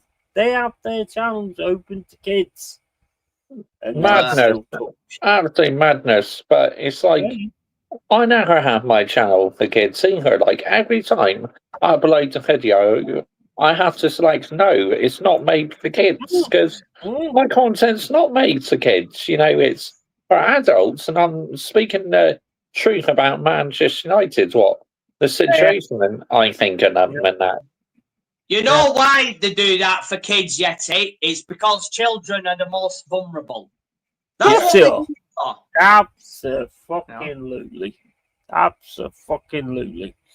And that's it. And I've always been like the kind of person that I don't like sort of doing. I mean, some of the shit I say is just so well out there. But it's something that needs to be said. It's something that needs to be said. And I will never stop doing that. And if YouTube don't like that, go fuck yourself. I don't care. Yeah. I don't care. Yeah. I'm same as you, Michael. Like, we had that chat the other day where it's like, nobody will stop me saying what I've got to say. And I'm exactly the same as you. So when you sort yourself out and rumble, I will probably be dropping over there at some point as well. Yeah. Because they ain't going to tell me what I can and can't say. Absolutely not. I won't let anyone dictate what I can say and not say on YouTube. If I want to land the minerals on my football club, I would do it. Who do each one and think they are? It's pathetic. 100%. Yeah, you should do, Josh. The trouble is, your football club has been like that for 20 years. Yeah. Well, yeah, no problem, Yeti. Yeti will be back in a moment, Josh. Yeah. But yeah, great seeing you here on here, Josh. Yeah, of course, I saw a little bit of your stream earlier. Look, Sancho is going to go back to Dortmund. I think we already know that. And obviously, I've got the Gittins money now. So Garnacho, yeah, heaven knows where that player is going to go. But it's like I said to you, Josh. Look, you're not going to go into a season with no wingers, and this is what I say about the media. But anyone could put anything out there, whether it's on the news or whether it's on social media, and people instantly believe it. Yeah, that's the problem. What we've got, Josh. You are not going to go into a new season with no wingers. I mean, yeah, look, Man United are a joke, but I don't think they're that much of a joke. You're not going to go into a season with no wingers. I mean, it's just pure unrealistic, mate. It's unrealistic. I mean, the only one I've heard you've been linked with is Buemo, is it? That's the only one I've heard about. Yeah, which we've been chasing for a long time now, and we cannot seem to get a deal over the line. It's just like, it's ridiculous. If we're going to be held to ransom, it's like, go for someone else. Yeah. All this about Rashford and Barcelona is PR bullshit. Yeah. There is no way on earth that Barcelona would want Rashford. Come on. No chance. I mean, You've got Lamel, you've got Rafinha, you've got Lewandowski in there. Well, Lewandowski's there, I think, until next season, I think. And Gyökeres is most likely going to go there, I reckon. In my opinion, I think that's where he's most likely going to go. I mean, who knows? But come on. I mean, why on earth would they want Rashford? You know what it is, Josh? It is reverse psychology. That's what it is. You know, it's banter. It's rival clubs taking the piss. Yeah. But I'm pretty sure he is a legend. He's back. and for Yeti, it's a great day for him. I mean, I go Jesus. That is a great signing, bro, mate. Honestly. Mate, he's being touted as the best Drogba, as the next Drogba. How much more thing can you have than getting a player that might be the next Drogba? Yeah, true. Fucking phenomenal. I mean, I see Drogba, to be honest. I also see Stan Collymore as well. So, I mean, it's win-win for us. If he can get with the Premier League, he can sort it out with playing in the Premier League. And I think we've got an absolute fucking star on our hands with that. Yeah. What's the official fee? They're saying it's 10 million here. I'm pretty sure it's more than that, isn't it? I think it was about, last time I saw it was about 30 mil. Oh, I 30 don't care. I don't give a fuck how much it costs. I just seen this guy on YouTube and stuff like that, and seeing what he does there. For me, it all comes down to the way he handles being in the Premier League. You know? Yeah, very true. If he is such a fucking... He is such an hard worker as a striker, and he can hold off defenders and stuff like that, and still get shots off. He also, if he loses the ball, he goes to win it back. I love that. I love that in a player. You know, when they actually lose the ball and still fucking fight to win it back. I love that, man. Yeah, I'd rather have that any day rather than some player who gives it the bloody big one and then gets a fucking red card in the next breath. I mean, we've got that problem with bloody Jackson, haven't we? Oh God, I mean, That geezer. You know what? The one thing I will say I'm happy about, mad away K to Arsenal, you know what? They can bloody have him. That was fucking hilarious. I don't get that. I don't get that. You know what? I'm glad they're taking him. He is absolutely dog shit. I don't get why got like a fucking. Have you guys got like an under the table, fill your nuts kind of fucking situation going with Arsenal? Because hey, you keep dropping players to them left, right, and centre. Yeah, it just makes no sense. Yeah, you know what? They can bloody have him. I wish they could do that with Sanchez, Badalashile. You know what? They could do it with bloody most of them, apart from what 4, 5 of them at best. Bro, how many fucking players you got? How come you keep fucking signing players when you've already spent like fucking $1 billion? I know. Yeah. They keep finding loopholes, Yeti. That's how they keep getting away with it with UEFA. I think we've been fined by UEFA actually. Yeah, 20. What is it? 20 million. Yeah, that'll hurt you. That'll hurt you, bro. Yeah. You know what it is, Yeti? If it was, let's say, an Everton or Wolves, it'll probably be a points deduction. But, yeah, of course, let's say with other clubs, it's different, isn't it? You know, it's that whole thing, isn't it? It's called double standards, isn't it? 100%. I mean, fucking That's hell. You are signing players left, right, and centre. You got fucking Liam Delap. You've got fucking Gittins. You've got fucking João Pedro. You've got fucking what's the other one? There's another one as well. And it's like, well, you spent $1.5 billion. How the fuck are you doing that? Seriously. Yeah. I mean, and then you got Man United, who's got like Cunha, you know, and hopefully like Mbermo. I mean, what do you think about that, Joshy J? Like the Mbermo thing. Do you think that's going to happen? I mean, I'm just fed up, Yeti. I'm sick and tired of like this football club dithering around in the transfer market. We seem to do it year in, year out. It's like rinse and repeat. The same old vicious cycle. It's like then we end up with third choice players because other clubs poach up these players. I mean, what are we doing here? This isn't Manchester United.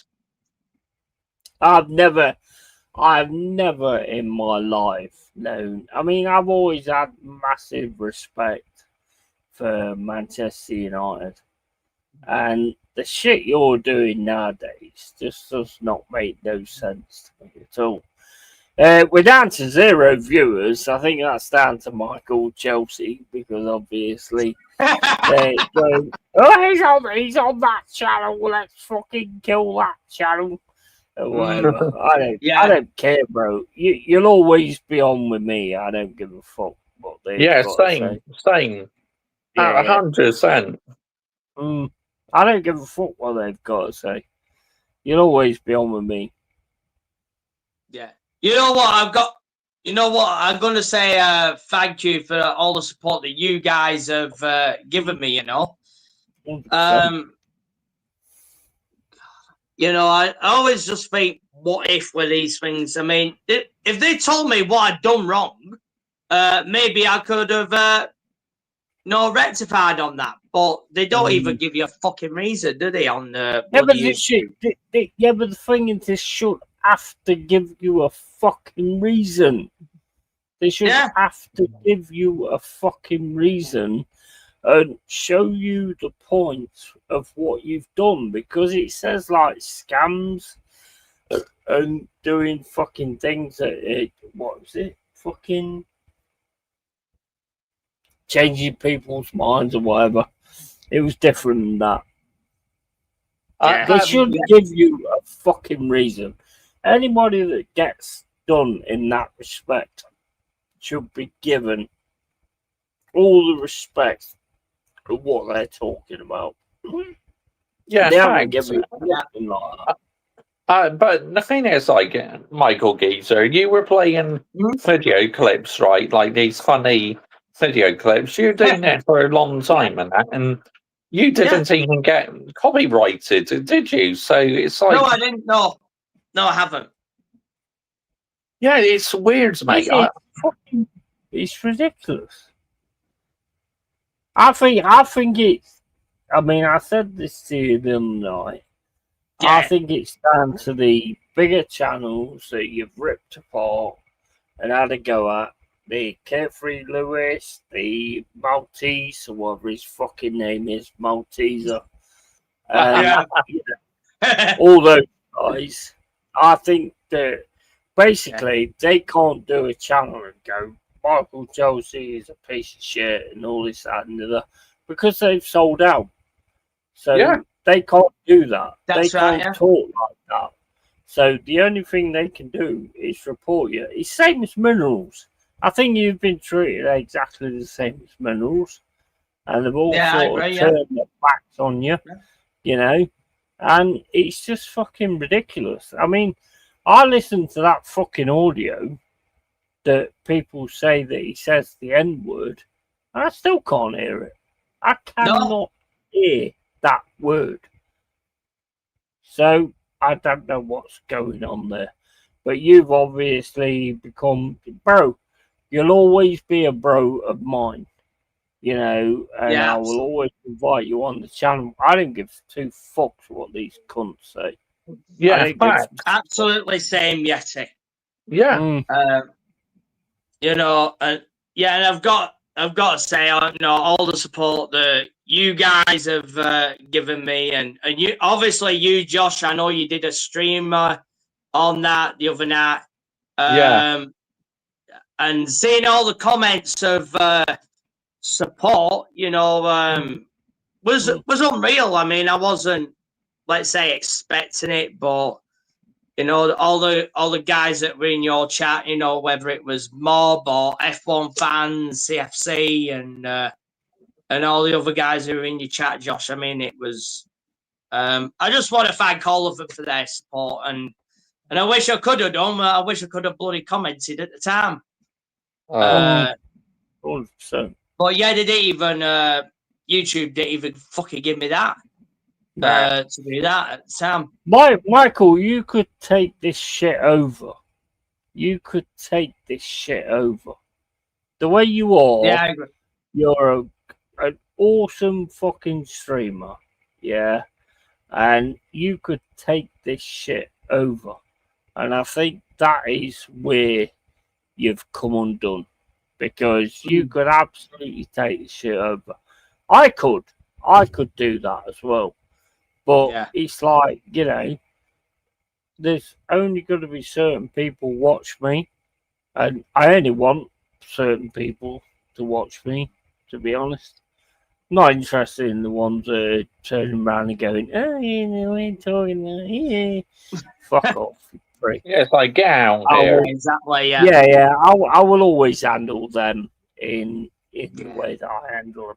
I think the one thing, in my opinion, and I said this to you the other day when we did the private stream, the one thing you did wrong was like when you was putting the videos up from X, Disney, BBC, and all that kind of stuff, because they will always fuck you over for copyright, and they will always get you.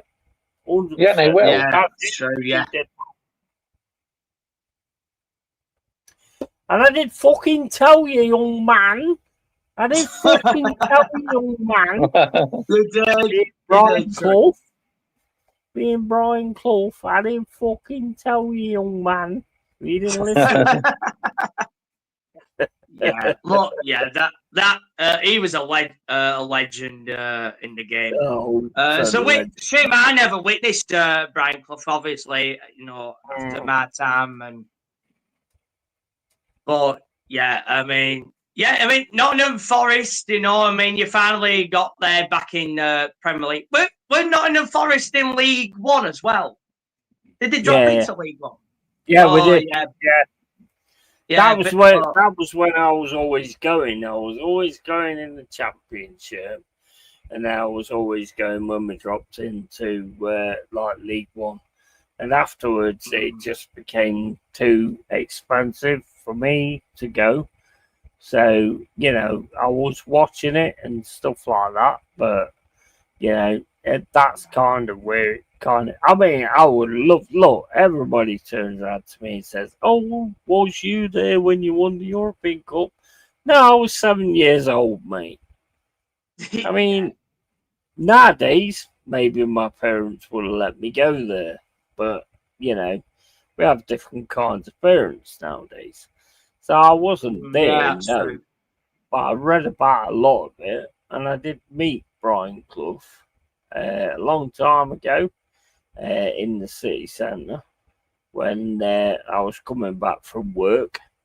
And he signed the picture. I can't find the picture now, but he signed my picture that we have at school.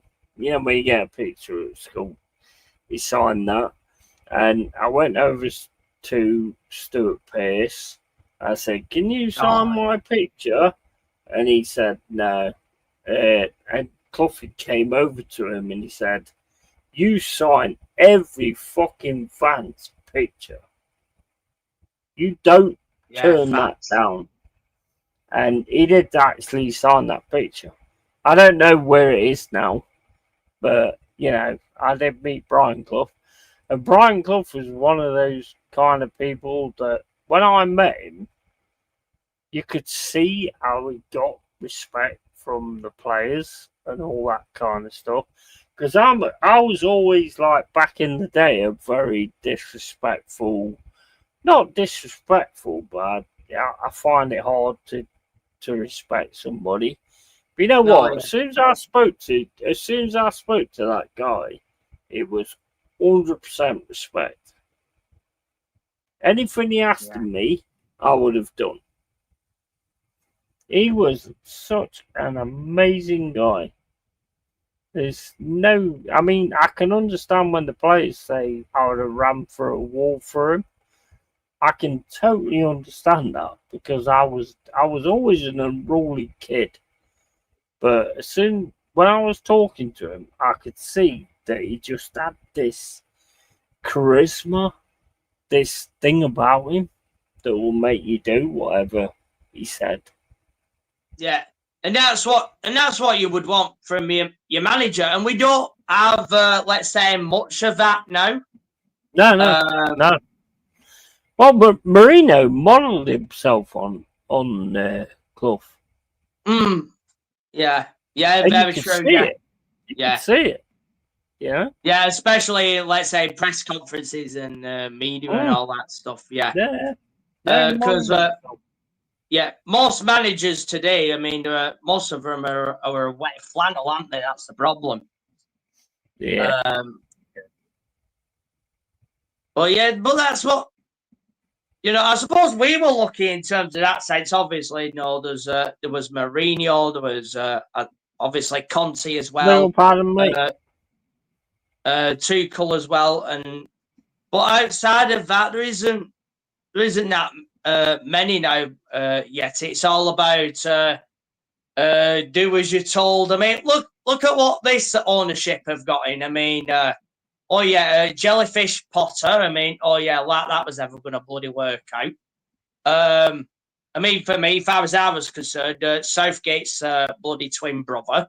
Pochettino, ex-Spursy, that was never going to be a no-go. And then, we've got this one who's, as far as I'm concerned, I think this geezer's a bloody fraud, and he's going to get found out this season. It never lasts. That, and at some point, you're going to get found out unless you're actually looking football like bloody Arteta. Yeah. Well, Arteta's got some kind of like voodoo shit going on. Yeah, he has. I don't know what he's doing, but he seems to like have some kind of cult thing going on at Arsenal. that guy is a fucking fraud. He's 100% fraud. He has no idea about tactics. He has no idea about anything. He's a fucking fraud. Yeah. Oh, yeah. Of course, I heard that news yesterday, obviously, about Party. Yeah. It's funny. As soon as they've got rid of him, and then all this comes out. Isn't it? That's exactly what I said. Because I think, personally, that the police was like, well, he's at Arsenal, so he's not going to skip the country.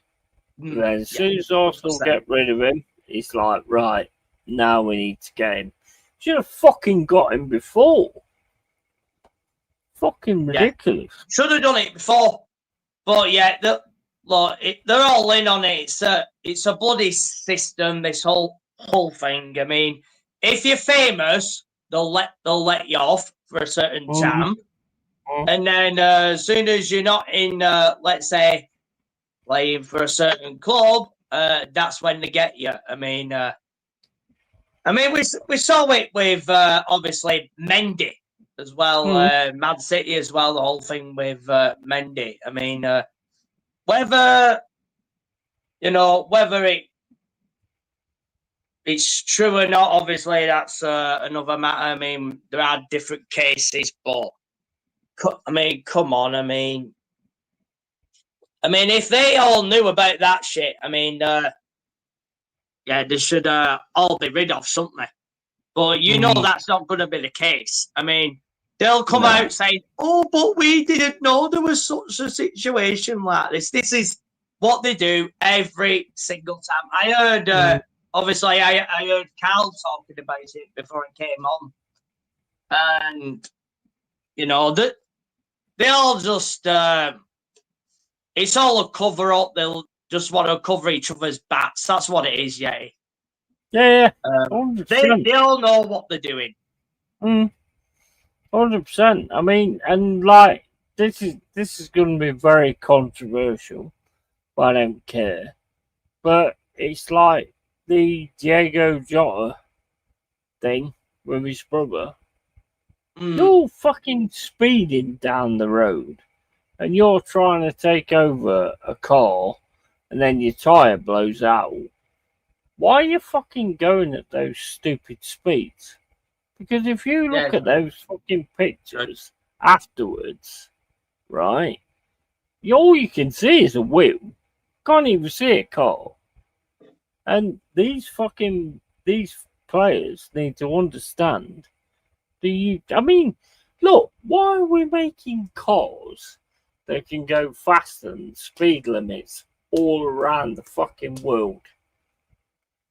Do you know what I mean? You know what it is with footballers. You know, it's more money than sense. That's how it always has been. Well, especially the modern footballer, anyway.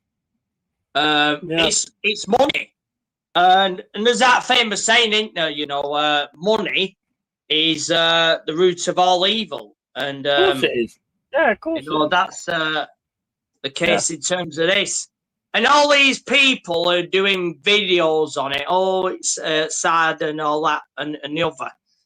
You have noticed and on the TV as well, they only mention Jota. They don't mention his brother. Yeah, I've noticed so. Yeah.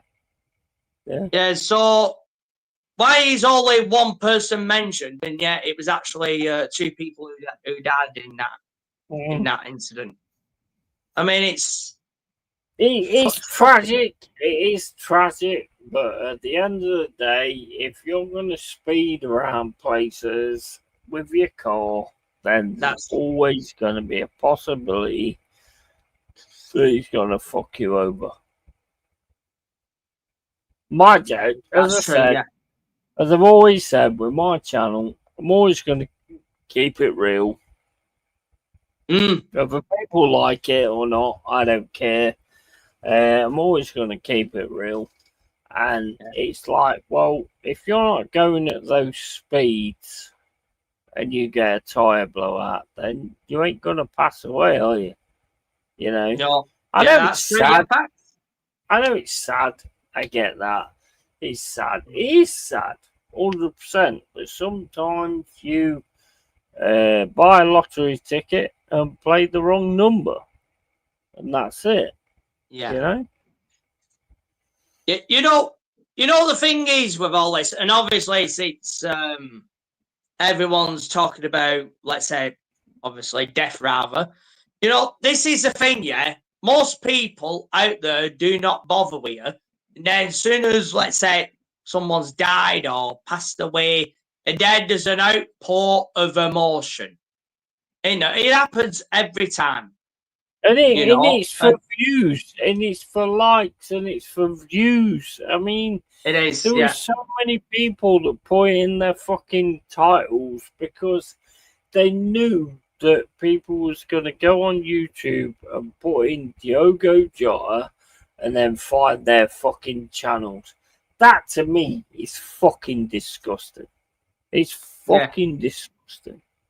Yeah. If you want to mention it and you want to say something about it, then just do a video or do a show and mention it there. But don't put in your fucking title. Yeah, exactly. That is fucking ridiculous. Yeah. Yeah, no. Yeah, I don't like it when people do that type of shit, you know. Hey, you just show who you are. You just totally show who you are. You know, it does. You know, the fact that people do it for views, I mean, for me, it's sick. End of. Yeah, of course it is. I mean, and I bet most of these channels in the town, I bet they've said, but most of these channels slag off players. It's like off most of them. I mean, I mean, I've done it on my channel. But yeah, I mean, if something, let's say something as serious as that happens, it's an outpour of emotion, and then it's you know, it's for me, it's fake sympathy. At the end of the day. Yeah. He's seen that. He's seen that. Oh yeah. Yeah, he is. Yeah, big girls blows over. And then you can actually say it to him. Michael and Chelsea wins the league. You change your wallpaper. No, I don't think it needs to change. It needs to change YouTube. That's what it needs to do. Yeah. Fucking change wallpaper. Yeah, they need to change the fucking people that are at YouTube. Bro, I tell you what, right?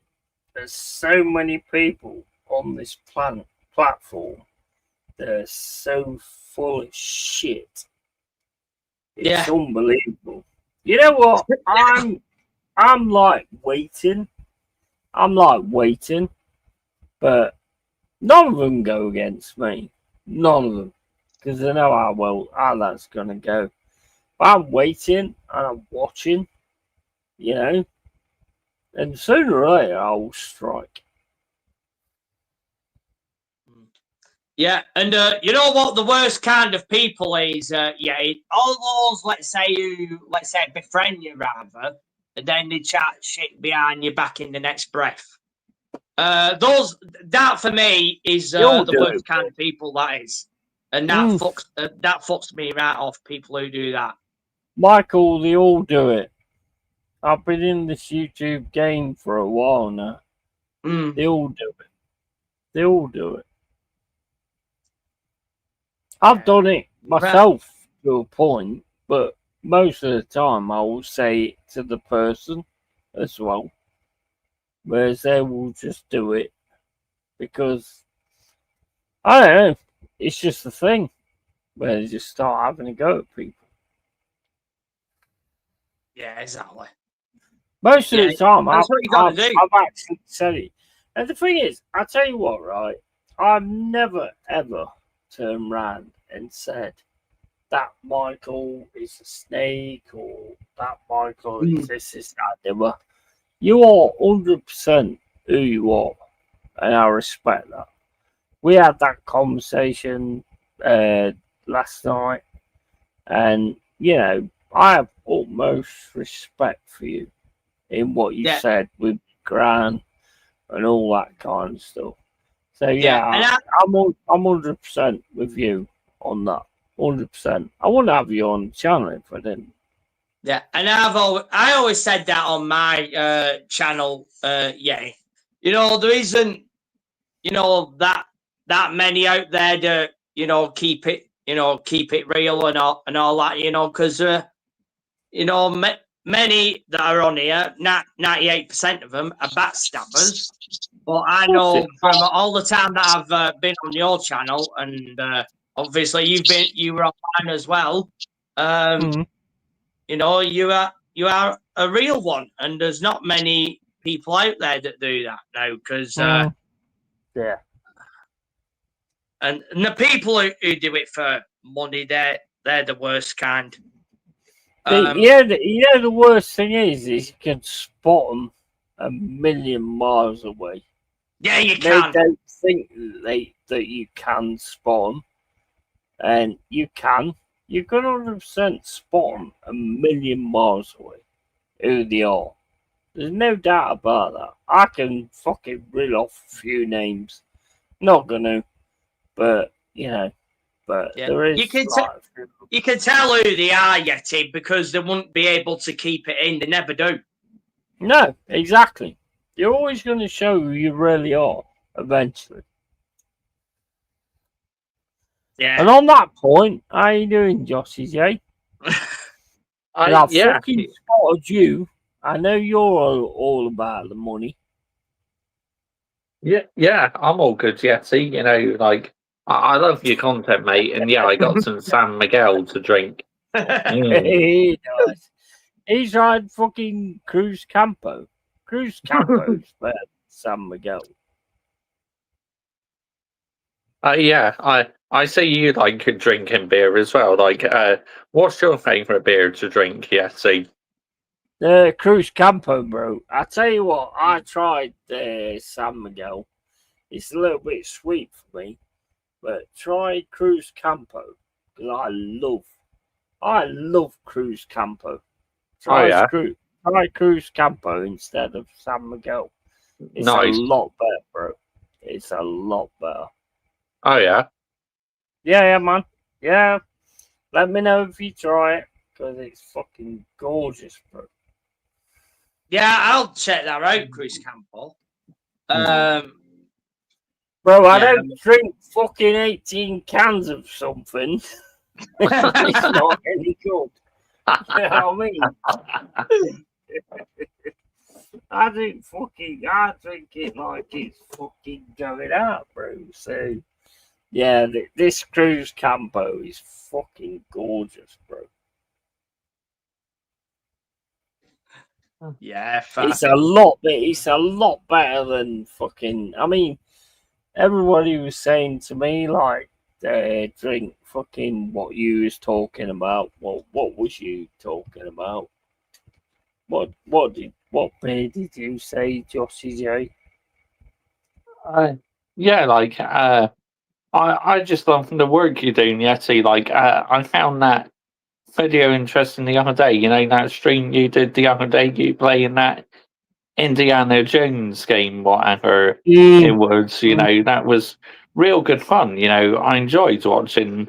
Like I'm pretty much watched all that stream. That was real good. Bro, this is what we do. We just like come up with different things to like, you know, enjoy ourselves and stuff like that. Yeah. I mean, it's like you drink like San Miguel, right? I tried San Miguel and it's nice. It is nice, but it's a little bit too sweet for me. Cruz Campo I get that, is mate. the Yeah. perfect taste. But yeah, like I like San Miguel. Obviously, I drink cider as well because I come from Somerset, so I drink quite a lot of Thatcher cider. Like cider? Do you like a cider?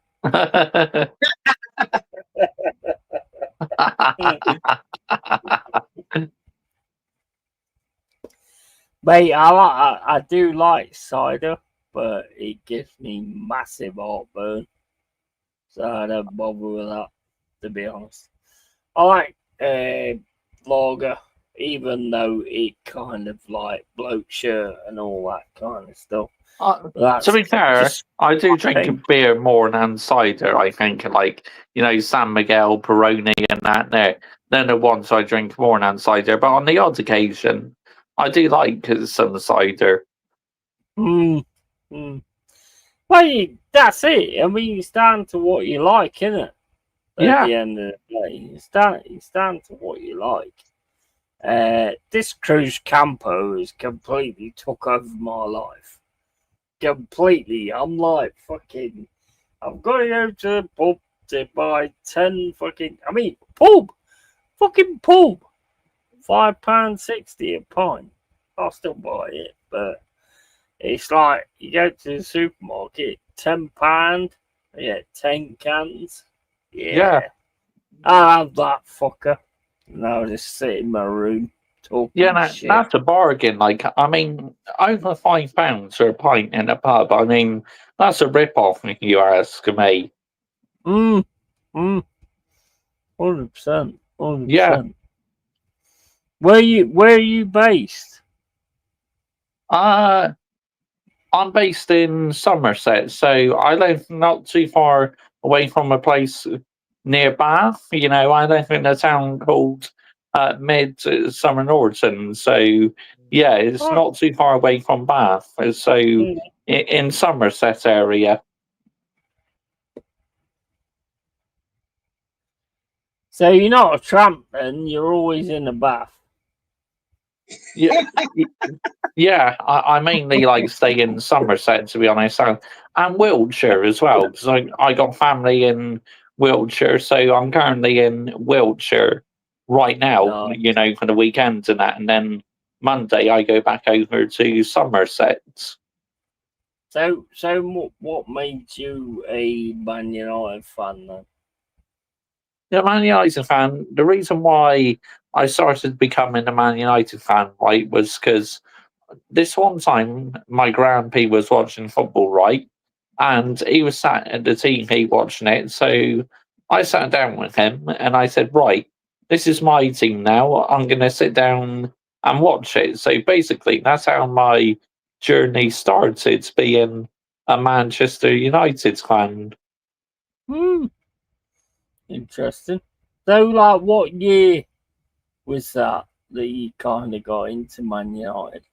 98 or 99. So, yeah, 25 plus years I've been supporting the football club now. So what do you think about what's going on now? It's fucking ridiculous. Oh, mate, it's absolute disgraceful. It seems to be the same rinse and repeat every season. You know, I've just had enough of it, Yeti. You know, I've had enough of our fans accepting mediocrity. I've had enough of how the standards has been put on the floor. It's nowhere near sustainable, Yeti. It's like, this is not the Manchester United I've fallen in love with. No. I mean, I look at Man United. I mean, I used to like watching back in the day when we was in the Championship and not really doing a lot. And I always watched them with like respect and all that kind of stuff. The Alex Ferguson area and stuff like that. I look at them now and I'm like, what the fuck has happened? Yeah, pretty much. Crazy. Yeah. I mean, it's just absolutely ridiculous, Yeti. It's like, I just wish that we're still competing for league titles and that. I mean, 15th place this past season, that's an absolute disgrace. I mean, Manchester United finishing 15th. What are we doing here? That is fucking ridiculous, bro. That is ridiculous, bro.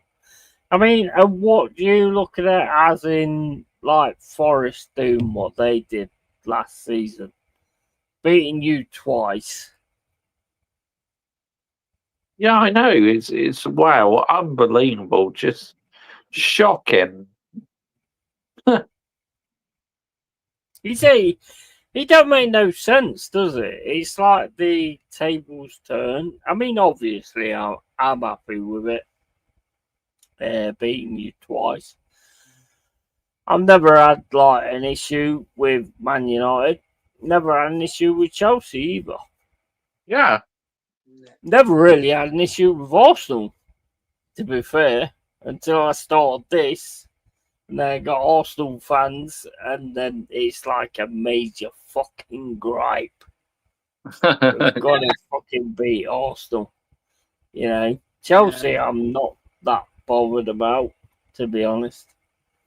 But, you know, I mean, I look at Chelsea and it's like, how many fucking players you've got, Michael, now? Yeah, exactly. Yeah, I mean, it still hasn't changed that much. I don't think in the current window. I mean, but I think we're adding more than what are going out. So I don't know how they're doing it, but they keep loopholing everything. That's how they're getting away with it. It's called backhanders behind the scenes, yeah. That's how they're doing it, you know. Yeah. And that's how they're all doing it. That's how the Glazers are doing it. That's how the Cronkies are doing it. And I saw that interview of Ratcliffe a few months ago that he's been talking to certain people. I mean, I know who full well who that is. It's Egg Barley and Bully, even I know that. They're all in cahoots together. And you know what? I won't be surprised if they're all on bloody WhatsApp and shit all together and all that.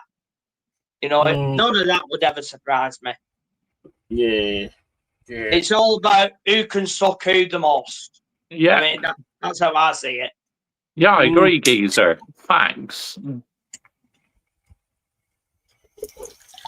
Yeah, I mean, it's just all fucking corrupt. I mean, and the thing is, right, I mean, you've got to look into it like this, right? With Forest, right, we're doing it the right way. We was like out of the league for 23 seasons. And people saying to me, like, oh, why is it good what you're doing, but it's not good what Chelsea are doing, or not good what Arsenal are doing? Well, it's clearly facts that we've been out of the league for 23 years, so obviously it's got to be better for us, you know? And, you know, we've gone against your teams. We've done a double on Man United. Did we do a double on Chelsea? You drew towards at the bridge. Yeah. We had a draw, I think. And, then with that last game of the season where it was just 1-0, wasn't it? Mate, bro, I'll be honest with you, bro. I'm on cloud 9. As a Forest fan, I'm on cloud 9. Because I can remember being in the stands and turning around the championship and saying, we ain't never going to be in the Premier League. Never in a million years. So now we're actually here, you know. To me, that is like a major fucking thing, you know. We're actually there now. You're actually taking notice of us, you know, which you should have done anyway, because, you know, with the European Cups and stuff. Not you two guys. No, not you two guys, because you two guys have got more than what we have. I think I'm talking about the Arsenal because they ain't got shit. They have no idea what Europe is. I mean, they turn up to European competitions, look at the cup, and then go home. You know, Man United don't do that. Chelsea don't do that. So, yeah. But it's just, what we're doing right now is just fucking awesome. You know? I never expected this. It's absolutely unbelievable. I mean, I know you dropped off Yeti near the end of the season, right, mate? But, yeah, your team did unbelievable this past season. Yeah. 100%. You're always going to drop off at some point. You know? You're always going to drop off at some point. And Yeah. I knew that was going to come, So, I'm a Man United fan, mate. Yeah, but Adam, mate, I've got no issue against Man United whatsoever. So, be up to you, bro. And Anthony Herbert says bollocks. Because that's what he talks, I've always said this from the start, so I ain't talking no bollocks. I need a fucking piss, guys. I'll be back in a sec. Yeah, you carry on, Yeti. But you know what? Yeah, look, that was the same with me. Look, I'm not. Let's say I don't have a lot of issue with. Let's say a lot of clubs rather. Look, it depends where you live, Josh, isn't it? Yeah. I mean, obviously for me, Man United fans. I mean, a lot of them are deluded. Especially in this area of the country, as you would have guessed, Geezer. Yeah. But I mean, before all this, look, Arsenal, I mean, as I said, they were finished from 2007, ever since the Cronkies set foot near their club. But I don't really have in terms of Tottenham, I never considered them as a rival, so I've never given that much thought about them. No, obviously for me, when I started supporting Chelsea back in '96, the fixture I always look forward to the most is obviously the Arsenal game, because obviously, it's two London sides, isn't it? Yeah, 100%. The rest of them, the Tottenhams, West Ham or Palace or whoever, I couldn't really, give two shits about it, because battling Arsenal was more significant because obviously that was more for, let's say, the league, rather, or let's say even more so when an FA Cup final. But no, ever since this ownership, we haven't even been in a position to do that, Geezer.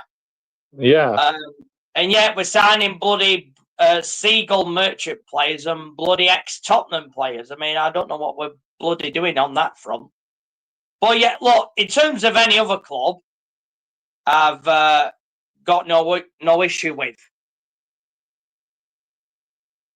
That's true. Yeah, that's very true, AFC always. Yeah, I agree in that, mate. Like 20 years ago, there was none of this bullshit because the club and this fan base had standards, not anymore. Yeah, I agree with you. Yeah, the trouble is that the Arsenal fan base have got that 95% of them don't even know what the Invincibles was. They're all retards. That's the problem with the Arsenal fan base. Yeah. Oh, yeah. I don't even care. I don't even care. I don't even care about the Arsenal fan base. They're all retards. Jez, Carl, fucking Anthony Herbert. No, I'm joking. I'm joking. Joking. You had that record before they did, didn't you? Nottingham Forest had that unbeaten record, didn't they? Yeah, mate, we were so close to actually doing that Invincibles thing. Yeah. And they fucked it up. And that's why they're going to get loads of shit. So if you want to come on and give it some, go for it. But I'm about fucked, to be honest. Man you, it could have been different if Van Nistelrooy had scored that penalty. It could have been all different, though. Yeah.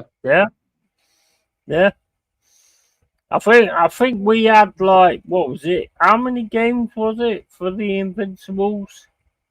I think we was 2 games away from actually doing that, and Arsenal actually fucking came along.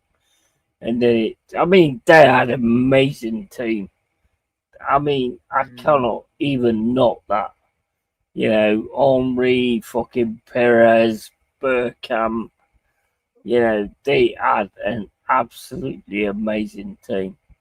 And I don't have no issue with Arsenal, to be honest. I know you guys have, because you've got your fucking things, but I don't have it. I've like built a thing against them based on like doing this YouTube and like, you know, like talking to Jazz and all that kind of stuff. I'm like, I want to fucking beat you, you motherfucker. I mean, Jazz ain't a bad guy. He's all right, but you know, there's something about it that you just want to fucking get one over him. Yeah, I mean, these days, I mean, you've got Arsenal fans supporting bloody Tottenham now. I mean, that's a state in itself. Mate. Bro, that is fucking pathetic. Yep. Yeah. That is, mate, I mean, you imagine back in the day, if you'd have been in the club, if you'd have been like at your team's fucking place, and you'd have turned around and said, like, oh, I hope Tottenham win this, you would have got the shit smacked out of you. Oh yeah, 100%. You know, you're doing absolutely like tears a new house. So it's like, would you see Real Madrid fans supporting Barcelona? No. Would you see Inter Milan fans supporting AC Milan? No. Yeah. So why is it like we do it in the Premier League for? It's all to do the PR, Yeti. It's all done by design for social media. It's pathetic. Yeah. If you had Celtic fans supporting Rangers, it mean you get a bloody battering in Scotland.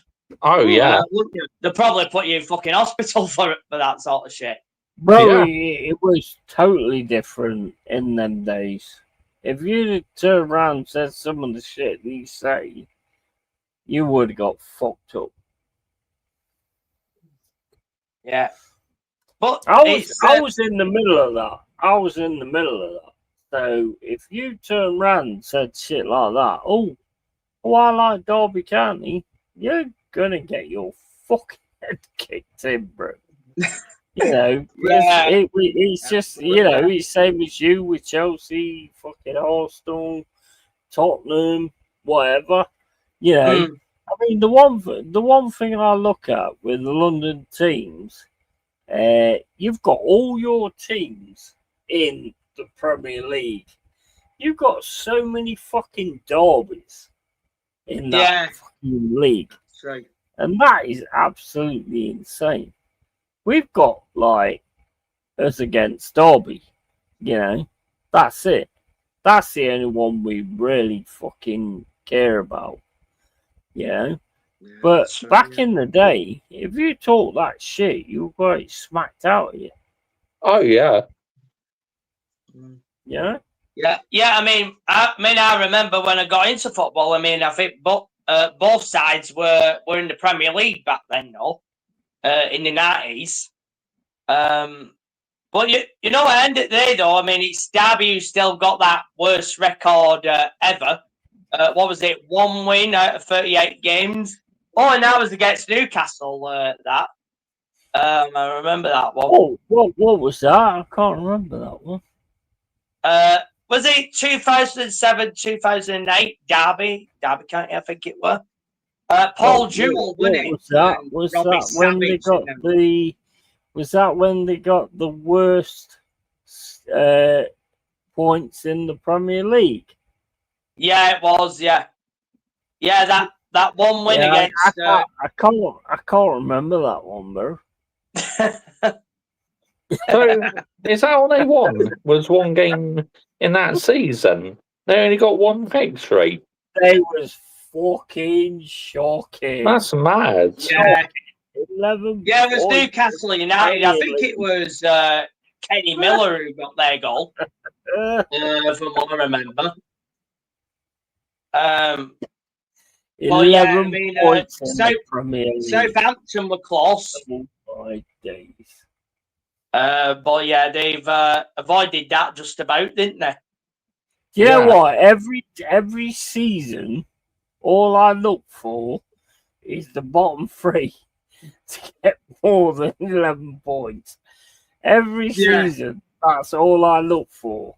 As soon as they get over 11 points, I'm like, okay, fair enough. Whatever happens there, I'm good with. As long as they get worse than fucking Derby. It's always the case. Because I fucking hate them with a passion. Yeah. I think, are they in the championship still? I mean, I don't know if they are or not. But yeah, last I've heard about them, they've had what, financial issues and shit. So I don't think they'll be in the Premier League anytime soon. I know. Well, I think they're still in the championship because the man's to escape relegation. But other than that, I don't know. Yeah. Well, so if it's Derby, who's the nearest rivalry to Nottingham Forest within the league? Will that be the Midlands club? So what will that be, Wolves or Villa? We don't care. We don't care about those, bro. The only ones we care about is Derby. You know, Leicester think we care about them, but we don't give a fuck. But Derby is the main one that we actually care about. They're our main rivals. You know, with Arsenal and Chelsea, you have so many Derby games there. You know, you've got fucking Crystal Palace, you've got fucking Spurs, Brentford, maybe. Yeah, Brentford as well. Yeah, you have so many derbies, which is quite interesting in that respect. But the only one we have is Derby because obviously you've got the Coffee connection. Yeah, of course. Yeah. Every time we play each other, it's for the Clough Cup. So obviously there's that about it. The main derby is going to be next season. Sunderland against Newcastle. Yes, looking forward to that. That is the main derby, you know, because that was Civil War back in the day. So that is a massive derby between those two.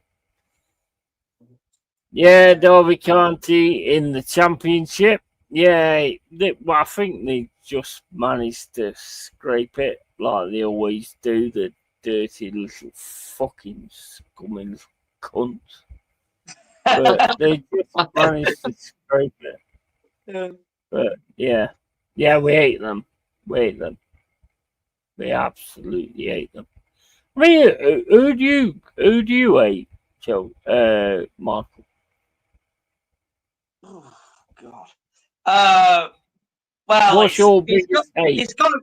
It's got to be Arsenal, hasn't it? You know, obviously. I mean, I've grown up ever since '96 in terms of Chelsea. For me, it's got to be Arsenal. You know, we've had FA Cup finals with them as well. Obviously, let's say challenging for the league as well. And we were second in that season. They were the Invincibles, of course. That was, you know, the first year of Roman, wasn't it, as well?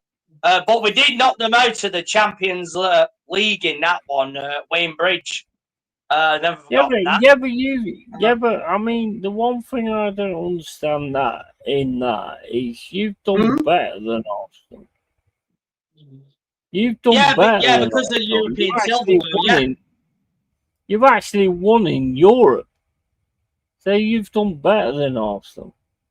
Yeah. Fucking Anthony's actually got a fucking cam that shows his fucking face. Not that anybody wants to see it. But... Yeah, of course, we won the Cup Winners' Cup way before them as well, of course, back in '71. course, Arsenal won it in '94, but most of their fan base won't know about that. Well, you've done so much more than Arsenal. So why is your 8 Arsenal? Well, for me, Tottenham, I don't give Tottenham a moment's thought. I mean, I don't get why Arsenal do either. I mean, for me, Tottenham are bottlers. I mean, look, they only won that final last season because Man United was shit, and that final was shit in itself, wasn't it? It was a fucking joke. I mean, that was a Europa League final. I mean, bloody hell, man. But I don't give Tottenham a moment's thought. I mean, yeah, can't stand them, and you know what? Like I say, I'm pretty sure Anthony doesn't either. But fucking hell, you look fat. You look fat when you like pull that camera away. Yeah. Oh yeah, it's because I'm using the phone. Are you fat? You a fat guy? Who? What, Michael? Michael. he put the old man. It was like fucking bingo wings left, right, and centre. Yeah, it's because I'm using the phone. I've got a few because I'm not using StreamYard. It's not letting me use a laptop, so that's why I'm on the bloody phone like Josh is. So I'm just winding you up, bro. I know, geezer. I know. I'm pretty sure Anthony's going to do that in a moment. He normally tends to. Yeah, he tries to wind people up, then you realise he's stupid, and then he don't know how to wind people up. But AFC always, why don't our fan base to stand what give all this energy toward Top Gooners and Mutants? And yeah, I did mention this on Aaron Talks Arsenal. I've been told he has 20 bots. Make it make sense. I don't fucking make sense of what somebody else does on somebody else's channel. I don't fucking know what he does, bro. Big up though. Big up AFC always. They're all girly boys. That's the only sense. That's the only sense I can make of it.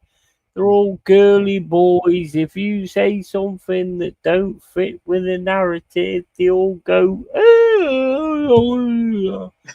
Yeah, they're all girly fucking pussies. They're all in love with Arteta and they fancy the players. That's the truth of it. I mean, even look on their bloody Twitter. They don't even put the bloody lineups before the bloody game starts. You even get bloody pictures of bloody Odegaard and Saka and a bloody cauliflower? Is that his name? For some bloody damn reason. I don't know. I don't know why they keep doing bloody. You love that. You love that word, don't you? Bloody, yeah. bloody. They should have protested against them years ago, but they won't do. People want to say it as it is. Yeah, that's the problem. It's because they're bloody bastards.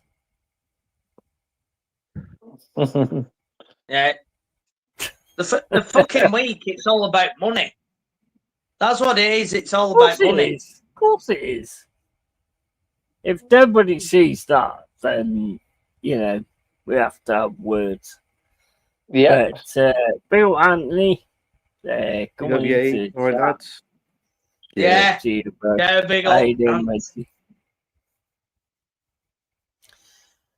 Anthony, but why don't you show Guna Matata support on his YouTube channel to you used to? What? It's always, are you on drugs tonight? Because I can't understand what you're talking about. Yeah, no, I don't really watch it now. I've said this plenty of times, Yeti. There's some Arsenal shows now. I don't really go on, and I don't really watch now and that sort of thing. I don't really watch a lot of. Well, the only YouTube content I watch now is a fair few. To be honest with you, you know, which is Fair play. down to the individual, isn't it? Mm. Yeah. So. Yeah, it's a bit like me. I only like watching real ones, you know, like all the rest can get in the bin, but guys who land it in that, I love listening to. Yeah, that's what it's all about, isn't it? You pick the people you want to listen to, you pick the people that you don't want to listen to. Like 800 people pick me is unreal, to be honest. But, you know, they're obviously all retarded, like me. And, yeah. Yeah, I'm not on drugs. I am not on drugs. I'm calling this fan base out. Enough is enough. Yeah, fair enough, but you're calling out Anthony. Why are you calling out Anthony? He's not the fucking fan base. Oh, I don't know. He's never been to a game in his life. He's one of those people that just like latches on to a team that's doing all right. And I'm not sure why he chose Arsenal. Now, the reason why I'm an Arsenal fan is because my nan is from North London, so that's the reason why I support Arsenal.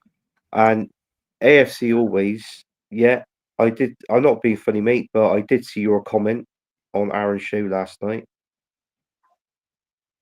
So yeah, I did clock it. The message that you put out about me,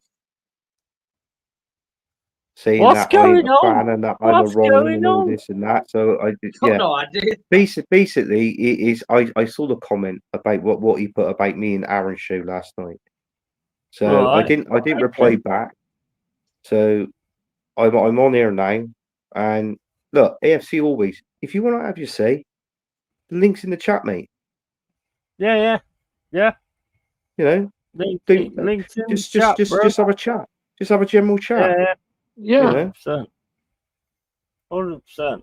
If you've got an issue with him, go with it. I'm calling everyone out. Well, get on here then, bro. Call everyone out. Yeah, honestly, AFC always. It's not a problem. Just come on here and call everyone out. Call the people out who you're not happy with. Call them out, and then that's it. You said your piece. This is the channel where you do it. Get on here. Yeah, honestly. There's no worries on that. You can come on here and call it out. I don't know what you did, Anthony, but I know what you did with like the football manager, laughing like a little fucking prick. I was laughing actually. If you could tell, I've actually got. With this weather now and all that, I've actually got fucking hay fever is playing me up, and I was snorting. You thought I was like fucking, and it wasn't. No, no, fuck off. No, I did laugh at the beginning. I do admit that. You was laughing like a fucking arsehole. But good news is I gone on to my Football Manager 24, and I got Derby County to the Premier League. Yeah. Oh. You. I said, boy, there you go. That's why I'm saying that I knew what you. I'm joking. I'm winding him up. You was giggling like a prick. Yeah. You was giggling like a fucking prick.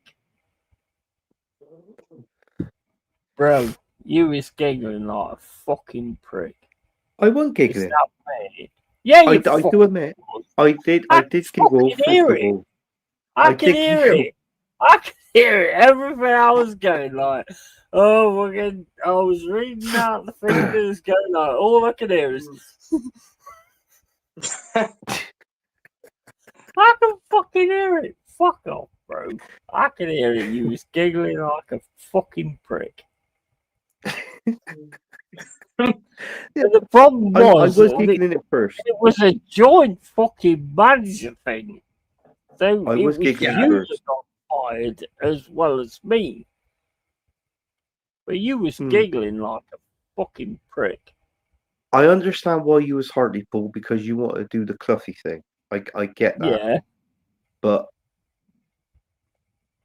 you was making me laugh. It wasn't the way how the games was going. You was making me laugh. You were going. You were Oh, clicking on fuck things like off. this. You were going, Bro, "Fuck you ain't off! gonna You can fuck fucking- off! You're going. You You cunt! ain't gonna You can fuck." you ain't gonna fucking take me down that road. I knew. No, what you no. was I was laughing what you were You saying. was like fucking easy. I'm gonna fucking down him. Like fucking just got fucking sacked on Football Manager, and that's why he turned around and said, "I've got it on my PC and I've got it on my fucking mobile phone, and I'm 6 in the fucking league, bro." Don't even. I knew what you was doing.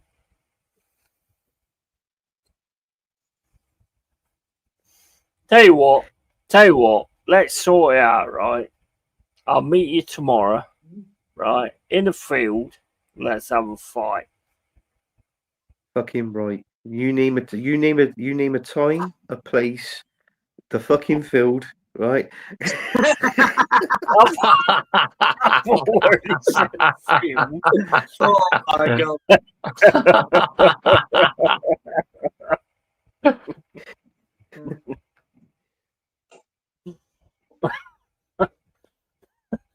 I mean, look, let's have a look at what's going on there. Not going away from it, because I will meet you in a fucking field. I know what the field's going to be called, but we'll meet in field. It's about time this fan base to stand numbers. I'm calling everyone out. Does that include Gunnar Matata then? No, Gunnar Matata's fine, I think. Smash the likes and subscribe, people. And then it's always sick and tired of this fan base complaining why we don't all something about it and protest. We go Wenger out because enough is enough. Yeah, but Anthony isn't your enemy. Anthony isn't your enemy, and I think that's kind of where this is going. You know, Anthony isn't your enemy. Anthony wants the best for Arsenal. Anthony's my enemy, so I'm going to meet him in the field tomorrow.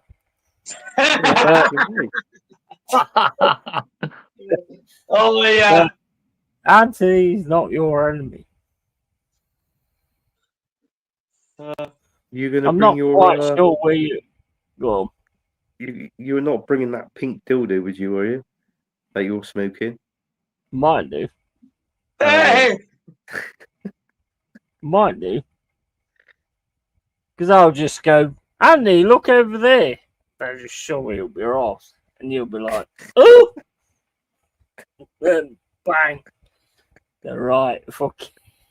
The right hook. Fucking we need a referee. Come on, we need a referee to restore law and order in here. If you want to referee it, yeah, all good. Might have to bar it. You're from Somerset, you said, wasn't it? Yeah, that's right, Anthony. Yeah, if that is your name, by the way. Sorry, guy. Do I call you Ant or Anthony, mate? Just call him twat. Yeah.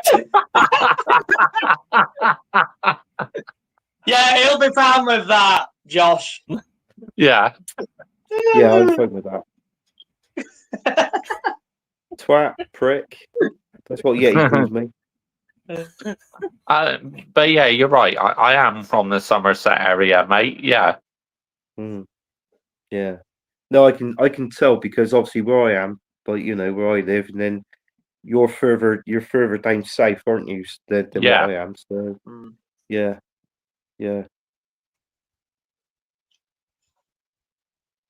That's why people calls me Tractor Boy. But in all fairness, and I'm not taking the mick, but where Jossie J's from, that's where you got more of the tractor people and the farmers down there.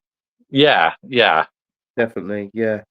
Yeah, because obviously, like, I live not far away from the Thatcher's cider factory, you know, from, like, because the Thatcher's cider factory is somewhere in Somerset, and I live not far away from Bath. Yeah, no, I thought so, yeah. See, you could sort of tell the difference. There is. There's like a difference the way you say it. There's a difference the way he says it. Like a cider. And all that kind of stuff. No, I don't drink cider. I don't like it. Mm. Yeah, I don't like it. No. Yeah. But yeah, that's where all FC always says the fan base is the problem. They moan about it, do nothing about it. I am one man. Do it. What can by the fan base myself. do? What can the fan? In all fairness, AFC always. What can the fan base do? I don't see protest. They can actually stop going and stop buying the merchandise. They could do, but they won't. Yeah, they can. They won't. Yeah, but they could, but they won't. They won't. You get that more in Europe, though, but you never get that here, do you? Yeah. Nobody ever does that. I mean, it's like when we was in the championship for 23 years. I said no end of times. Stop fucking buying the merch. Stop coming to the games and all this and that. The problem is they know they get a fan base. And as soon as you get a fan base, they're always going to do it because it's like, you know, you're always going to go there. Oh, you don't excuse me. You don't want to lose your seat, you know. Yeah, because always going to go. Someone else and all that shit. Football is probably one of the easiest things you can do in like having a fan base. Yeah. Yeah, but you know what the trouble is now. You've got a lot of people who are all right with doing as they're told, because that's a generation that has never heard no. I mean, we've all come from a generation, you know, where the word no has been said plenty of times. You know, but now I've never respected it though. But yeah, I mean, if you don't go to the games and you don't buy the merch, you know, that's where you hurt their pockets. But people don't want to do it. You know? It's pussies. They're pussies. There's I mean, they're all right in terms of saying it, but they just won't do it yet. That's what it is. Yeah, but I mean, that's like social media, isn't it? Where everybody says, I'm going to do this, I'm going to do that. Then as soon as you like fucking stood in front of them, they don't do it, do they? You know? I've had a few situations like that where someone said, like, I mean, the last one was like, we was doing like a chat room, and this guy called Nihilist was like, oh, I'll fucking kick the fuck out of you and all this and the other. So we did a meet in Leicester, yeah, and I went into the pub and I was like, right, where's this fucking Nihilist guy? Oh, he's in the toilet. So why is he in the toilet? Because he's scared of fucking facing you. Oh my god. And that's how it goes. That's how it goes. People talk shit online and shit like that, but then when it comes to actually meeting you face to face, you know, then they don't back it up, do they? Bro, you don't say anything unless you can back it up. There's no point. Yeah, that's true, AFC always. Man United show how a protest can be done. They stormed on the pitch and got the game cancelled. Yeah, that was against Liverpool. Yeah, we're due to play Liverpool, and fans broke into the stadium. That was during lockdown and all that, when fans weren't meant to be there. And yeah, they got that game called off. Yeah. But they need to do more. Mate, the only way you'll change anything in your fucking team is to fucking stop going. Stop buying the fucking merchandise. That's it. That is the only way you'll ever change anything. I won't buy any merchandise. Fuck that. And they want 80, 90 pounds for, well, £100 now for a fucking top. Sod that. Yeah, that's true. Right, AFC always. If you got something to say to him, get on the fucking street and say it. Yeah? You don't have to use your cam, but if you want to come on to say something to him, get on the fucking stream and say it. Stop hiding behind everything else and just talking in chat. If you got something to say to Anthony, then get on the stream and say it. We can even close the stream down and you can do it behind the, in a private stream or whatever. But if you got something to say to him, then fucking do it in a manly way. Not fucking just talking shit in the chat. Yeah, even Chelsea had one more protest than what Arsenal have done. And the Kroenkes have been, 20 years now, is it?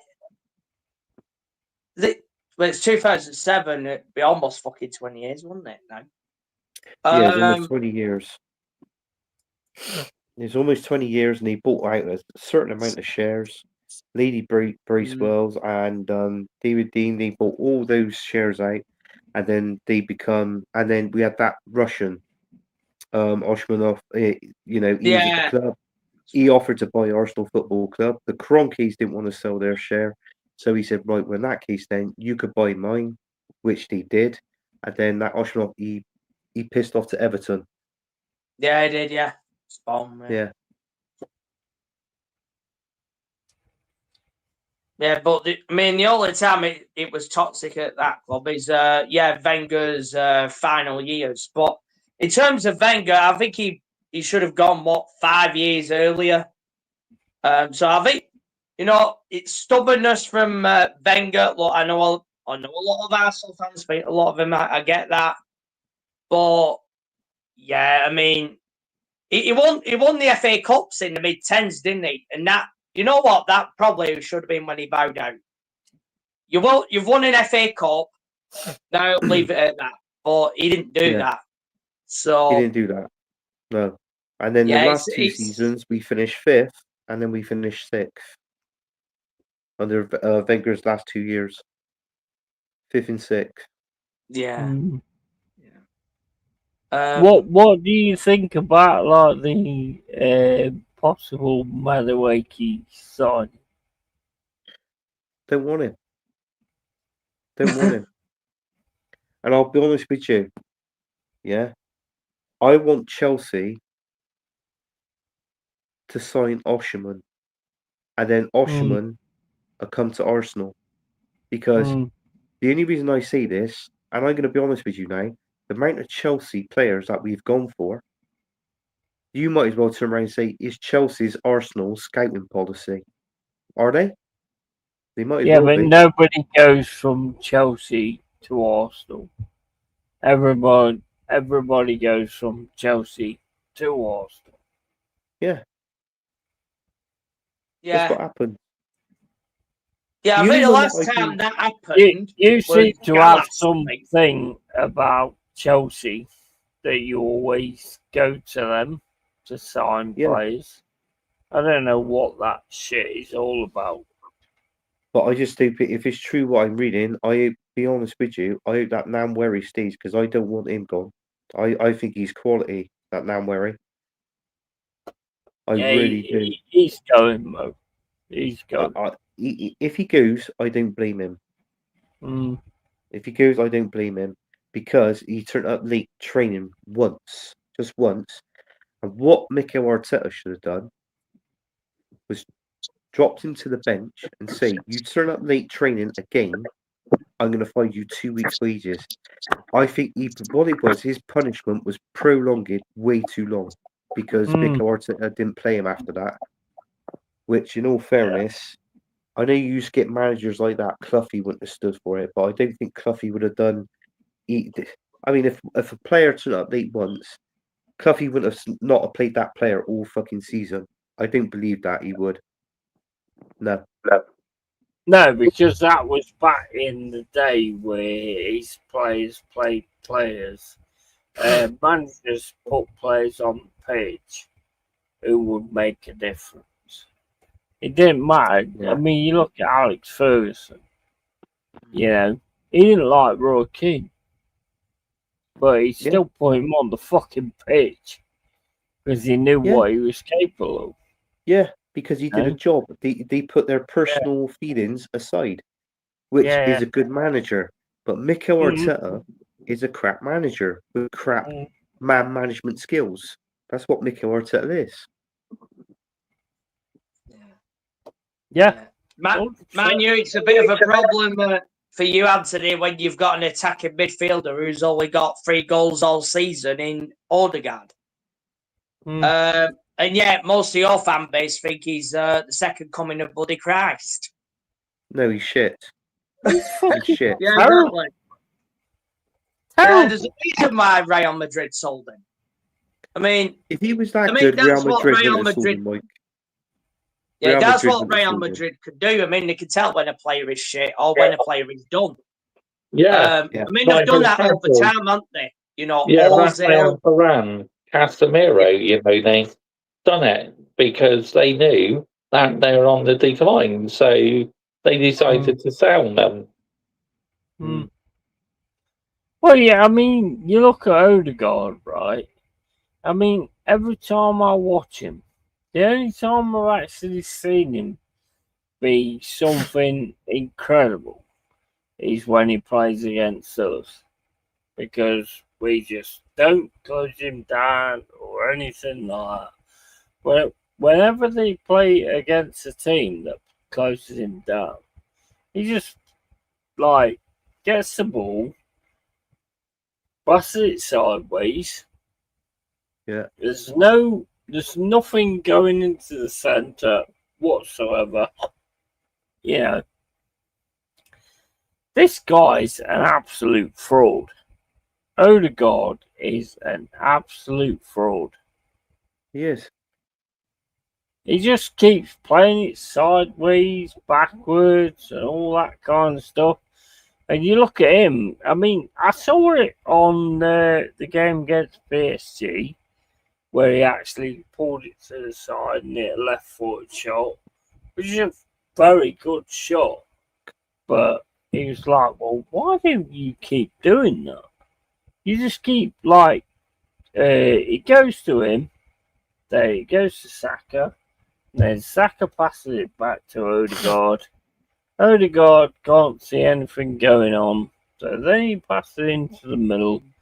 See, as a Forest fan, I love these possession-based teams because you can keep possession all you like, yeah, but the counter-attack will always fucking beat you. Always. Yeah. You know? You keep possession as much as you like, but eventually we're going to take it off you, put it over the top, like Brentford did before, you know, and we're going to score goals. And it's just down to how clinical we are. And that's it. Bro, don't even get me started about Arteta. He's a fucking joke. He is a joke. He is a fucking joke. Yeah, I reckon a lot more Arsenal fans actually love Arteta more than Arsenal. I mean, let's get it right, you know, especially like modern day football fans, they think, oh, he's the best looking Spaniards we know. It's like, get out here. 100%. 100%. No, I do. I To agree me, with you. the thing is, what you've just said there, that he's the best looking Spaniard we know, right? Says every fucking thing, right? We had Brian Clough. You had fucking Alex Ferguson. Arsenal. You had fucking George Graham. Chelsea. You had Mourinho. Yeah? Yeah.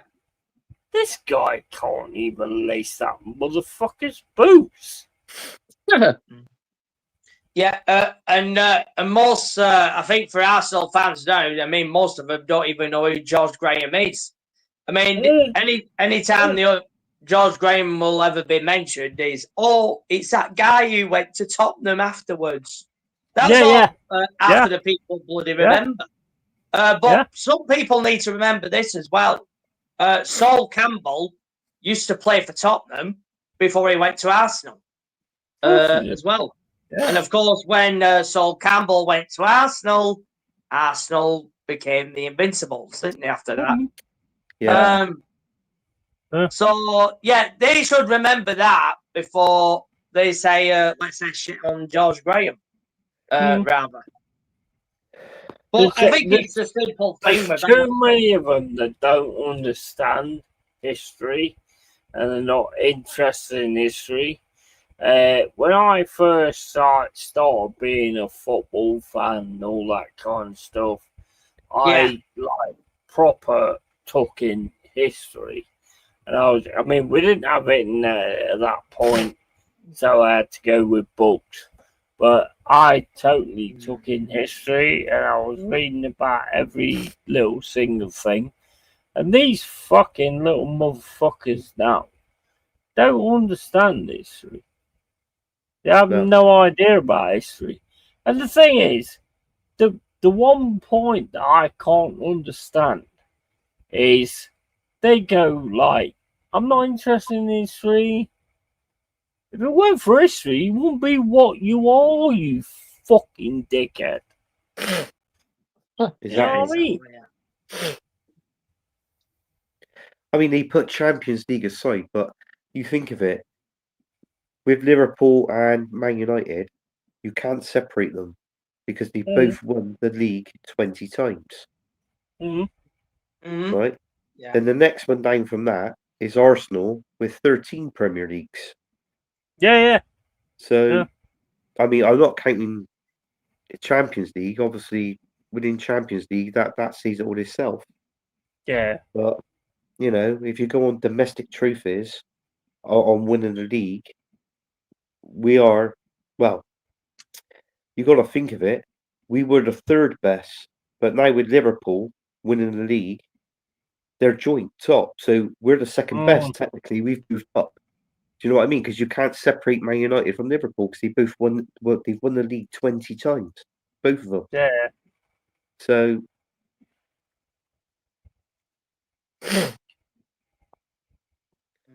Yeah, but obviously, when most people on here, they don't think that football existed until what, 1992, 93. Of course, a lot of people don't count the old First Division anymore, do they? I mean, they should, but they bloody don't. I mean, they only count, let's say, the Premier League era now. And obviously now, all the people that are on here don't even won't remember that. They don't know Zola or Vialli or Henry and Shearer, Sheringham, Ferdinand, all these others. Even before that, and that's even before the era of, let's say, social media and reality TV and all that shit. There you go. You know, I mean, you could put. They don't have a fucking clue. No, they don't have a fucking clue. The trouble is, though, if they didn't follow Premier League, I bet Apple don't. Yeah, I bet if they didn't follow the Premier League properly. And no offense against Nottingham Forest, I bet some of these don't even know who fucking Brian Roy or Stan Collymore is. Yeah. Do you know what I mean? Yeah.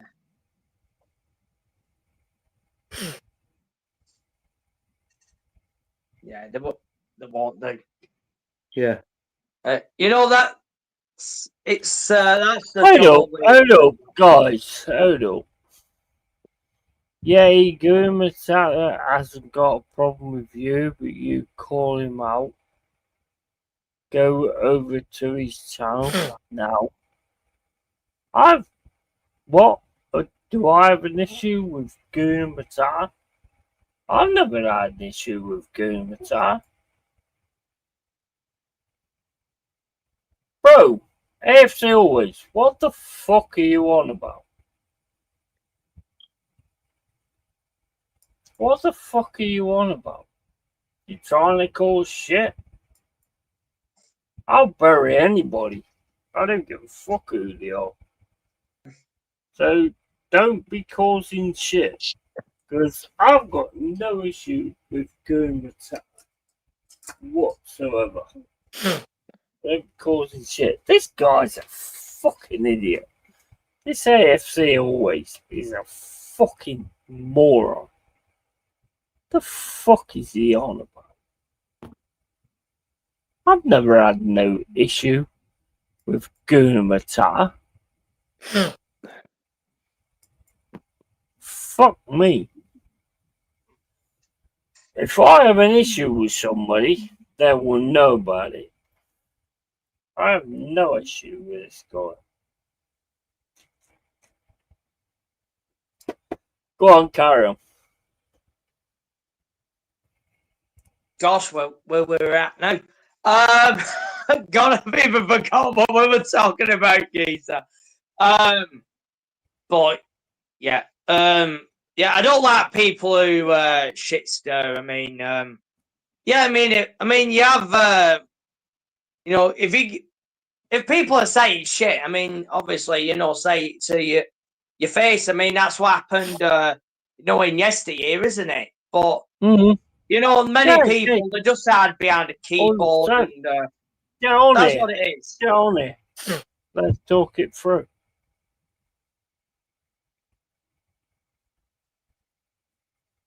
Yeah. Wait a minute. No, I'm not doing that. Yeah, stop it by calling me a moron.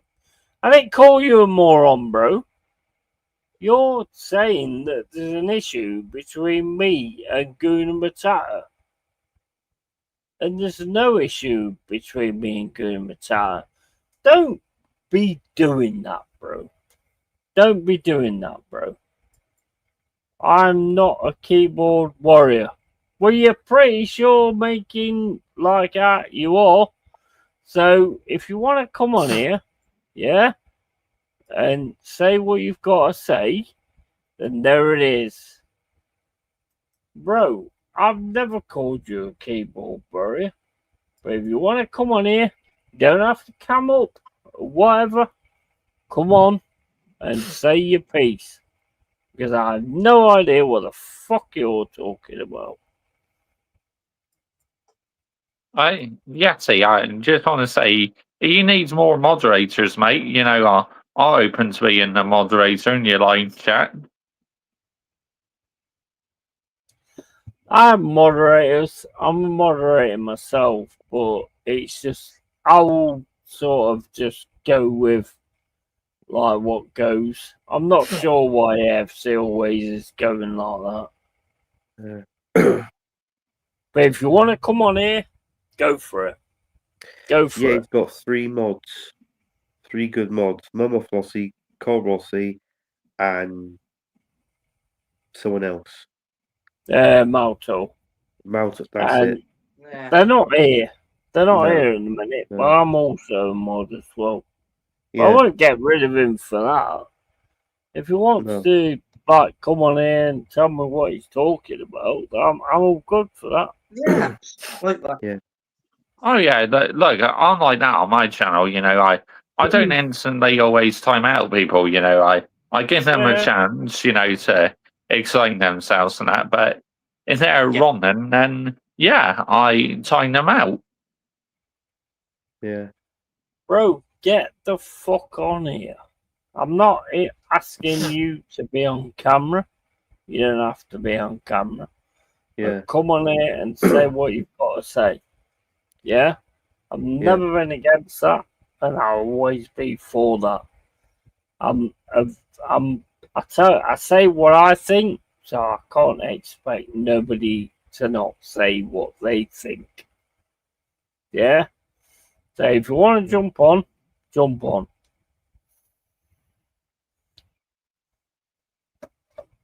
Yeah, so Yeti's got 3 moderators, but Yeti, he's a masturbator. That's what he's trying to say. Oh my god! Hey, he's not wrong. He's not wrong. I am a masturbator. I don't get that guy. That AFC always. It's like he's alright sometimes. And all of a sudden he like this is that and the other. Bro, if you want to come for me, fine. But get yourself ready. That's all I'm saying. And jump on and do that. I've never said anything against Guna Matata. Never. I've been timed out and banned for saying how I deal about my club is I do this by myself. Right, okay, you keep getting timed out and you keep getting pushed away. Well, I'm giving you the opportunity to fucking be on here and say what you fucking think. Yeah, no problem. I'm giving you the opportunity to say what you fucking think. I'm not going to time you out. I'm not going to do anything like that. So get on here and say what you fucking think. That's what you just asked for. And that's what I'm giving you.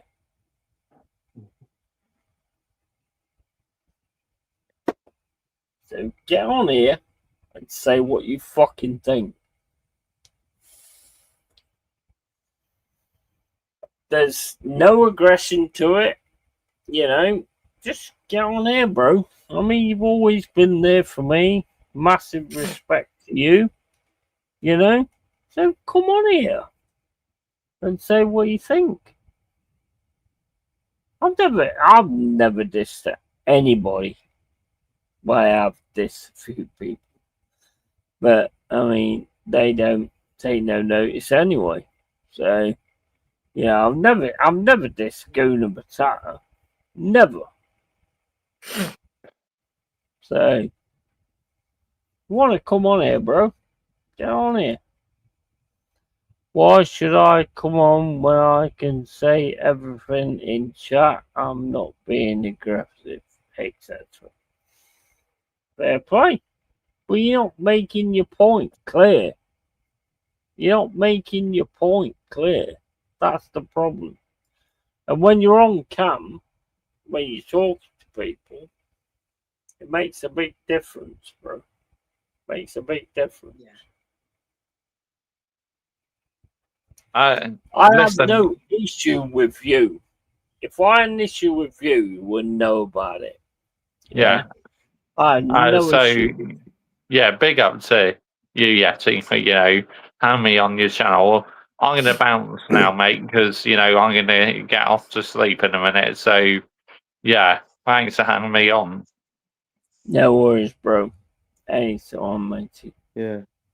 It's nice seeing you, Mr. Jossie J. I haven't seen you on this, like, you know, like on the show, but I know you got your own show, but I will subscribe to it actually because they're, you know, I always see you in the chat. You know, you're always bigging up people and all that sort of thing. Yeah, so he's I think I am already subbed to your show. I think I am. Yeah, I am. So, you know, yeah, I was going to say, I have put my channel link in the private chat. So if you weren't already subbed to my channel, you can find my channel in the private chat. But yeah, anyway, keep on landing the minerals, Yeti, and I'll see you on Rumble very soon, Michael Geezer. Absolutely, matey. Absolutely, matey. Much love, bro. Much love, Joshy J. Make sure you sub to Joshy J. Yeah, thank you. Don't forget, Glazers out, Enios out, and brown envelopes in the bin. Bye-bye. Absolutely, mate. Absolutely, bro. So you could tell the difference between the accents, can't you now? I can. Yeah, I can. Yeah, you can. Yeah, they're more tractors. Like they're the ones they're into tractor porn.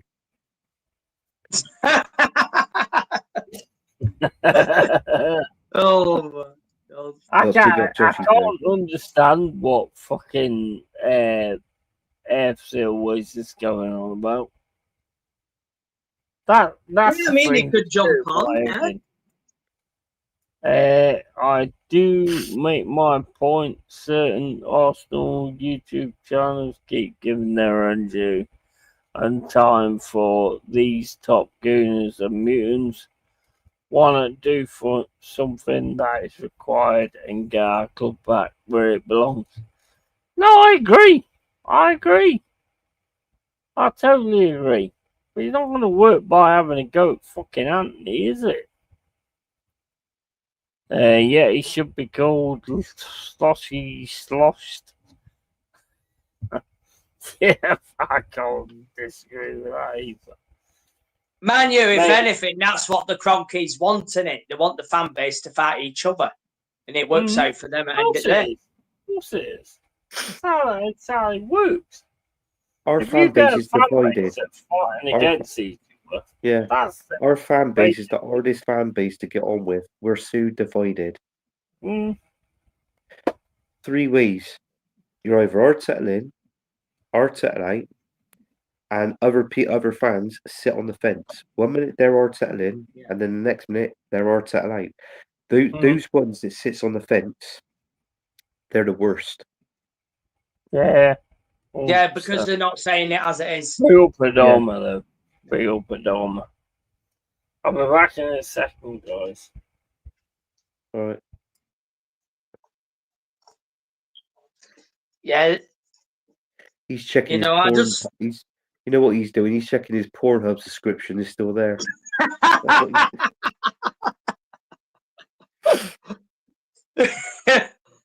Oh yeah, no doubt about that. Whatever happened to the Tractor channel, Anthony? I mean, you talked about doing that for a long time, but it never happened, geezer. What's that? The Tractor channel. Oh, I mean, Tom's always kept playing it, didn't he? That was what Tom kept doing. He kept playing it. I can't do it. Yeah, I'll get done for copyright. We got Joshy J on YouTube. Yeah. Oh, yeah. YouTube are a bit soft shits when it comes to that these days, as I've found out. Yeah, I know. I know. I heard about your show. Yeah, that's why I'm moving to Rumble. You know, it's more of a free platform, and says get up and running and that. And obviously, getting that premium will be easier because it avoids adverts and shit. I mean, being on this StreamYard, I mean, Yeti's paying what, 14 quid a week, and then of course the day after they charge you like an extra 30p and shit. I mean, I know because I've had this for a while until I cancelled it. I mean, I'm not giving YouTube my fucking money, Anthony, after what they've pulled in the past week on me.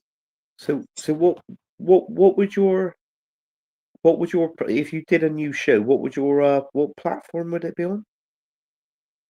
Oh, it'll be on Rumble. It's called Rumble Studio. I think it's more of a US platform, but it's more you can say what you think on there, which you can't do on YouTube, it seems. So that'll be more of a new home for me. And it's just a shame that we can't say what we want about our football clubs. I mean, this is where we're bloody at with this now. I mean, Yeah.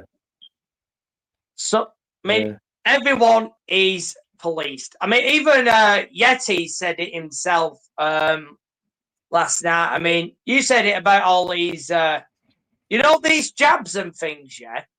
The reason why they all wanted us to have all these jabs, they wanted us all on a database. And Yeah, so but Anthony, Michael, Anthony got jabbed. So be careful what you say. Oh, did he? I did. He got jabbed. I wish I told Yeti this. I wish I didn't. Oh, right, okay. I wish I didn't. Yeah, Anthony's a fucking retard. He actually got jabbed. Yeah. Oh, Does that see behind you, Yeti? Have you had one? Have you had one? How many you had, Anthony? 2. Fucking hell. 50. It was 50 the second ones waiting. AstraZeneca I had. You had Pfizer or AstraZeneca. But the AstraZeneca, but when you have that jab, one jab, it stays in your system for 6 months. So those 2 jabs, they're gone. They're gone. I don't even care. I don't even care what you're going to say after that. You're a fucking retard. To even have one. Actually, there was a few people that I think Jez had his jabs, didn't he? Yeah, but Jess is a retard as well, so that don't make it any better, does it?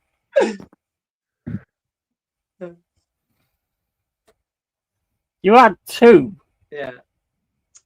Yeah, but with the likes of Jez, with the health, he would have had those two jabs. Stop trying to blame Jez. No, I'm not blaming Jez. I'm saying he would have had those 2 jabs, a booster, right? And then he would have continued on having more jabs after that. He would have. You only had 2. Yeah. Still makes you half a retard, though, doesn't it? Makes you half retard. Hmm. You are half a retard for actually having 2. No. When the 50-second booster comes out, are you having it? No. No. What? I told you. I had those jabs. I'm having no more jabs. I only had 2. That was all I had. What made you have 1? It was to no point where you went, this don't make no fucking sense. There's no point, like, when they was turning around and going, you can't do anything against us if you have this fucking jab. There's no point of you that went, oh, I'm not having that then. No. Not having it. I wouldn't have any more jab. Do you know what? If something else broke out, Yeti, and it says, oh, you got to have this jab, that jab, and whatever, I would not have another one.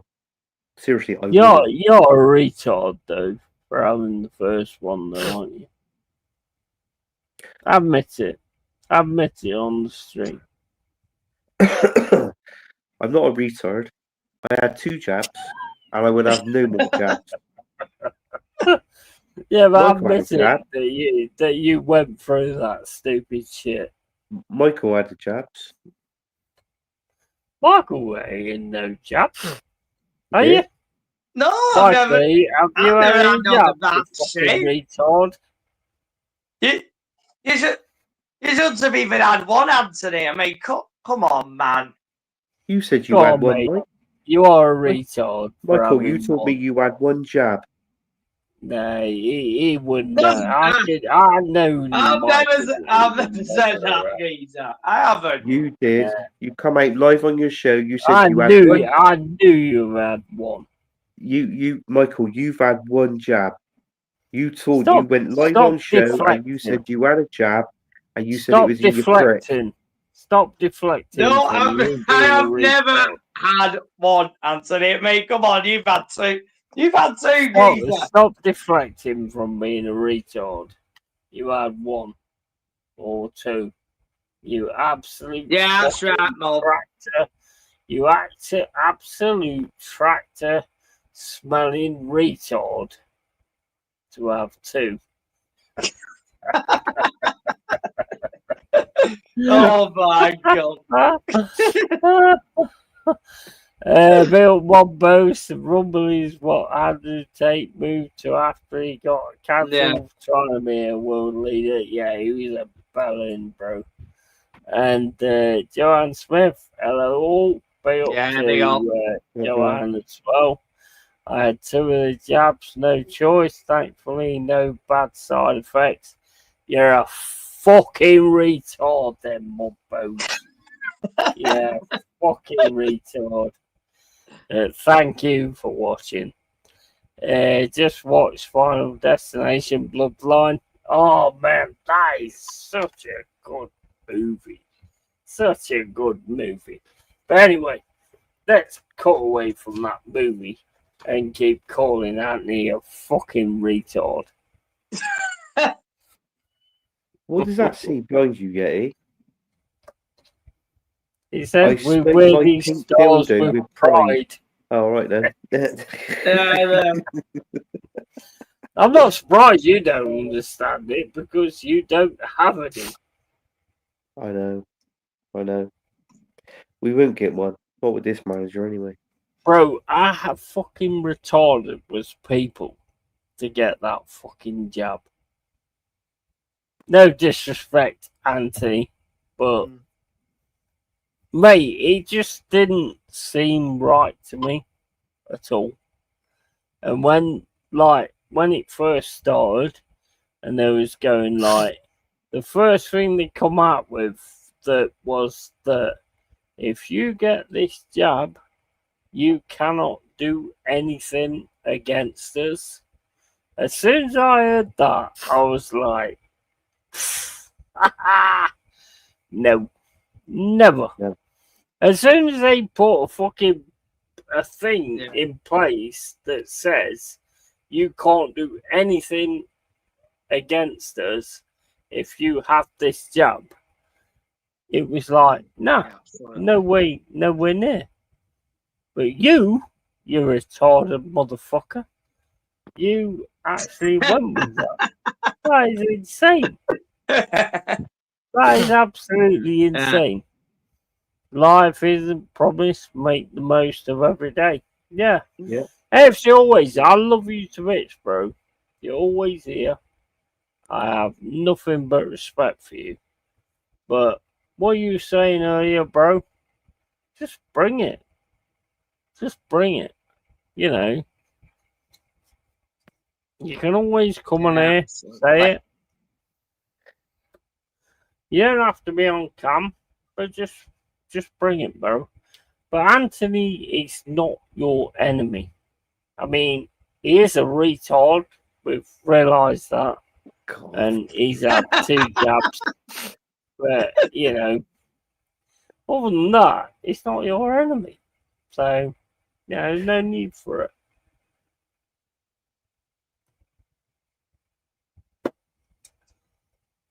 I'm not The Rock. Okay, bro. Not quite sure what that means. The thing is, when you're gonna turn around, see, the thing is, the way I look at it is when you're gonna start saying shit, you've got to put yourself out to say that shit. You know? Well, it's not just putting yourself out and saying it, Yeti. It's you've got to back up in what you're saying. That's the same thing. It's the same thing, but what I'm saying is, everybody's got a voice and a voice of opinion. Yeah, sometimes it needs to be heard. I get that, but you've got to have something to back it up. That's what I'm saying. And that is like fucking jumping on stream, because those guys are like, you know, I can see your fucking ugly face. And I can see that ugly cunt, Michael, in the corner. You know, if you're gonna fucking give it like that, then you've got to actually put yourself out there to like do that. The Rock phase was bring it, 100%. I can back up what I'm saying. That's all. So come on. Come on then, AFC always. Come on. The opportunity's there.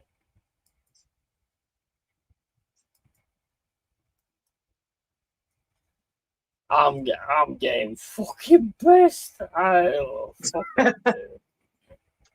But the opportunity's there. If you want to come on, say shit, then come on. Don't hide in the fucking chat. That's the thing. I don't care if you sub to me or whatever, but if you got something to say, then fucking get on the screen and say it. You know, whether you're on cam or whatever, yeah. Otherwise, don't do that shit. Don't do it. Or fucking unsub. Fuck off. You know, I don't care. Yeti, you sound pissed. Look. Yeti, you sound pissed. Look. Bro, I feel like I'm like watching Play School from like the 1980s. What does that even mean? Yeti, you sound pissed. Look. I am pissed, bro. But the thing is, I'm on cam. And I'm not hiding away. Everything I'm saying is totally in your face.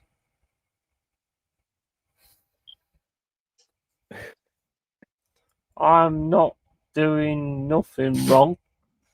Yeah, but nobody said you was doing anything wrong. Fucking hell. Nobody said you was doing anything wrong, but if you've got something to say, then come on here and say it. Nobody said you was doing anything wrong. Fucking hell. Nobody was saying put your flowers away.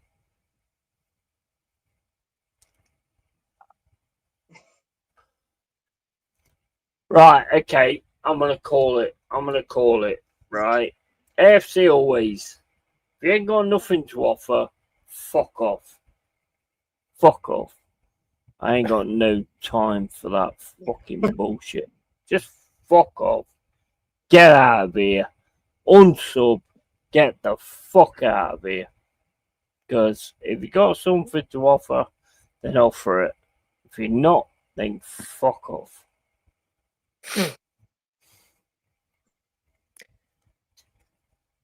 Yeah, it'd be like me and Yeti in that field tomorrow. I'm kick his fucking ass. Oh my. End of the day, you are a Forest fan. I'm calling out our fan base for fuck's sake. AFC always, just fuck off. Get out. Just fucking unsub. Get the fuck out of my face. Just get the fuck out of my face. If you ain't got the fucking guts to get on this fucking screen and fucking say what you've got to say, fuck off, bro. Seriously. I ain't fucking around now. Just fuck off, bro. In fact, I'm going to go on fucking YouTube right now. I'm going to ban you from the fucking channel. Stupid little fucking prick. And no time for fucking little brats. Little fucking pricks like that. No fucking time for it.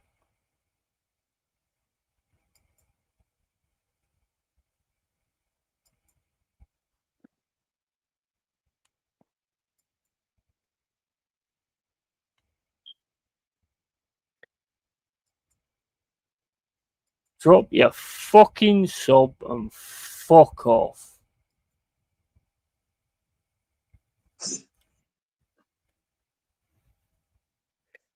I know you guys are laughing, but I ain't got no time for it, bro. I ain't got no time for that bullshit. I ain't got no mods in here, and I can't fucking, like, I ain't got on fucking, I can't fuck off. I ain't got fucking stupid bastard. I ain't got no time for it, mate. I ain't got no time for it. Don't want to be in here. Fuck off. Yeah.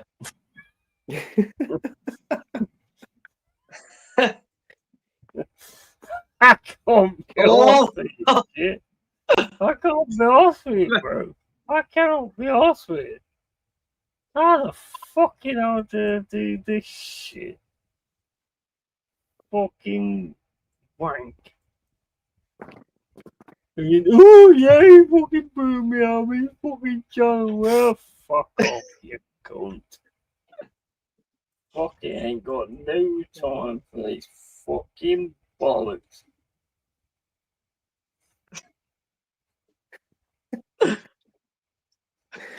Fucking wank stains, bro. I ain't got no time for wank stains. Get the fuck out of me, fucking mug. Get out of me, fucking cunt. There you go. Gone. Fucking dickhead.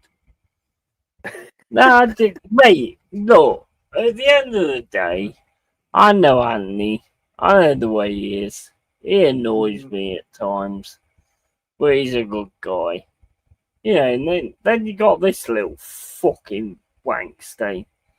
I mean, look, it's like everybody is the way that they are, but when you don't fucking jump on the stream or do something, you're talking shit in the chat, get the fuck out of here, bro. Get the fuck out of here. He's gone.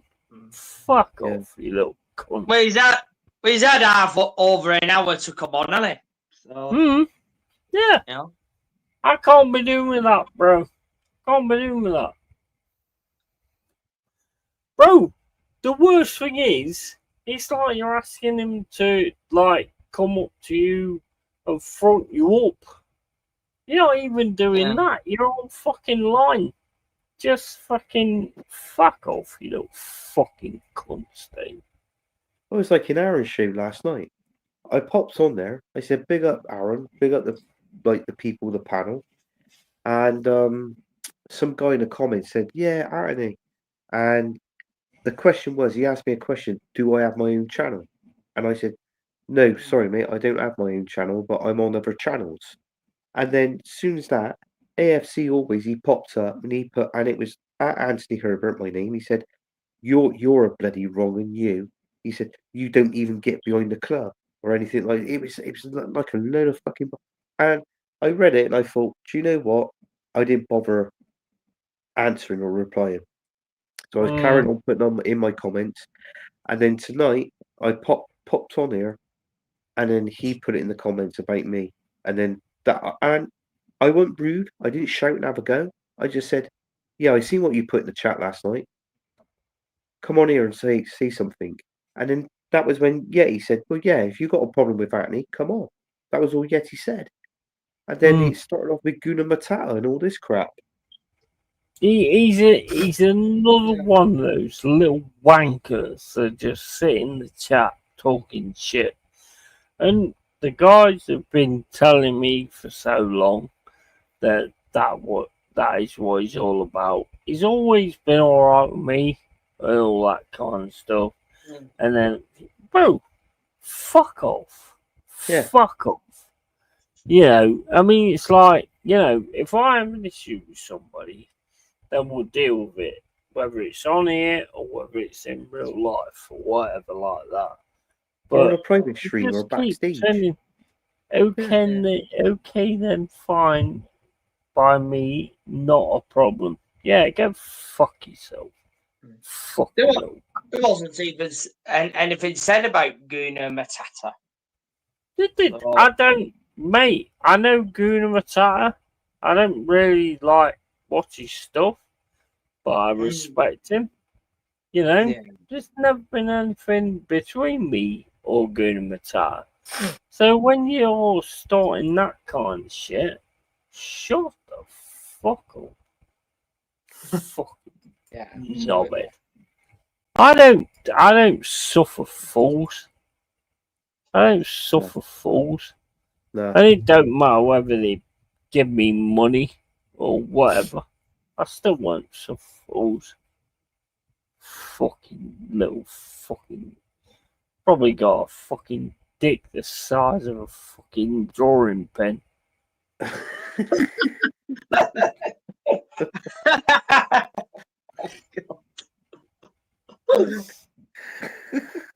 Oh my God.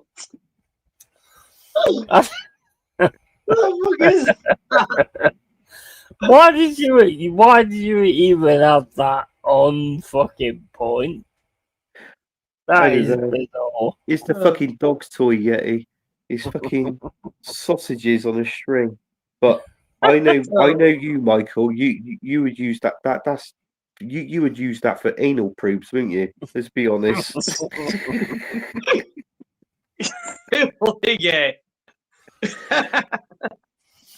I've always said from the very start of doing this, I don't suffer fucking fools, and I don't care who they are or what they are or what they mean.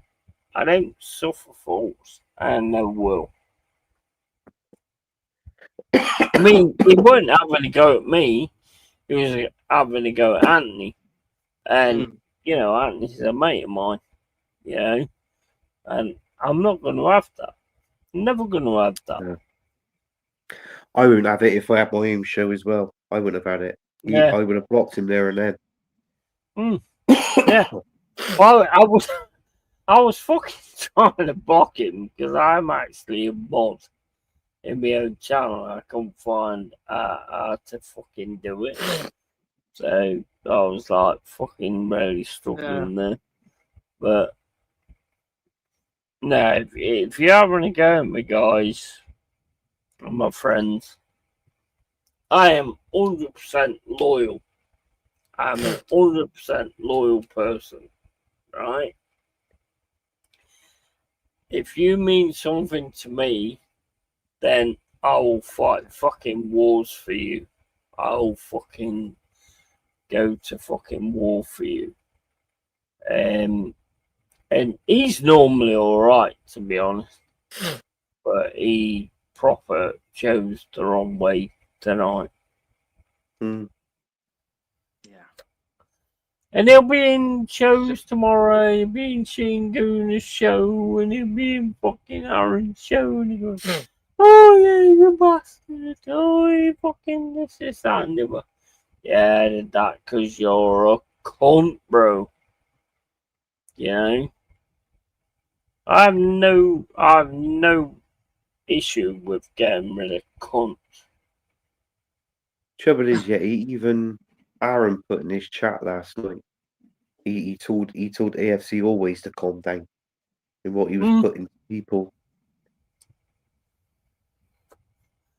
He's a twat. I think he gets like so fucking drunk, and then like starts being a fucking idiot.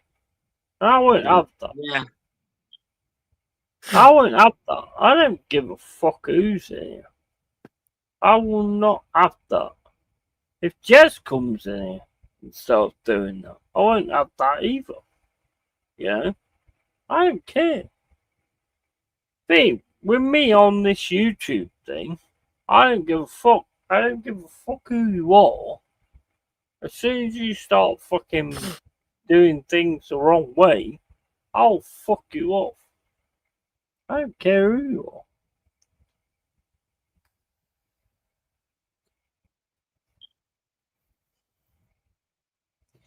What are you listening for, Anthony? You listening for that fucking smoke alarm? You fucking retard. Hey, you know what Anthony's doing now, don't you? What? He's listening for his next fucking jab. No, there was a funny noise coming outside, like going on outside. So I drove the I had a look to see what it was. No, you didn't. I did. Are you gonna have another jab if they come up No. with a booster number 52? I'll give you a fucking jab in a minute, Yeti. Oh my god.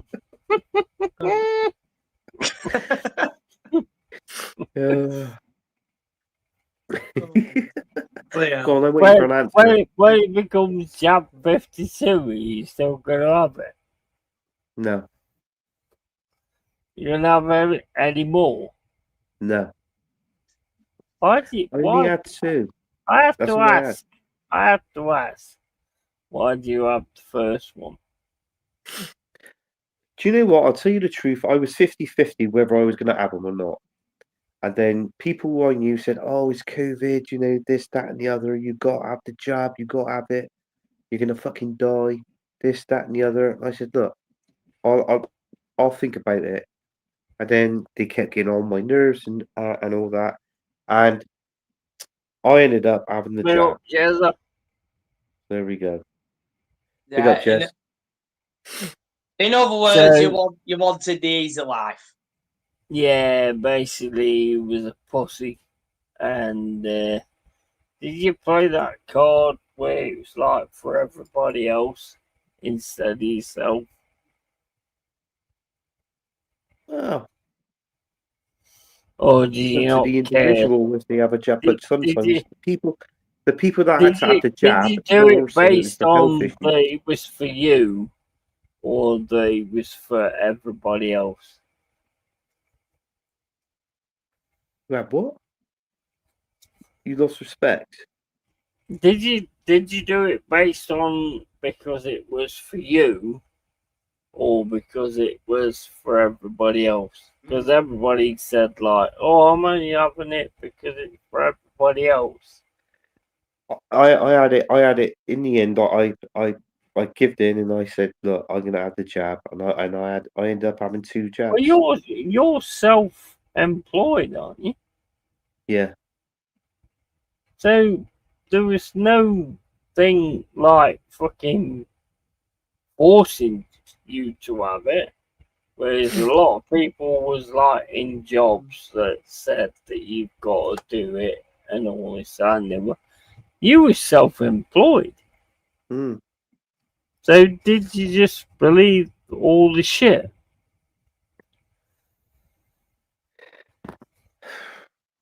Well, in all fairness, I did, but it's like what I told you. I was 50-50 whether I was going to have the jabs. And then in the end, I thought, right, that's it. I'm going to have the jab. Do you think now it Trouble was is, Yeti, I'll tell you a true story, and this is true. Do you think now it was stupid? No, it's just down to the individual. But I won't have any. It's like what I said. If we have an outbreak of anything else, I wouldn't have any more jabs. No. Yeah, but well, that would constitute that you think that now it was stupid. I think so. Well, trouble is, though, it's like what people said when the people that had the jabs, right? Okay, fine. The people that didn't have the jabs, they were saying, "You don't know what shit is in that jab." That was the issue. Right? That was the issue. But mainly of it, why have it? But it was like having that jab. I expect it was just technically. I expect it was just like having a fucking flu jab in one way. So somebody turns around to you and says, "You need this jab to get away from this," and you just take it, even though Right. I mean, look, bro, I'm not being funny, but that was stupid. Look, I knew people that didn't have the jabs and they caught COVID, right? But the people that didn't have the jabs, when they caught COVID, it just took a longer process for them to get over it. That was it. Mate, COVID was bollocks. COVID was flu, which we've all had all our lives, which have been killing old people all the time. Yeah? They just like weaponized it. Do you know what I mean? Yeah. And I said that like when I was fucking 14 years old. I said like this is gonna be weaponized at some point. I don't know why. I don't know why I realized that. But I knew this was gonna be weaponized at some point. So I hate to say it, bro, but you're a thick cunt. Well, you got a lovely choice of words, Yeti. Right?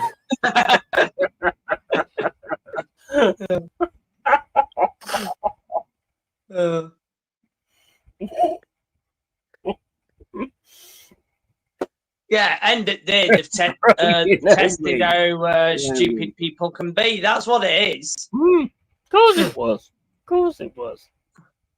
100%.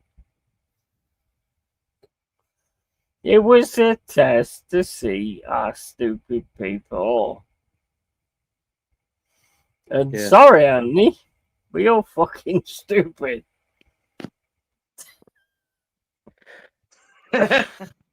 I can't put it any other way. You know? And that's what it was. Yeah?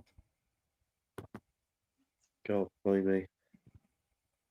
Mike, do us a favour. Give Yeti one of your Derby County fucking condoms. For fuck's sake. That still won't make up for how stupid you are.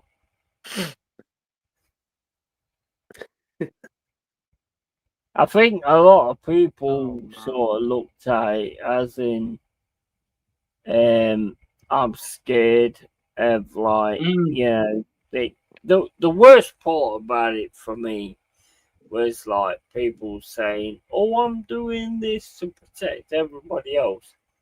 Bollocks. Bollocks. Nobody does things to protect everybody else. Do you know what, Yeti? I was going to tell you a story. This is true. I had an auntie, right, who she got very old and she died during COVID. And what she died from originally was Alzheimer's, right?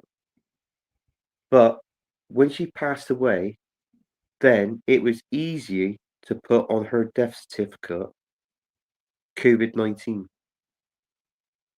even though she was in a home and she was dying from Alzheimer's.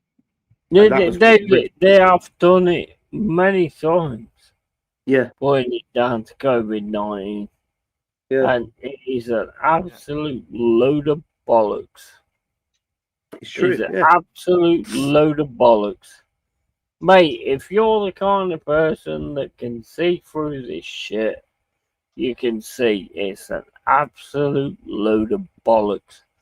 The whole thing was a load of bollocks. Yeah, it was down to seeing whether we would like lock down or whether we would like fucking take that on board and stuff like that. And I'll be honest, in Britain, we let ourselves down because we just did that.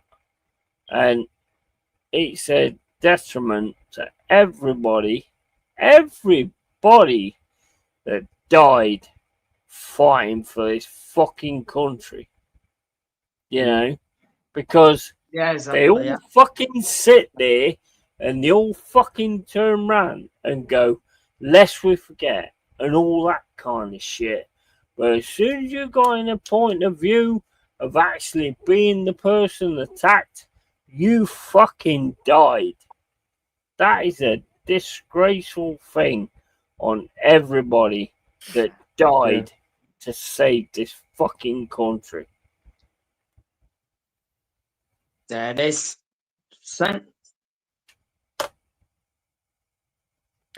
There'd be another one too, but we won't see. Fucking ashamed of yourselves. Yeah. To be honest, We won't see. should We be won't. We won't see the fucking next one. ashamed of yourselves. It seems like when you look back on it, it seems like there's something it breaks out. Like every 100 years. Mm-hmm. You know, obviously we had COVID-19. Then there was the Spanish flu going back years and years ago. Then it was, of the plague, for instance. Do you know what I mean? And that sort of thing. So obviously there'd be another one in years to come, like further down the line. But unfortunately, with the likes of us, obviously we won't be around now to see that. Mm. So do you know what I mean? Do you think any of these pussies that went with it would fight for this country? Not in a million years. No. Not in a million years. And it's like, that's my issue with it. You know, when I first heard about what was going off and all that kind of stuff, I was like, nah, no way. Not on this fucking planet am I having that jab. And it was like, well, and the first thing they did after that was turn around and said, you can't do anything against us if we give you this jab. Yeah, you still fucking took it. You still fucking had that jab. When they turned around and said, there's nothing you can do about it if it goes wrong. I mean, are you some kind of fucking retard? That is just fucking ridiculous. Yeah. If someone turns around to you and says, I'm gonna fucking do this, but there's nothing you can do about it if it goes wrong, that's fucking retarded shit, man. That's retarded shit. And that's why I didn't have any of them. Yeah. That's why I would not have had any of them. And anybody that did have any of them, no disrespect, Anthony, you're a fucking idiot. You're a fucking absolute idiot. Yeah. But the only one I didn't have the booster. Because you were supposed to have 2 jabs and a booster. I didn't end up having the booster. It doesn't matter, mate. It doesn't matter. You had the fucking first ones. It doesn't matter. You had the fucking first ones.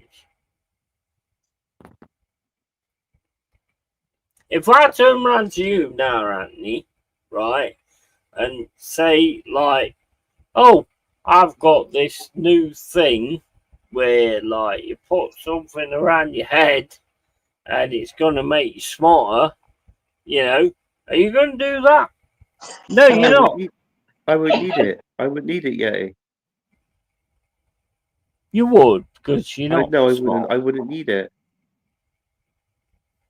I wouldn't need it. I think you do because you had jabs. Well, that's a matter of opinion, Yeti. It's not even opinion. It's just like, fucking hell. What's wrong with you? Yeah. Yeah, it'd be like if someone told you, would you jump in the fire? I mean, you wouldn't do it then, would you? Of course you wouldn't. Of course you wouldn't.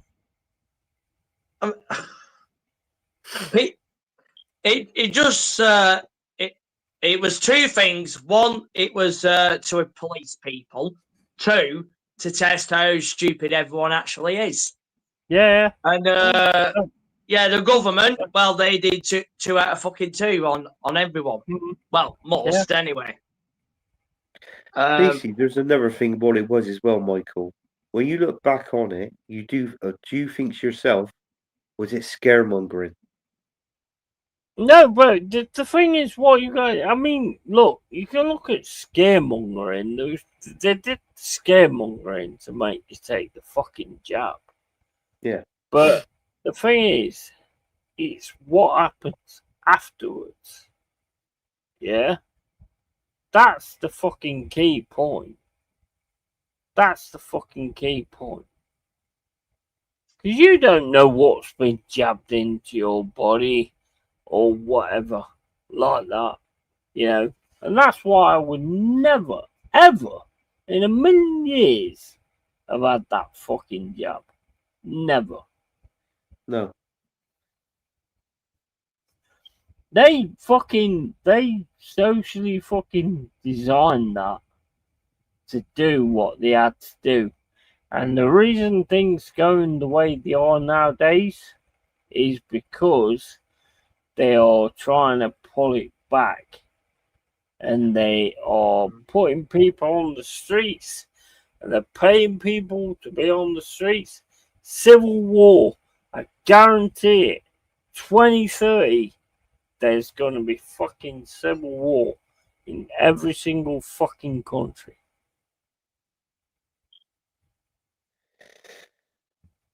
Yeah. You're an idiot. You're an idiot. I love you to bits, Anthony, but you're an idiot for taking that fucking jab. And I've said the same to my parents as well, because they took the jab.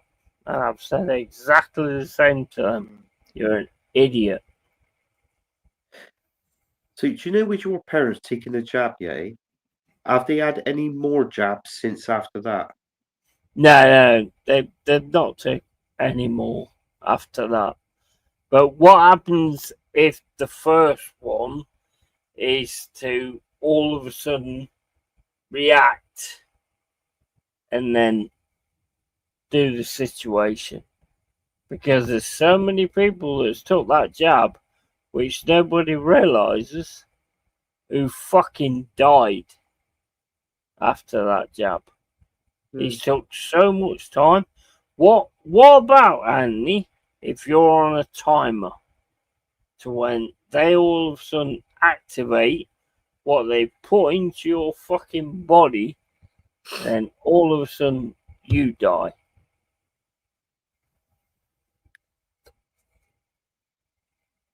That's what it is, bro. Because they want to fucking take away people. I can't remember the actual word at the minute, but they want to actually depopulate or whatever. I can't remember what fucking word it's. But this is what they want to do, because the less people that's here, they can control a smaller amount of people. That's what they did. That's what they did. Yeah, and it's. I know it. I know it sounds like a fucking TV series or whatever, but this is what they fucking did.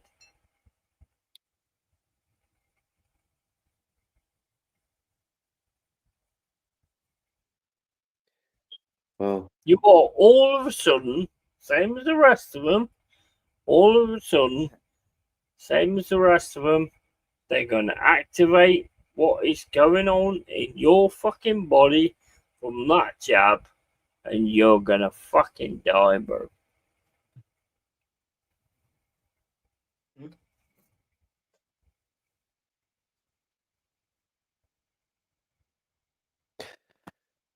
well, I don't know. It was years ago I had the jab anyway, so if anything was going to happen, it would most probably have happened by now. So no, but it happens when they set it. It's like fucking sleepers. It's like it's not a chip in your body yet. It's not going to be a chip, is it? Oh, it is. Oh, it is. No. No, it's not. Yeah, mate, you can laugh about it. I'm not laughing about it. I was just saying That's what it is. That's what it is. That's what they've done. I think one of them was causing blood clots, if I remember correctly. Oh, and that was was it the Pfizer? I think it may have been the Pfizer one. I'm not too sure, but doesn't matter which one it is. It was always meant to do that.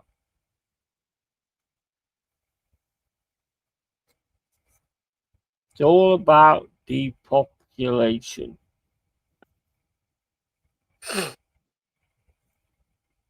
Yeah, and of course, less population means less cost as a result. Of course it does. But what happens? What happens to the people that gets flu jabbed on a yearly basis? Well, flu jabs are exactly the same. To be Exactly. honest. That was technically what it was. Really, it was a flu jab, and I reckon they just put it on under a different name. Mm-hmm. Which makes me don't understand that you took this job. They didn't know what he was gonna do. Fuck me. How can one jab work for everybody? You go to the doctors and they go, "Oh, take these fucking pills and see how it goes." Why would do does a that? doctor turn around and say, "See how it goes"? Because they They didn't know have what. no fucking idea. Yeah, I'm not a pill taker. I don't believe in all these medicines, and that's a Yeah, fact. but right? I get that, but you took the fucking jab. I know. But what I'm seeing with these pills, it's like with doctors, right? Doctors don't know everything about the body. What they specialize in is medication, which is pills. I'll take these pills and then that'll do. But you got to realize when one person takes a pill, right, that can lead on to 10 different pills, right? Because something can always creep up, right? So before you're taking your first pill, you know you're automatically going to be on 10 pills. That's 10 pills, the 10 different pills you're taking, But 10 that's different got side effects. nothing to do with the jab. No, I'm talking about the pills. So that's 10 Yeah, different pills, because you're deflecting. 10 different pills, 10 different side effects, and 10 different complications. That is what is going. That's what happens when you keep So, people. what keep do you taking think pills. happens with a jab then? How can one jab fit everybody? Because It won't when we fit go to everybody. the Everybody's when we got a go different to the immune system, haven't they? doctors, when we go to exactly, that's my It fucking can't be. point. Different immune systems. That's my fucking point. So I can have one jab fit everybody. So how can they all of a sudden come up with a vaccine that fits everyone? It can't. They cannot do that. So, and that is why I turned that shit away. No way I was having that shit. No. But when you look back on it, yeah, I'll be honest with you. If I look back on it, I wouldn't have had the jab. No way. I wouldn't have had it. Yeah, but you had no reason to have the jab because you work. No, I know, but I wouldn't have had it. Yeah, but you work for yourself. I know. So why did you have it? Oh no, I'm self-employed. I don't work for myself. I work for a company that I'm self-employed for. So it wasn't just me on a job on my own. There was other people on jobs. Yeah, but no company should ask you to fucking do that. No, I know, but trouble is though, you got to think with me, with our jobs, it's not building sites that I work on. Mine's more commercialized. I work on in people's houses. And you got to think Bro, with COVID. you fucking put yourself in a bad situation.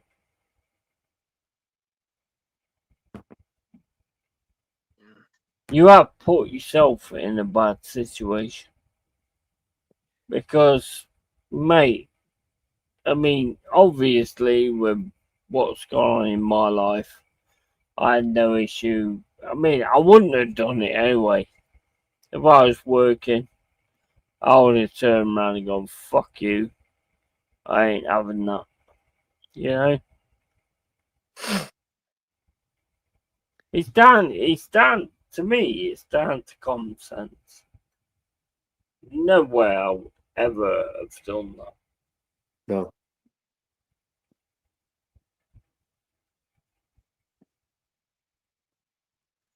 I hope, and I mean this as well, I hope that you don't have any issues with that. Well, I am not. I haven't had any yet, but Mm. you got to think that was what 5 years ago, 5.5 years Mhm. ago. I had it. Mm. I am 100% human. 100% human.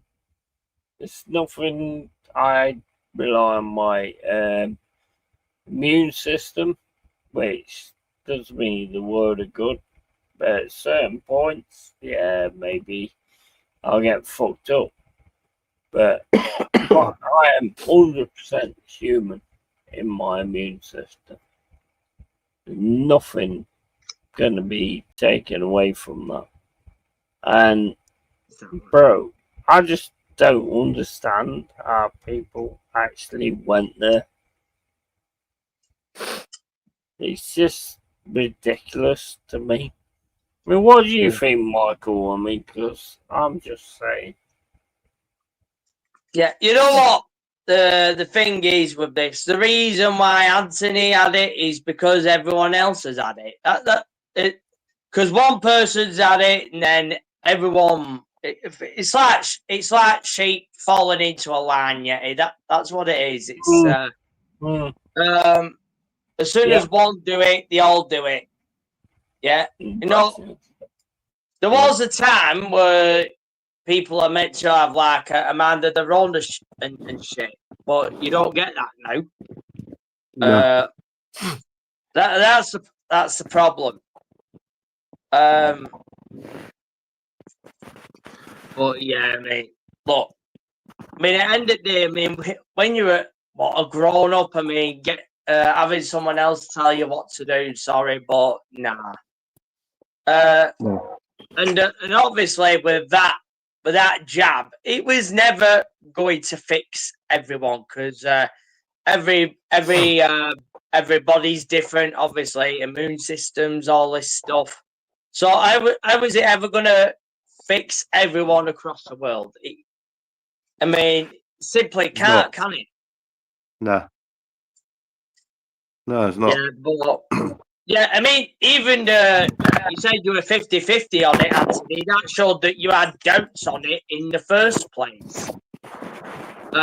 So yeah, so I don't know what the case is. What yours was, Anthony. Whether it's your workplace that told you to do this, or whether your family have had it as well. You know, and well, obviously when my family had it, and yeah. I'll be honest with you. My mum, my dad had it, the jabs. I had the jabs, but my brother, he didn't have it. Yeah, and of course a lot of people are led by obviously when one member of family has it, then you all have it, then, don't you? That's another thing. But yeah, having this whole thing was all planned from the outset. I mean, it's like what I've just said before. It's one, it's to police people. Two, it's to test how stupid everyone actually is. And obviously, within that 5 years, Anthony, we've seen it. It's been proof. And obviously, if you depopulise the population, of course, it's less cost for the government to give money out to, let's say, the public and all that. Yeah. So yeah, to pin this on people, let's say you were, let's say the elderly generation, that's fucking bang out of order in itself. That's what's happened. It's as simple as that. But yeah, it's at the end of it, it's about the government wanting to save money. Mind you, I don't think the government like paying out to the public anyway. But yeah, of course, if you depopulise, the less cost you get as a result. And ultimately, that's win-win for them, innit? Yeah, I mean, it's always about fucking government. It's all about government. It's all about government. Fucking dividing us. And, you know, division is a massive money tool.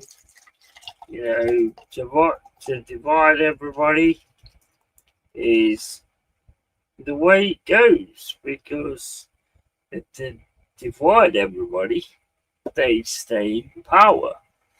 You know? Yeah. It's not, mate, it's not even rocket science. I don't understand why a lot of people don't understand this. I think it's down to a lot of people just don't care. You know? Oh, I'm alright, so everything's fine. And all that kind of stuff. But the thing is, what you need to understand, right, is, yeah, you might be okay, everything's fine, all that kind of shit. But they will come for you eventually. They will come for you eventually. When they get the rest of us, they will come for you. And you think you're like fucking this, oh, I'm okay, you don't want to bother with me, and all this, that, and the other. What do you think they're going to do when they've gone for us? They're going to come for you. Yeah. Yeah, that's true. At the end of the day, it's true, yeah.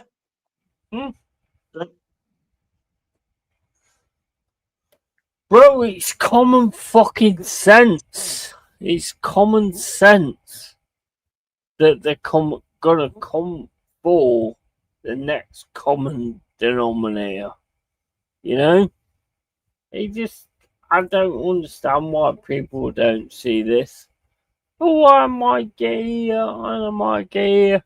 You'll get to a trap door, and that trap door will close, and you will never get anywhere of that point.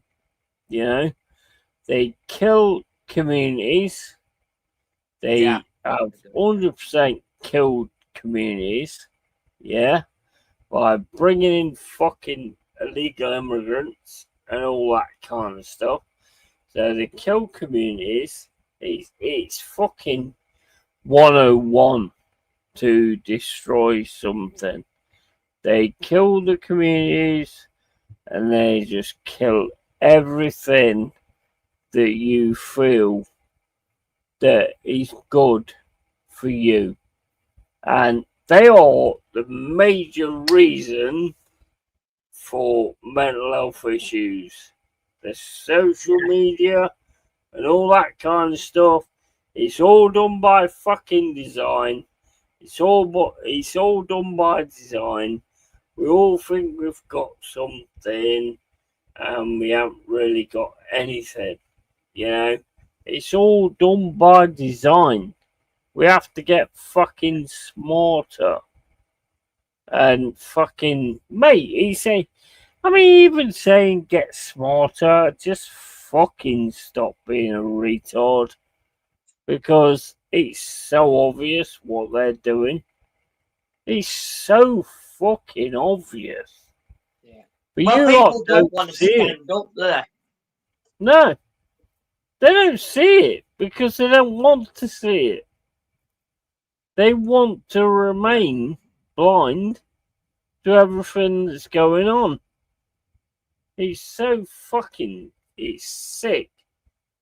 And they're like, oh, well, what? I earn money and I do this and I do this, that, and the other. So you're a fucking idiot. You're a fucking idiot. Yeah, too many just want. Too many just want the easy life and they just don't want to say it how it is. No, exactly. They just want to sort of like fucking keep moving on and seeing how the easy life is and all this and the other. Mate, you will never, ever get through that trapdoor to those people. Never. Never on this fucking planet will you ever do that. And it's just fucking ridiculous. It just shows what human beings are, to be honest. Yeah, there was something. I mean, people used to have minds of their own once, but bit by bit, year by year, that is what they want to take away. And then, obviously, ultimately, they want freedom of speech down in the ground where no one will ever speak up. That's really what it's about. And then, as soon as they can silence, let's say, everyone, I mean, they've even said it themselves. I mean, yeah, I mean, who's going to stop them?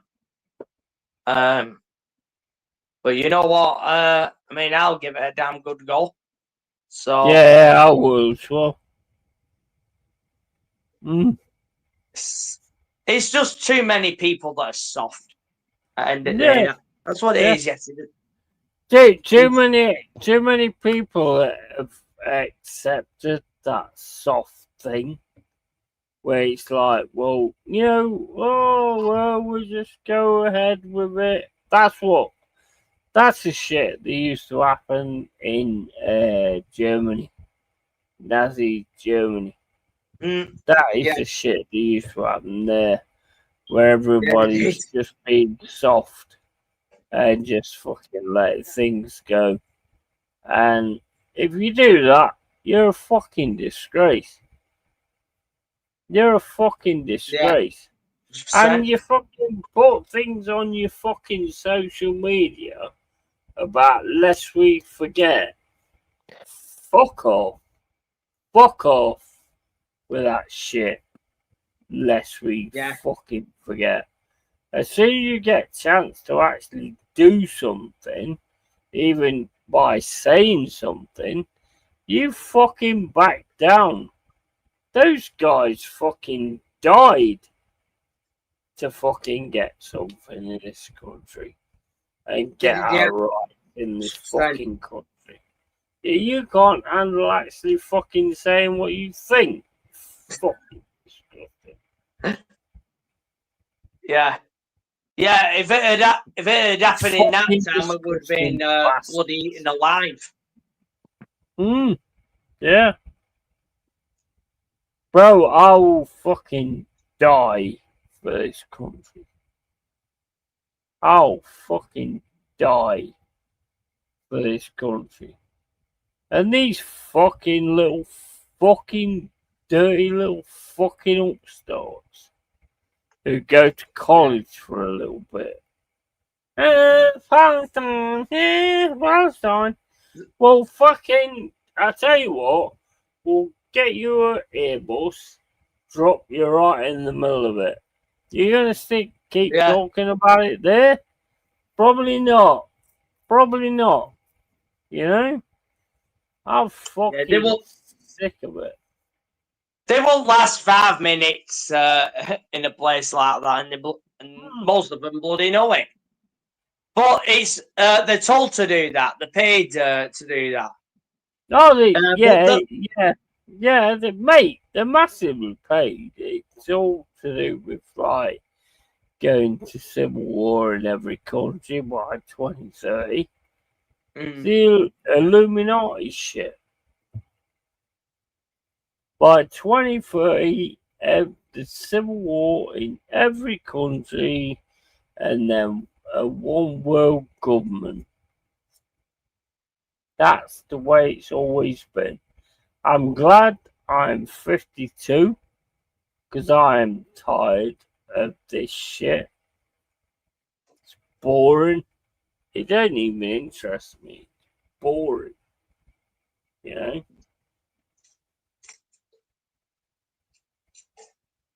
Yeah, I mean, and then when people will wake up, and then it will be too fucking late.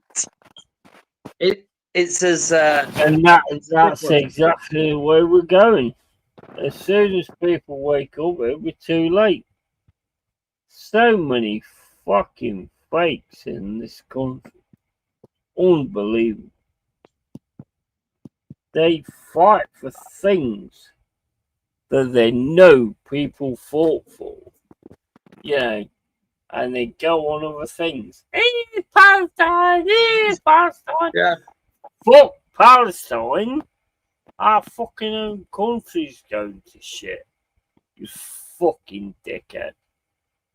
Yeah. Fuck me. Yeah, I couldn't give a shit about anywhere else. No, we should be sorting out our own shit before anywhere else anyway. But I mean, oh my god! But the cracks in the head, they're all fucking puddled, and then eventually they're all gonna wake up, and then it'll be all gone. It'll be all They're gone. all gutless little fucking bastards, basically. Yeah. They're all gutless little bastards. And the amount of people that leave Palestine and then start fighting for them in the UK, what a gutless little bastard you are. Because you was actually there. Yeah, you chose to fucking come to somewhere else. So fuck off.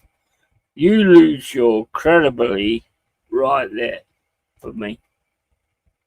You lose your credibility right there. Because you was there. You didn't decide to fight for your family. Same as that that fucking Ukrainian fucking fire, ultimate fire. Same as them. Your family's there, but you choose to go for like the UFC. You fucking fake. Yeah. You They'll all do this, but they're never gonna put the life on the line and shit. They'll never do it. Yeah, gutless bastards. Gutless bastards. Right. I mean, if it were down to me, I'd say throw the lot of them in the Gaza Strip. That's what I'd want to do. Yeah, I would. Yeah, 100%. That's exactly what I would do. Right, anyway, I'm gonna have to fucking drop this shit down because I'm fucked. Yeah, absolutely, bro. You get some bloody sleep, and obviously, I think the crew's Campo's probably catching up yet, isn't it? But yeah, big up to you, Geezer. You know what? Thank you for having me on as well. As always, bro. As always, bro. Yeah, I think Tractor's turned into his sausage or something. Since he's gone off the bloody screen. Bro, if you want to rumble, I'm still going to be like dropping you onto my YouTube channel. Yeah, absolutely. No problem. Absolutely. Nothing but love for you, bro. Get that rumble thing going because I might be on that at some point as well. Yeah, so get that going, bro. Alright, bro, I'm fucked. I am fucked. Yeah, I'll let you go now. So big up Yeti. And Anthony, stop playing with your tiny sausage off the screen, yeah, fella.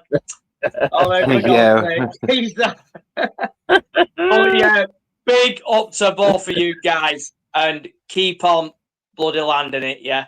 Absolutely, bro. Yeah, cheers, Michael. Nice seeing you as well, mate. Yeah. Yeah. Right, okay, guys, keep it real, keep it yay. I'm fucked. I'm fucking fucked. Keep it real, keep it yay, and yeah, I'll make you bye bye. I'll make Tatty you fucking boy. bye bye. Right, I need you want to say something before you go. Oh, fuck. Yeah, don't get the fucking jab.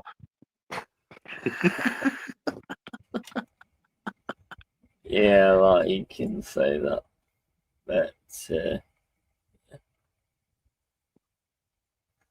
Nah, thanks for having me on, Yeti. always, bro. Always, bro. Always love, mate. I didn't Yeah. mean to like go into you. No, it's fine. Yeti, I know you by now when you're having a joke and having a laugh. I wasn't having a joke, I was actually having a go at you. They obviously don't. Always what? They obviously don't know when I'm joking and when I'm not. Well, I know when wasn't you're joking. Well, no, I know you weren't joking. You were just saying what your opinions, your views. Yeah, I was saying it in the sense of not being a retard. Like you are. Right. Anyway. No, he was in the chat. When